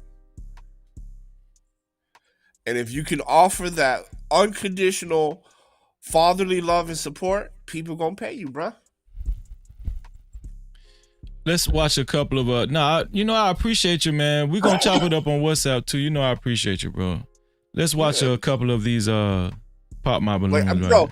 Bro, if I had the stomach to do it, I would do it. But I don't have the mental capability. I just don't have the capacity, man. I think you could do it though. No. I would spaz out this phrase. 2 minutes. I can last 2 minutes, bro. I can last 2 minutes. Let's watch a few of these right here. I got some clips. Do you have any children? I have one. He's 2 years old. Too young. There you go. Yeah. I'm talking about she asked him off the bat, do you got any kids? Hold on, let's run that back. Hold on. Do you have any children? She's not wrong. One. Bro, do you have any children? That's crazy that I clicked on that one first. Do you have any first. children? Hold on. One. Do you have any children? I have one. He's 2 years old. Too young. Too young. So women, that goes with what you're saying. I wish Angela Reddick was still here. Here's a woman that that placed a boundary. Yeah, well, right there. She put a boundary in place because this dude had a young kid, and she said no, this a no go. And she doesn't have children. She doesn't have children. I remember Yeah, but this goes to your point though. Yeah. It's crazy. Any babies under 5. Okay. Yeah, it's a deal breaker for me. I just didn't get a chance to say it. Yeah. Yeah. All right. So why did you have your balloon unpop for her? She cool. Yeah, like I think she's attractive. She got a nice little body on her. Thank you. Not too skinny? No, I like slim women, so it's cool. Yeah, she didn't say anything that made me want to pop, but you know, good. it happens. Yeah. Now I know the kids was a little too young, but is he someone that's your type? Like, would you go for him? So he isn't my type, but just based off of his answers, I definitely would have. Yeah. Okay. Well, damn. Go ahead, hot sauce.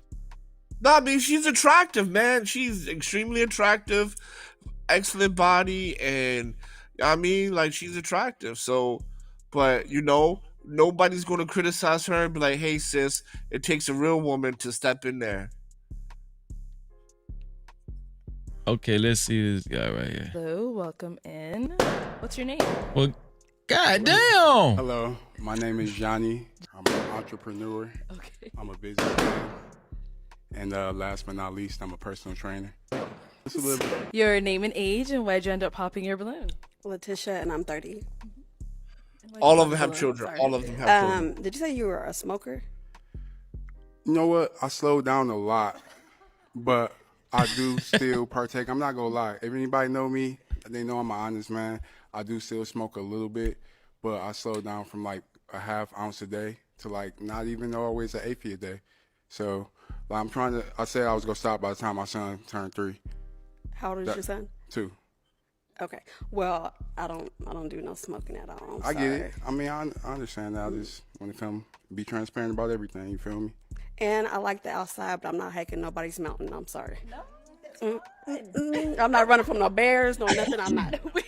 We don't have bears in our mountains. Yeah, I maybe a rattlesnake. I've seen a couple of snakes. Yeah. You know, I used to take whole groups of people, and I've seen it all. A little scorpion here or there, but no. Okay. So, in the most difficult times in your life, what do you typically resort to? Or anything for that matter. Okay, let's start over here. Let's have your name and age first. My name is Alexandria. I am 36. And Alexandria, what do you do? I am a licensed hairstylist. I'm also a fitness influencer and a Leo. Leo. And if you want to go ahead and just answer his question. Definitely God. Like, I was raised in a church. I always run to God, no matter what's going on. That's why I wear this cross. Let me see if I can find a good one. I'm a hairstylist and also I'm. What God? Okay, going over there to see why they ended up popping. Your name and age? Desmond. My friends call me Dr. Des. Founder, CEO of Platinum Care House Solutions. 37 years old. Okay. And why did you end up popping your balloon?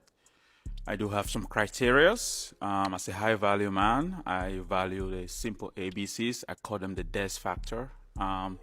The A is for appearance, the B is for the brains, and the C is for character. She didn't pass my appearance test. Okay. And what? Yeah, that's a Kevin Samuels disciple right there, ain't it? Way.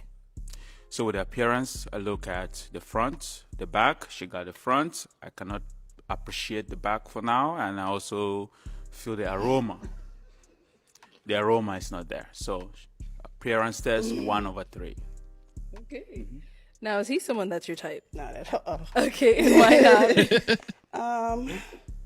Just someone he's kind of a stickler. I mean, he seems very serious. I mean, the suit is nice, but just not really my type, not my cup of tea. You know, he's right. I'm a hairstylist. Let me ask you something, Hassan. Do you think a lot of these people come on these pop my balloon shows and they be actors? They don't really be who they say they are? I think they come for clout. They come to be discovered, right? Because I mean, she gets a lot of views, man. She gets millions of views, within the span of like a day or two. Like I just don't see what people love this show, man. Like I just don't get it. Let's see. I don't see what people. It's the same shit over and over. It's the same think shit. so too. Yeah. Come in. Damn. Come on a little closer. Come on in. Don't be scared. What's your name? My name is Tavarius. Tavarius, how old are you? I'm 29. And what do you do? I'm on tour for PBS Children's Story. Oh, like you write children's books or? I have an animation company that I started when I was 21 years old. Nice. And then it's basically about my childhood and teaching young black boys that black dad to do care. Wow. I wonder why they all pop their balloon on this dude. What's wrong with him? Oh, I love that. Oh, If one pop, all pop. Now, what you said? If one pop, all pop. You know. That's so true, bro. That's so One true. It's like they don't have a mind of their own. Man, girls are like that. Oh, you don't like him, girl? Oh, fuck it. I don't like him either. Yeah, you know what I mean? That's how they, like, bro. That saying, single women keep single girls single. You know? Dog, that's so true. Oh, she don't want him. It's like, oh, they don't want him. Shoot. Yeah. I don't want to look bad either. I don't want him either. You know what I'm saying? That's crazy. Shout out to Brad in the building. What's going on, Brad? Shout out to Joy. What's going on, Joy? Great to see you. Shout out to Vaughn. What's going on, Vaughn? Yeah, man, that shit crazy. Now, what are some things you like to do for fun? So I have a Airbnb that's kind of like in the lake. So I'm a nature boy. So I love to climb trees in my time. Oh, dude got money though. Off. I love to draw. Yeah, man. Hey, them hoes looking crazy, ain't it? They looking stupid. Yep. Why they do that? That's so stupid though. That's so stupid. And I honestly just like peace. Here's the thing. Pause it real quick, bro. The dude got a lake house, meaning that's his second home. Animation company. Kids love cartoons. If you are a mom, how the fuck do you pop on this nigga? How do you pop on this? That's a fact, bro. That's a fact. If you're a single mom, how the fuck do you pop on? And see, here's my thing, right? It just goes to show you how superficial a lot of these women are, though. You know what I'm saying? No, it goes to show how lazy these women are. Because here's my thing. If he cannot dress, that is not an excuse for you to pop. I don't even see nothing wrong with the way this dude dressed. He got like a polo shirt on. He got some slacks on. To me, he looks totally fine. He's not dressed like a thug or nothing. But women think that's not fashionable. But look, if a woman rejects you because of your clothing, and if a woman rejects you because of your weight, she is a lazy hoe. Why? Because hear me out. A man, a multi-millionaire can go to Circle K gas station, and if she's pretty, he gonna change her life, right? Yeah. Because he's financially well off, right? Because men are supposed to be providers and protectors, right? Mm-hmm. If she can't protect herself, it's okay. He's still going to date her. Why? Because those are the roles he needs to play: protector and provider. Right. A woman's currency is her beauty, right? Mm-hmm. It's a woman's job to shop for her man and make him look nice and smell good, right? Mm-hmm. If the man is overweight, the woman can go in there and cook for him, right? Because we know 80%. Actually, I played a video earlier about this dude's wife. She healed him from just how she cooked for him. She healed him. Right. Because 80% of weight loss is food. So if he has all the other stuff that you need and he's overweight, a good woman will recognize that and say, in 6 months, you'll see. Right? A good woman will recognize that. 6 months, you see. Oh, he has everything, but he can't dress. I'll go shopping for his ass. Well, you know, a lot of women would say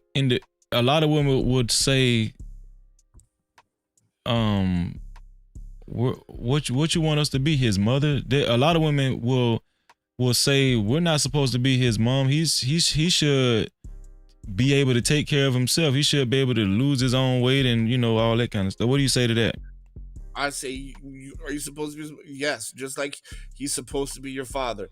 Because in a normal world, what happens? Your father walks you down the aisle and gives you over to that man. Because until you are married, your father is responsible for you, right? And he passes you over, right? He pays the dowry and then he passes you over and say, now she is your responsibility. So yes, you become her father, right? You lead her, you have wisdom, you protect her, you provide her. He's your fucking father. So you goddamn right you're gonna be my mother. You gonna cook, I think a woman, if a woman does decide to marry a guy, she should be somewhat like a motherly nurturer figure. Yeah, you goddamn right. She should. Right. Yeah. Bro, if I gotta financially take care of you like your father did, if I gotta lead you, that's a fact like though. Your father did. That's a man. Hot sauce boy. They gonna hate you tonight. Hot sauce. You goddamn right you gonna cook for me like my mother did. You goddamn right you gonna take care of me when I'm sick like my mother did. You goddamn right you gonna dress me like my mother did. You goddamn right. That's a great point though, because you came from a household where you had a father that took care of you financially. Right. That was his role and you didn't have no problem with it. Right, and now you asking me to do the same. Your mama made you clean up. She made sure you didn't disrespect that man. You might have had to help with cooking sometime. You had to help with cooking. You had to wash the laundry, right? Your father protected That's a fact, you, though. Right? That's a fact. Your father protects you, right? No, I gotta protect you, right? So that's all a fact, the shit bro. your father did for you, I gotta do for you now, right? So how you gonna fix your mouth and tell me you want a mother? You want a father? That's a fact, bro. Damn, hot sauce. Hot sauce, man. Right, What you mean, man? What done got into you today, man? Not because over here, the women will tell you, oh, I want a man like my father. Don't tell you that here. Don't tell you. No, but you said some good ass shit though. You said some good shit, man. dog. So like, oh, I'm not your mother. Well, then you ain't my wife, because the wife is my new mother. Yeah. Right. Just look. Wipe my ass if you have to. You got that right. Because breastfeed me. Breastfeed me too. That's too far. But breastfeed my kids though. Breastfeed my kids. We ain't doing no simple act. Yeah. Breastfeed my kids. But I'm just saying, right? She can breastfeed you if you want to get a little freaky and stuff, you know. Yeah. No. But I'm just saying, all the shit your father did for you, you asking me to do. And then if I say I'm not your father, I ain't shit. Yeah, because you know what the first thing they remind you of? If you ain't on point. Right. My father used to do this, and he used to. I'm not used to this type of treatment because my daddy used to do this for me. Yep. They'll remind you quick now. They'll let you know quick. Oh, my father never do like the men in my generation. Y'all some busted ass niggas. So you know what, gentlemen? Well, y'all some busted ass bitches because my mother never did no shit like this. My grandmother. No, that's a fact. I can't argue with you, bro. I can't argue with you on that right now. Right? I mean, they let you know quick. They'll let you know how. Hey, they'll let you know what they ain't used to. Oh, my father never treated me like this. Yeah. Yeah, because what is expected, right? You walk down the aisle, your father gives you over to that man, and now you're supposed to that man is supposed to protect you as good as or better as your father. Yeah. That man is supposed to provide for you financially as good as or as your father. That man is supposed to lead you as good as or as better than your father. Yeah. That's a fact. Right? Yeah. So, as a matter of fact, the father is expecting his daughter's husband to do these things. Yeah. So guess what? I'm expecting cooking as good as or better than my mother. That's a fact. I ain't gonna lie.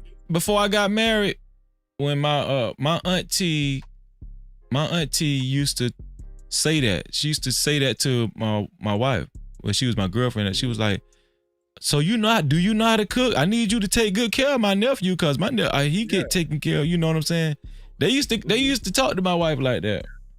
Cause bro, I hate shopping, and most boys hate shopping when they were little with their moms. Hate shopping, right? Yeah. So you know your mom go pick you up something nice. So when she go shopping with my money, pick me up something nice. Nah, that's real though, dog. You saying some good shit. Nice, You saying some. I don't see how nobody would disagree with you. Let's a lot of peace and help for people who like need emotional regulation. Man, what's wrong with the way that man dressed, man? Now his pants is a little too tight. It's a little Look, man, if a woman is telling me that I'm popping because of his outfit, then you ain't shit. You ain't shit. Let's see. Okay, nice. Now, what are some things you look for in a woman? I kind of take everybody for who No, his pants ain't, because they kind of loose on the bottom, so they straight. they are. Okay. So if you are natural, That's too tight for me. Right, that's just too tight for me. But I'm saying a woman should not pop for that, bro. If a woman pop for that, I know she ain't shit. I know she ain't shit. Ain't none of these whole shit then. Goddamn. truly more outgoing, I try to match that. If you're inside, I try to match that. So I'm kind of like I like to make my woman happy. Okay. Yeah. Now, what are some deal breakers? Deal breakers is if you don't have any passion, you know, like if you don't know what you want to do in life. Rural Black said he shouldn't have tucked the shirt. Yeah, because he ain't got no damn belt. Where your damn belt at, nigga? Bro, I kind of can't. Bro, this nigga's animation is on PBS TV, mainstream TV. Yeah, I agree. This nigga could come in Walmart slippers. He's doing what he's supposed to be doing. Arlette looking at him like, shit. I like him too here. Yeah, you know. Help you with that. You know, you got to love yourself and figure that out for yourself. Okay. All right. So we could get. Why would you pop that because he said that? That Bro, man didn't say nothing wrong. Bro, let me ask you a question. Somebody wrote in the comment section, bro is a green flag in a room full of red flags. Exactly. Because, bro, if Elon Musk walk in that bitch with the same outfit, how many of those hoes popping? Man, ain't none of them popping. Exactly. None of them. As a matter of fact, they all gonna hope that the other one pop. Yep. Yep. Yeah, I hope all you hoes pop. Some pop balloons. Let's go on over there and see why they ended up popping. That was All crazy. right, if we can start with your name and age and why you ended up popping your balloon. Yes. Hi, I'm Ishi. I'm 28. Nice to meet you. Firstly, I want to say that you're a very well-rounded young man. Like, everything that you have going on, A1. It was the attraction for me, and then also the height. I'm pretty tall, so I want somebody that I can look up to. A woman will pass up a great man because of his height. That shit's so stupid to me, dog. Bro, see, he fucked up. He came in like, yo. That shit so and guess what? The dude, what I've seen on these shows, the dude still be a little taller than the girl, but he just ain't tall enough. Yep. So, bro, but see, he fucked up though. He should came in there and be like, yo, my name is Pookie Raw, and I'm the largest drug dealer in Detroit, and yeah. He would have sealed the deal then, huh? Yeah. Right, I'm the largest drug dealer in Detroit. Right? It had a Glock in his back. It wouldn't have been no balloons popped there, goddamn. Nope. You should have said, I'm Big Meech nephew. Yeah. Cool. Now, is she someone that's your type? I think she's very gorgeous. Thank you. I am 6'2", so I don't know how tall you are. This man's 6'2". Look how stupid she looking. Yep. But you know she gonna double down. You know she gonna double down. Okay. All right, thank you. I'm 5'6.5". Yeah. Dog, I just got through saying that. This dude's 6'2". You complaining about his height? Bro, man, he look, he's a square. He's lame, man. He's a lame. Dog. Like what she said, you do everything right, but I'm not attracted to you. These one thing I will say, these Pop My Balloon shows, they expose a lot of mentalities though. The way a lot of these people think though. Yeah, it's crazy. All right, let's go to our next lady here. Your name and age and why you ended up popping your balloon. Hi, I'm Tara. I'm 24 years old, and Just initial attraction. You're very handsome and Thank you. really well groomed. Thank you. I think it was just initial attraction for me. And now, is she someone that's your type? Once again, I think all of these women are gorgeous. You know what I mean? So, yeah, I didn't get to hear what they said. So, dude is real humble too, man. He ain't. Yeah, you can't be me, Freezy. Can't be me. Dog, this dude so humble. I don't see how no woman could complain about this dude. This dude, he ain't clapping back.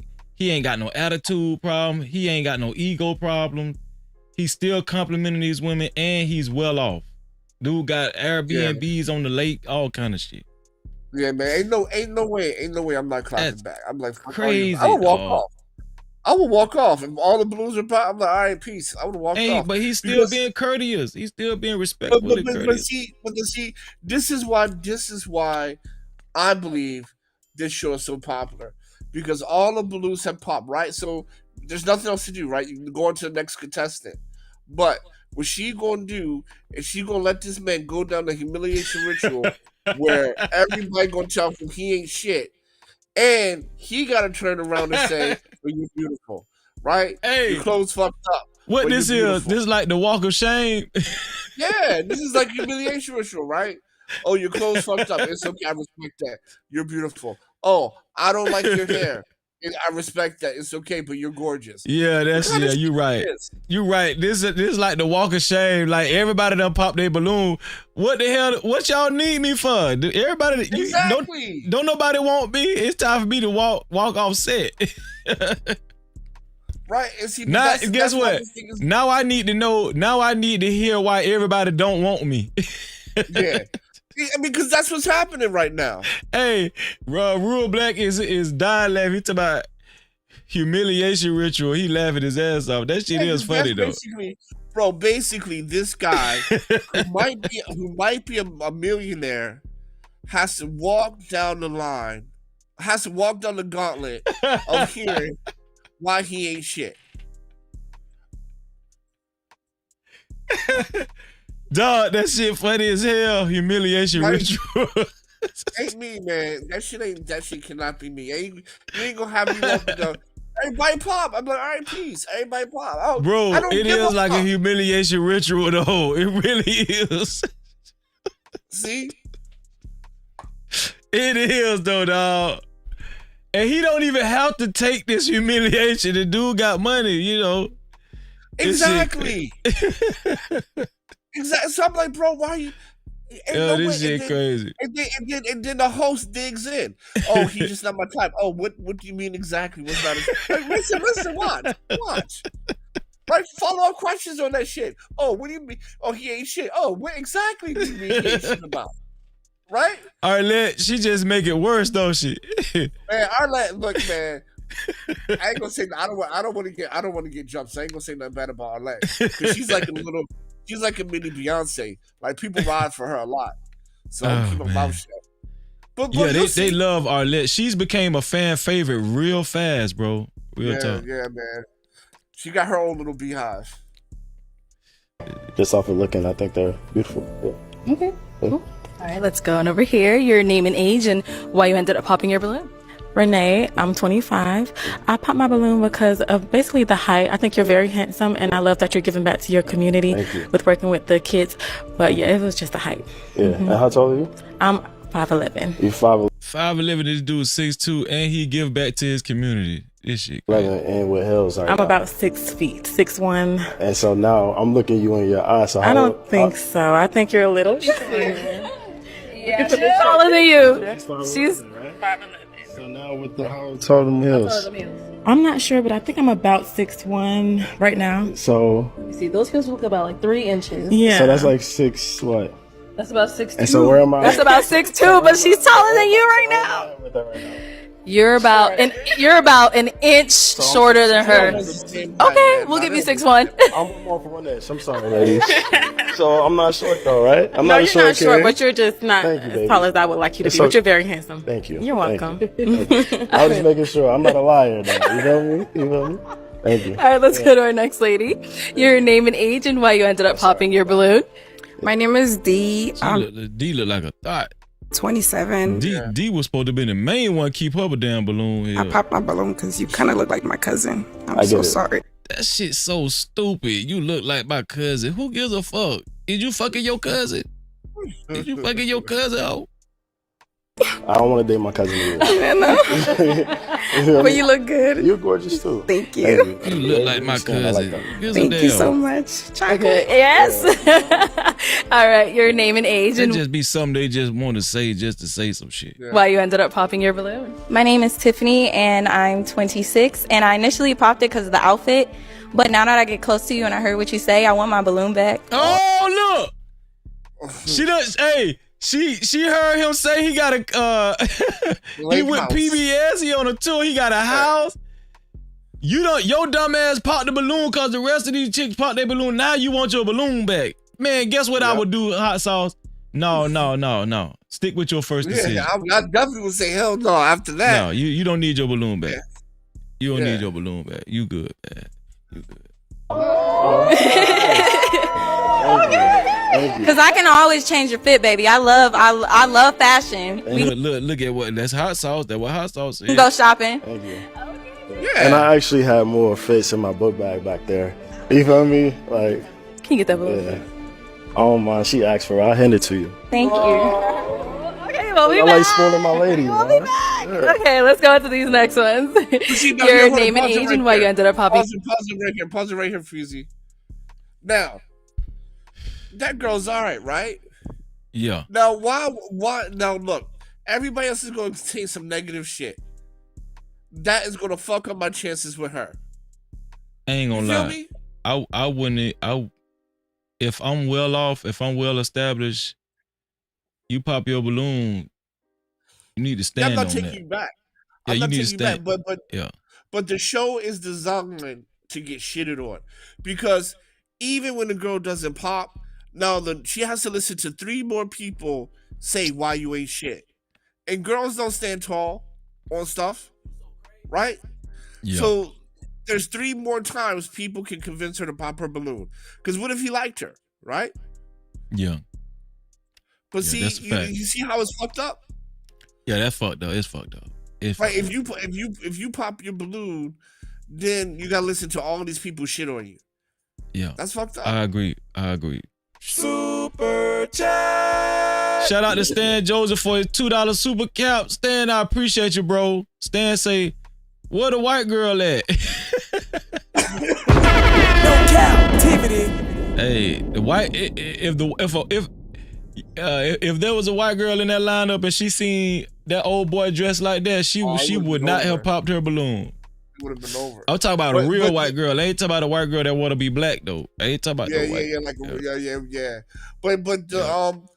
Yeah. But it seems like the white people don't really do this. Well, only blacks do this. To my pop my balloons. I don't really see no white pop my balloon shows.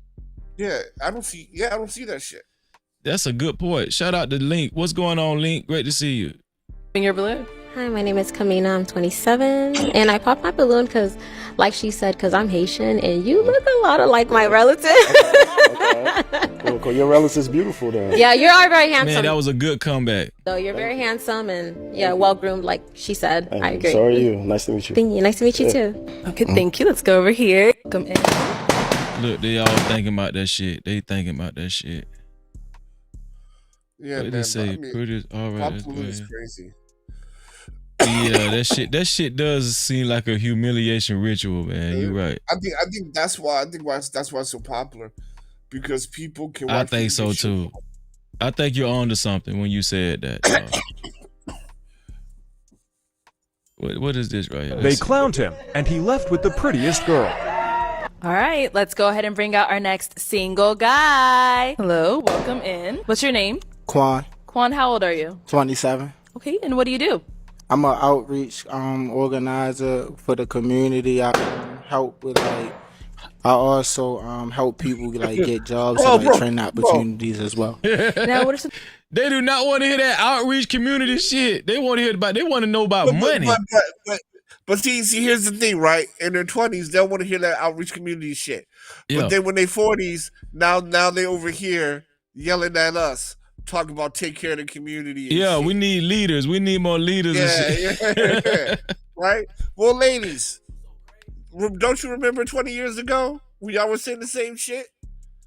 Right? When the niggas weren't doing shit in the community. Facts. I don't think you look for in a woman. Emotionally mature or somebody that's like super loud all the time. Like it's a time and place for everything. Mm-hmm. We did get some pop balloons. Let's go on over there. Name and age, and why did you end up popping your balloon? I'm Tiana. I'm 23. I would say I popped my balloon because just the way you speak. The way I speak? How I speak? I just feel like it wouldn't clash with my personality. I don't know. Like it wouldn't clash. I just feel like, you mean it would? Clash is the wrong word. I think she's trying to say it would clash with a person. I think she chose the wrong word. It wouldn't mesh. Maybe she meant mesh with my. Well, she done played herself. I don't. Yeah, cause you need to go back to grammar school. I'll explain it, but I just don't feel like we clicked initially. You know, that's like fine. Intelligently, like just like that. You know. But you said I'm not intelligent? No, I'm not saying you're not. I knew that you were gonna go there. Yeah. You just said we wouldn't clash, so that's proof that they just be saying anything. You right, hot sauce. Humiliation ritual, exactly. There are certain things that you can change. It don't matter where you're from. Like you can change that. Respect. Mm-hmm. Name and age, and why did you end up popping your balloon? Okay, I'm Jordan. I'm 28, and I popped my balloon because you said you don't like loud females, and I feel like I'm very loud. It depends on the situation, though. It's a time and place for everything. It's a time and place. So you're loud all the time, is what you're saying. All the time, damn near. Basically. Shut up. That's out of a order. shame. That's a shame. Your name and age, and why did you end up popping your balloon? I'm Arlea. I'm 25. I think you are very handsome. I just like someone with the shorter cut hair or either locks. So that was the main thing for me. I'm like, I don't like a fro. I mean, everybody had that preference, so it's cool. Okay. Now she's someone that's your type. Yeah, she cool. Let's go over here. All right, your name and age, and why'd you end up popping your balloon? I'm Finesse. I'm 26, and I ended up popping my balloon because you look just like my ex. He hurt you that bad? Mm-hmm. What he did? You don't even know me, and you just don't like because of him. But I have a habit of harboring things, and since you look like him, I might lash out on you on accident sometimes. That's crazy. And that might be a thing you might not like about me. That means you need to heal. Yeah, I agree. No, she's someone that's your type. No. Okay, why not? Because she carrying baggage from an old situation to something new. Like you saying you don't like me, you didn't meet me, you don't know me, you just judging me because I look like somebody else. That's crazy. But you are also a little bit reserved. I need someone a little bit more straightforward upon hearing you talk a little bit more. I'm not reserved. It's just like I'm keeping it brief. If we was like on a date and I go more into details and stuff like that, but I'm just, can't give you everything. Your name and age, and why'd you end up popping your balloon? My name is Nicole, and I'm 23. I personally just prefer, just more weight. That's it. That's all. Personally. Trying to call me bounty? It's crazy. No, it's just... Your name and age. Shelly, I am 24. I'll be 25 next month. And Shelly, why is your balloon still unpopped? Well, you are attractive. You're my type. I like dark skin. I also like you're not just like accepting answers. Like you're giving something back. Like you're showing your personality. I like that because I'm a jokester too. So like I like how you're having like dialogue and stuff like that. So yeah. So now is Shelly someone that's your type? Yeah, she my type. Okay, what makes her your type? She's very attractive. She got the nice little white toes on. And when you said the toes, I was like, oh, good.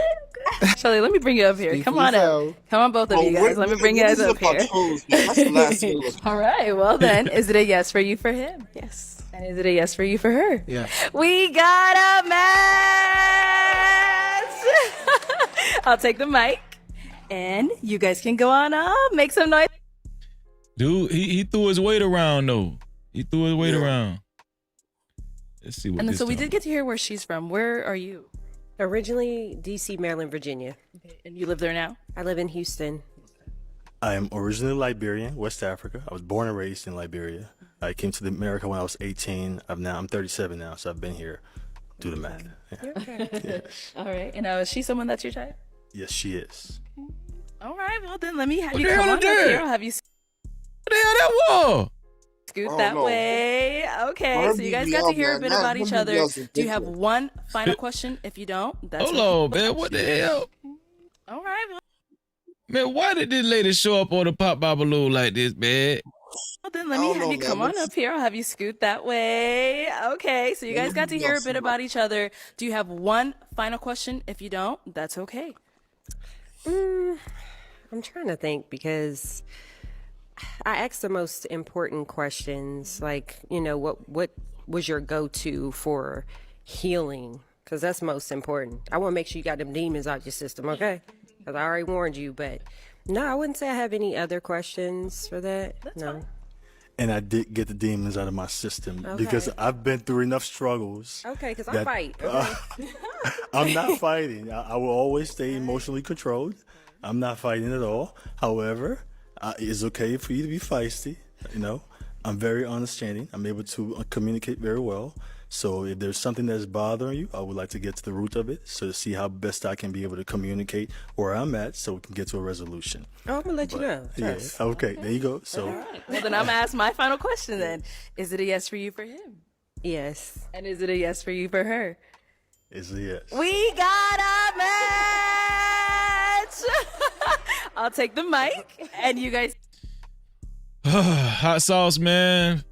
Let me get your final thoughts, man. Let me get up out of here, man. Yeah, man. Not my final thoughts, man. I agree with Kirkland. If you're a young man with no children, have your own families, man. That's all I can say, man. Just have your own family. You'll be better off in the end, man. But that's it, man. Take care. I also gotta run. So you take Most it def- easy, man. Hot sauce, man. It's always a pleasure, man. Thank you, man, for killing it like you usually do, dog. Appreciate you. Yeah, no problem. Pieces. All right, take care. Shalom, bro. All right, man.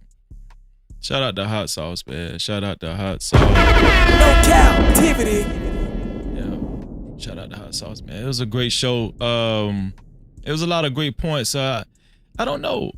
You know what? I might have this show on. I might talk about this again on Saturday for StreamYard Saturday, man, because I thought it was a good subject, you know, but it just seems like there's a lot of timidness when tackling this subject matter, you know. I don't know. A lot of timidness, man. Shout out to Rule Black. He said shalom, man. Shout out to Rule Black. Shalom, bro. Thank you, Kimberly. I appreciate that, Kimberly. We got 2 super chats. Both of them was from Stan Joseph. Shout out to Stan, man. Shout out to Stan for both of his super chats. Both $2 super chats. I appreciate you, Stan. Thank you, bro. Very much appreciated. Shout out to Rural Black, man, for his 777, man, the 777 cash out, man, as usual. Shout out to Rural Black for his 777 $7.77 cash out. Appreciate that, bro. I'll recognize the sponsor of the show in 1 second. Matter of fact, let me just show her cash cow. Shout out to Fear No Motors. She is the sponsor of tonight's show. Shout out to Fear No Motors for her $20 cash cow, man. Thank you, Fear No Motors. Thank you so much, man. I appreciate y'all. You don't have to contribute, but you do, and I really appreciate it. It does help the show. It does help. Look, I spent 5 hours on this show, you know, try to give y'all some good content, right? Yeah. I appreciate I appreciate the little and I appreciate the lot. I really do. Let's see. Let's do a benediction.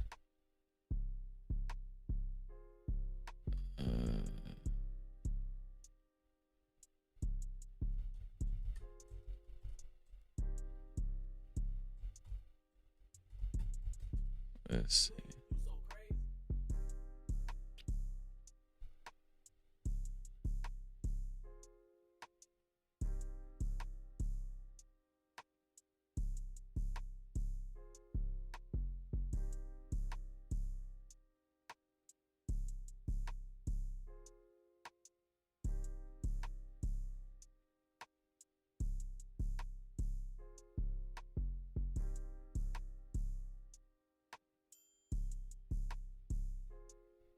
Here we go. This is a good one. This is a good one right here. Shout out to the Most High. This is Psalm 68:5. Psalm 68:5 says, Father of the fatherless and protector of widows is God in his holy habitation. No Cap-tivity. Father of the fatherless and protector of widows is God in his holy habitation. Shout out to that, man. Oh yeah. It was a great show tonight. We covered TK Kirkland. We covered Six the Goddess. We covered a lot of relationship talk. I think I had a couple more videos I want to show just for the hell of it. You know, let me see if I should show it. Let me see. A lot of y'all not gonna like me for saying this, but sis, the reason why you don't have that soft life or that stay-at-home life that you want with your man, is because you are unwilling to live within his. Oh, this is a good one. Oh, I wanted to show this one here. This is a good one, man. Since this is relationship talk today, this is a good one. A lot of y'all not gonna like me for saying this, but sis, the reason why you don't have that soft life or that stay-at-home life that you want with your man, is because you are unwilling to live within his financial means. I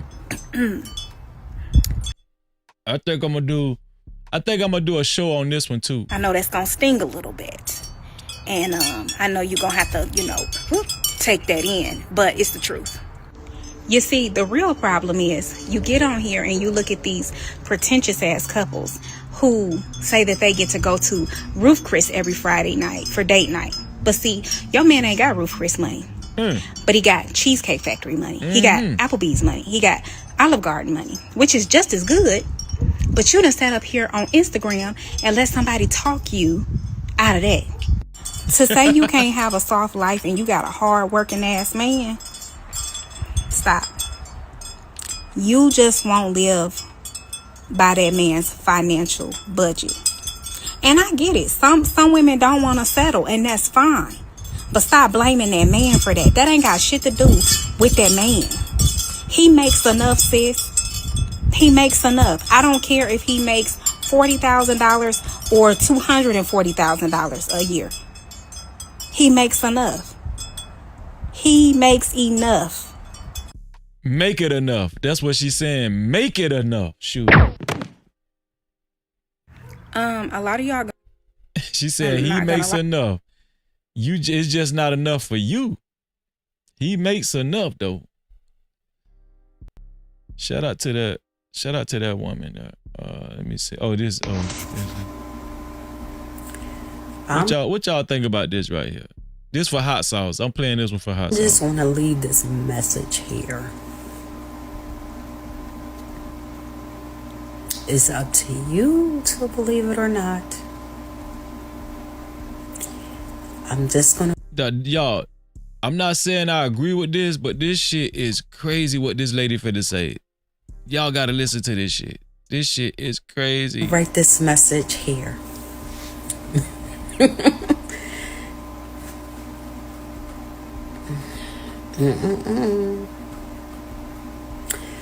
Y'all gonna learn one day.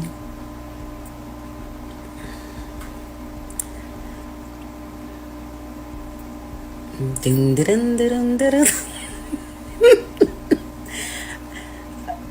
Look, you may disagree or agree. Your choice. There is a comment section where you can drop your opinion in. That's all I'm saying. Oh, she wants y'all to read this. Don't get mad though.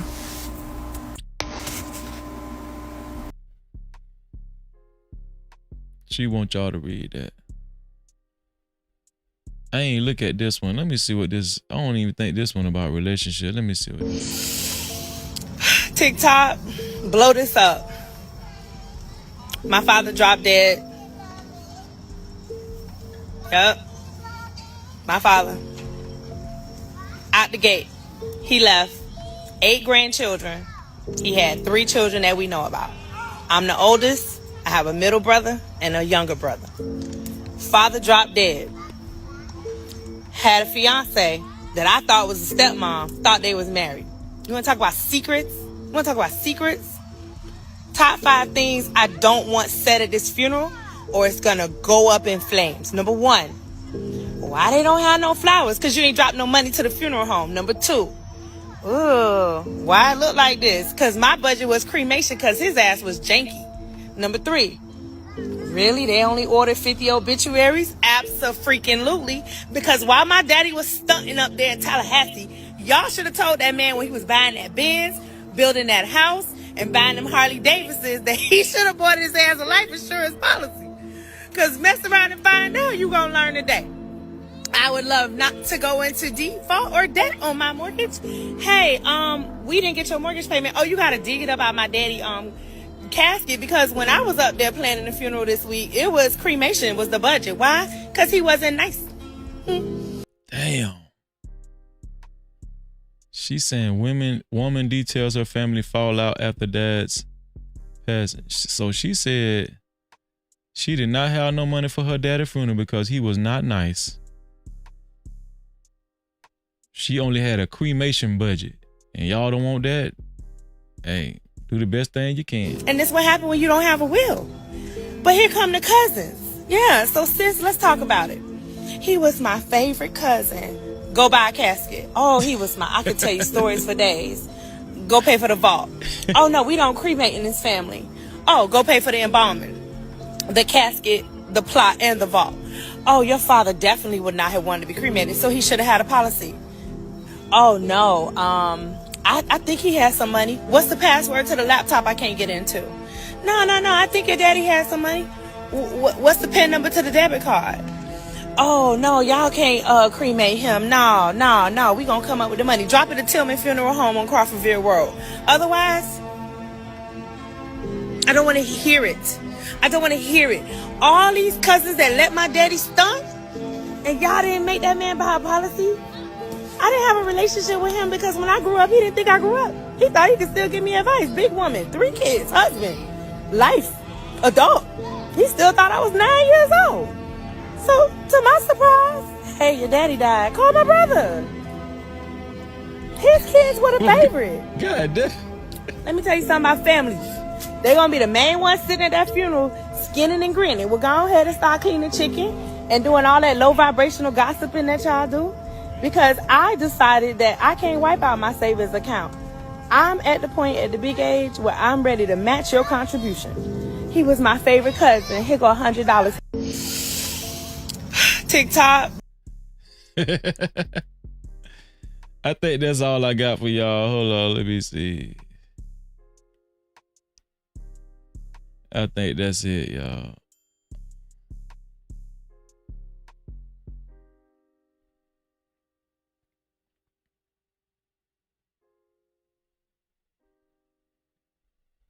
Oh, this was a good scene right here.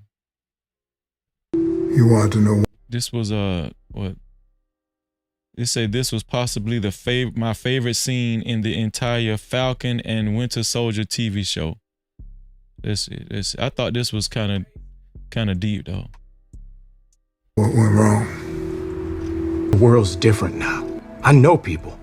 Man, that's why you're here. You think things are different? You think times are different? You think I wouldn't be dead in a day if you brought me out? You want to believe jail was my fault because you got that white man's shield? Pledge allegiance to that, my brother. They will never let a black man be Captain America. And even if they did, no. And even if they did, what? Self-respecting black man would ever want to be. Damn.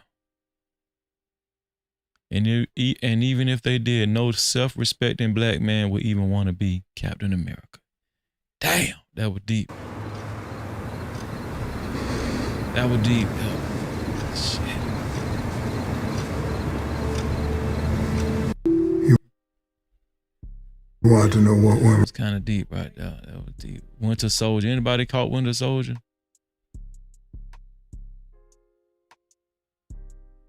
Anybody caught Winter Soldier? Let's see what she had to say. Have you dated a cheater? And if you did, how did you get through it? Oh my God. You know, this is a good question. I've dated multiple cheaters. And the thing about it, when I date them, I don't even know they're cheating, right? Because I'm the type of woman at the time where I'm just not into like clocking you all day long. Yeah. And I just feel as though that I'm showing up as her. If you and your bone feels like that you want to do something like that, God is going to protect me. And every single time, 3 times, God, the first time we had like a situationship type of thing. Okay. So him in his mind, he's like, I'm not cheating on you because we're saying that, you know, I'm not cheating on you because we're not in a official relationship. Right. So you know what? I helped you out, bro. You're bro now. Like, I'm cool off of you. And guess what? I have not dealt with him or dated him in years. That guy. The second time that I can really remember, because I feel like there's different forms of cheating. That's a whole other story. The second time, it was like, this guy just blatantly cheated and lied. And I literally approached him about it. And I broke up with him. Right? I was like, this is not it. If you could cheat on me once, you're going to cheat on me again. It's going to happen all the time. And I'm not going to ruin my life like that. I just don't want that for me. Have you dated a cheater? Miss B. Sanders. I don't know who that is. Miss B. Sanders.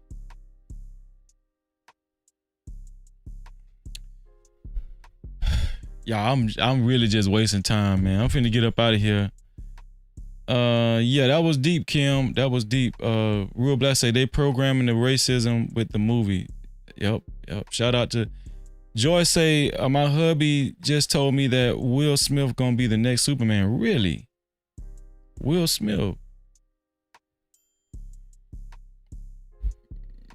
Well, you know, Will Smith is deep into the Illuminati, so Will Smith could damn near be with whoever he want to be in Hollywood, because he done sold every inch of his soul. So yeah, I believe it. I believe it, y'all. Yeah, but we finna get up out of here. We did a benediction. Yeah, okay, so y'all know I love y'all. Shout out to D. Shout out to JD. What's up, JD? No Cap-tivity. Shout out to JD, man. Yeah, we finna get up out of here. We did 5 hours, almost 5 hours and 30 minutes. I appreciate that, JD. He said he on the replay. Appreciate that, JD. 5 hours and 30 minutes, y'all. Almost 5 hours and 30 minutes. We about to get up out of here. I appreciate y'all every time. I don't know how many times I can say it, but you know, I'm going to keep saying it. Please share the live stream. Please share the live stream. The share button is right below the video. The share button is right next to the like and the dislike button. Thank you for sharing the live stream. If you will be so kind to do so. Thank you. I appreciate that. And let's not forget the sponsor of today's show is Fear No Mortars, man. Fear No Mortars is the sponsor of today's show. With a total of $20. She was the initial sponsor and the only sponsor of today's show. Shout out to Fear No Mortars. Thank you. It really means a lot. It really means a lot, y'all, when y'all contribute. Like, I go live there every night, even on the weekends. Do y'all know that? I don't know if y'all understand that. Like, there's people that go live during the week, but they take off during the weekend. I go live in the week and the weekend. And on Sunday, I go live with Mo Love. I don't really have no days off. None. But that's how we doing it. That's how we doing it, you know. 2025 finna be a little different. JD, man, thank you, bro. Thank you for sharing the live stream, bro. Thank you so much, man. I'm gonna give JD a bomb. No Cap-tivity. Shout out to JD, man. Make sure y'all subscribe to JD's channel. JD 1975. Just look up JD 1975 and you'll see his channel, man. Shout out to JD. Thank you, bro. Thank you so much for that, bro. I appreciate you. I appreciate that, JD. But we finna get up out of here, y'all. Y'all know I love y'all. Shout out to the 58 people that hit the like button and the 2 people that hit the dislike button. I wish all y'all $4 million in your life. Believe it and receive it. Thank you to everybody that actually shared the live stream. A shout out to JD. I wish y'all $11 million in your life. Believe it and receive it. I'll open your mouth, freeze it. Believe it and receive it, y'all. But we finna get up out of here. I love y'all. And y'all know what I always say. To free yourself, you must heal yourself. And until the next time, we out of here. I appreciate y'all. All right. Hey, bro, I appreciate you, man. Listen, man.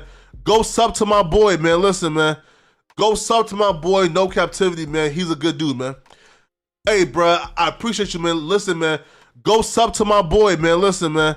Go sub to my boy, No Captivity, man. He's a good dude, man. Hey, bro, I appreciate you, man. Listen, man. Go sub to my boy, man. Listen, man. Hold on. We got another super cap. You know I got to stop it, man. Super chat. Shout out to Michael Seabold. Thank you. Thanks, Mike. Let me add you to the let me see. It's only right, Mike. Let me add you to the sponsorship. Shout out to Michael, man.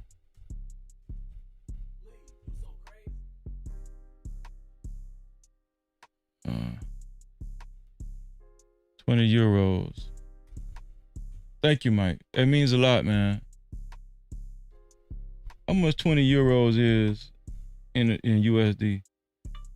How much is €20 to USD? €20. That's $20.60. $20 is almost 21. Shout out to you, Michael. Thank you, Mike. Shout out to you. So we got Mike right there. Mike, you're on the sponsorship board, man. You're on the sponsorship board, Mike. Thank you, Mike. I appreciate you. Shout out to Mike, man. We're gonna give Mike the big light. Thank you, Mike. And thank you for showing up and supporting, Mike. You know, and I'm glad you're a part of the No Cap crew, man. Thank you, man. No Cap. Thank you, Mike. That means a lot, man. It really does, man. It shows appreciation, you know. Shows that y'all be honoring my time, because I go hard for y'all. Don't think I don't. I go hard for y'all, and I give y'all a lot of energy. I give y'all a lot of energy. Shout out to Michael, man. Shout out to y'all. And shout out to you, Mike. Shout out to Fear No Mortals, too. I appreciate you. Shout out to everybody. Shout out to all the mods. Shout out to the whole No Cap crew. And y'all know what I always say. To free yourself, you must heal yourself. And until the next time, we out of here. Thank y'all. I appreciate y'all. Hey, bro, I appreciate you, man. Listen, man. Go sub to my boy, man. Listen, man. Go sub to my boy, No Captivity, man. He's a good dude, man.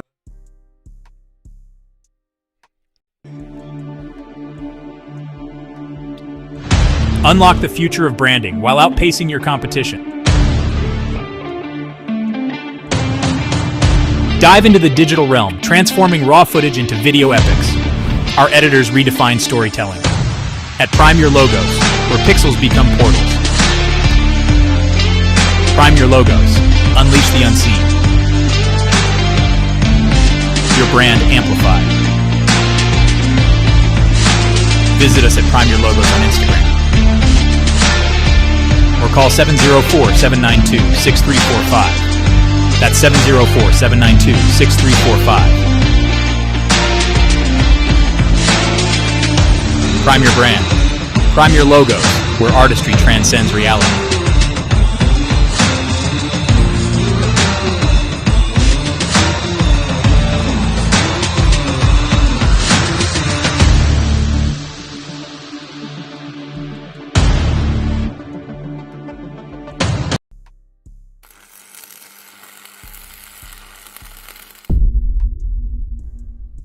No Cap-tivity. Freezy.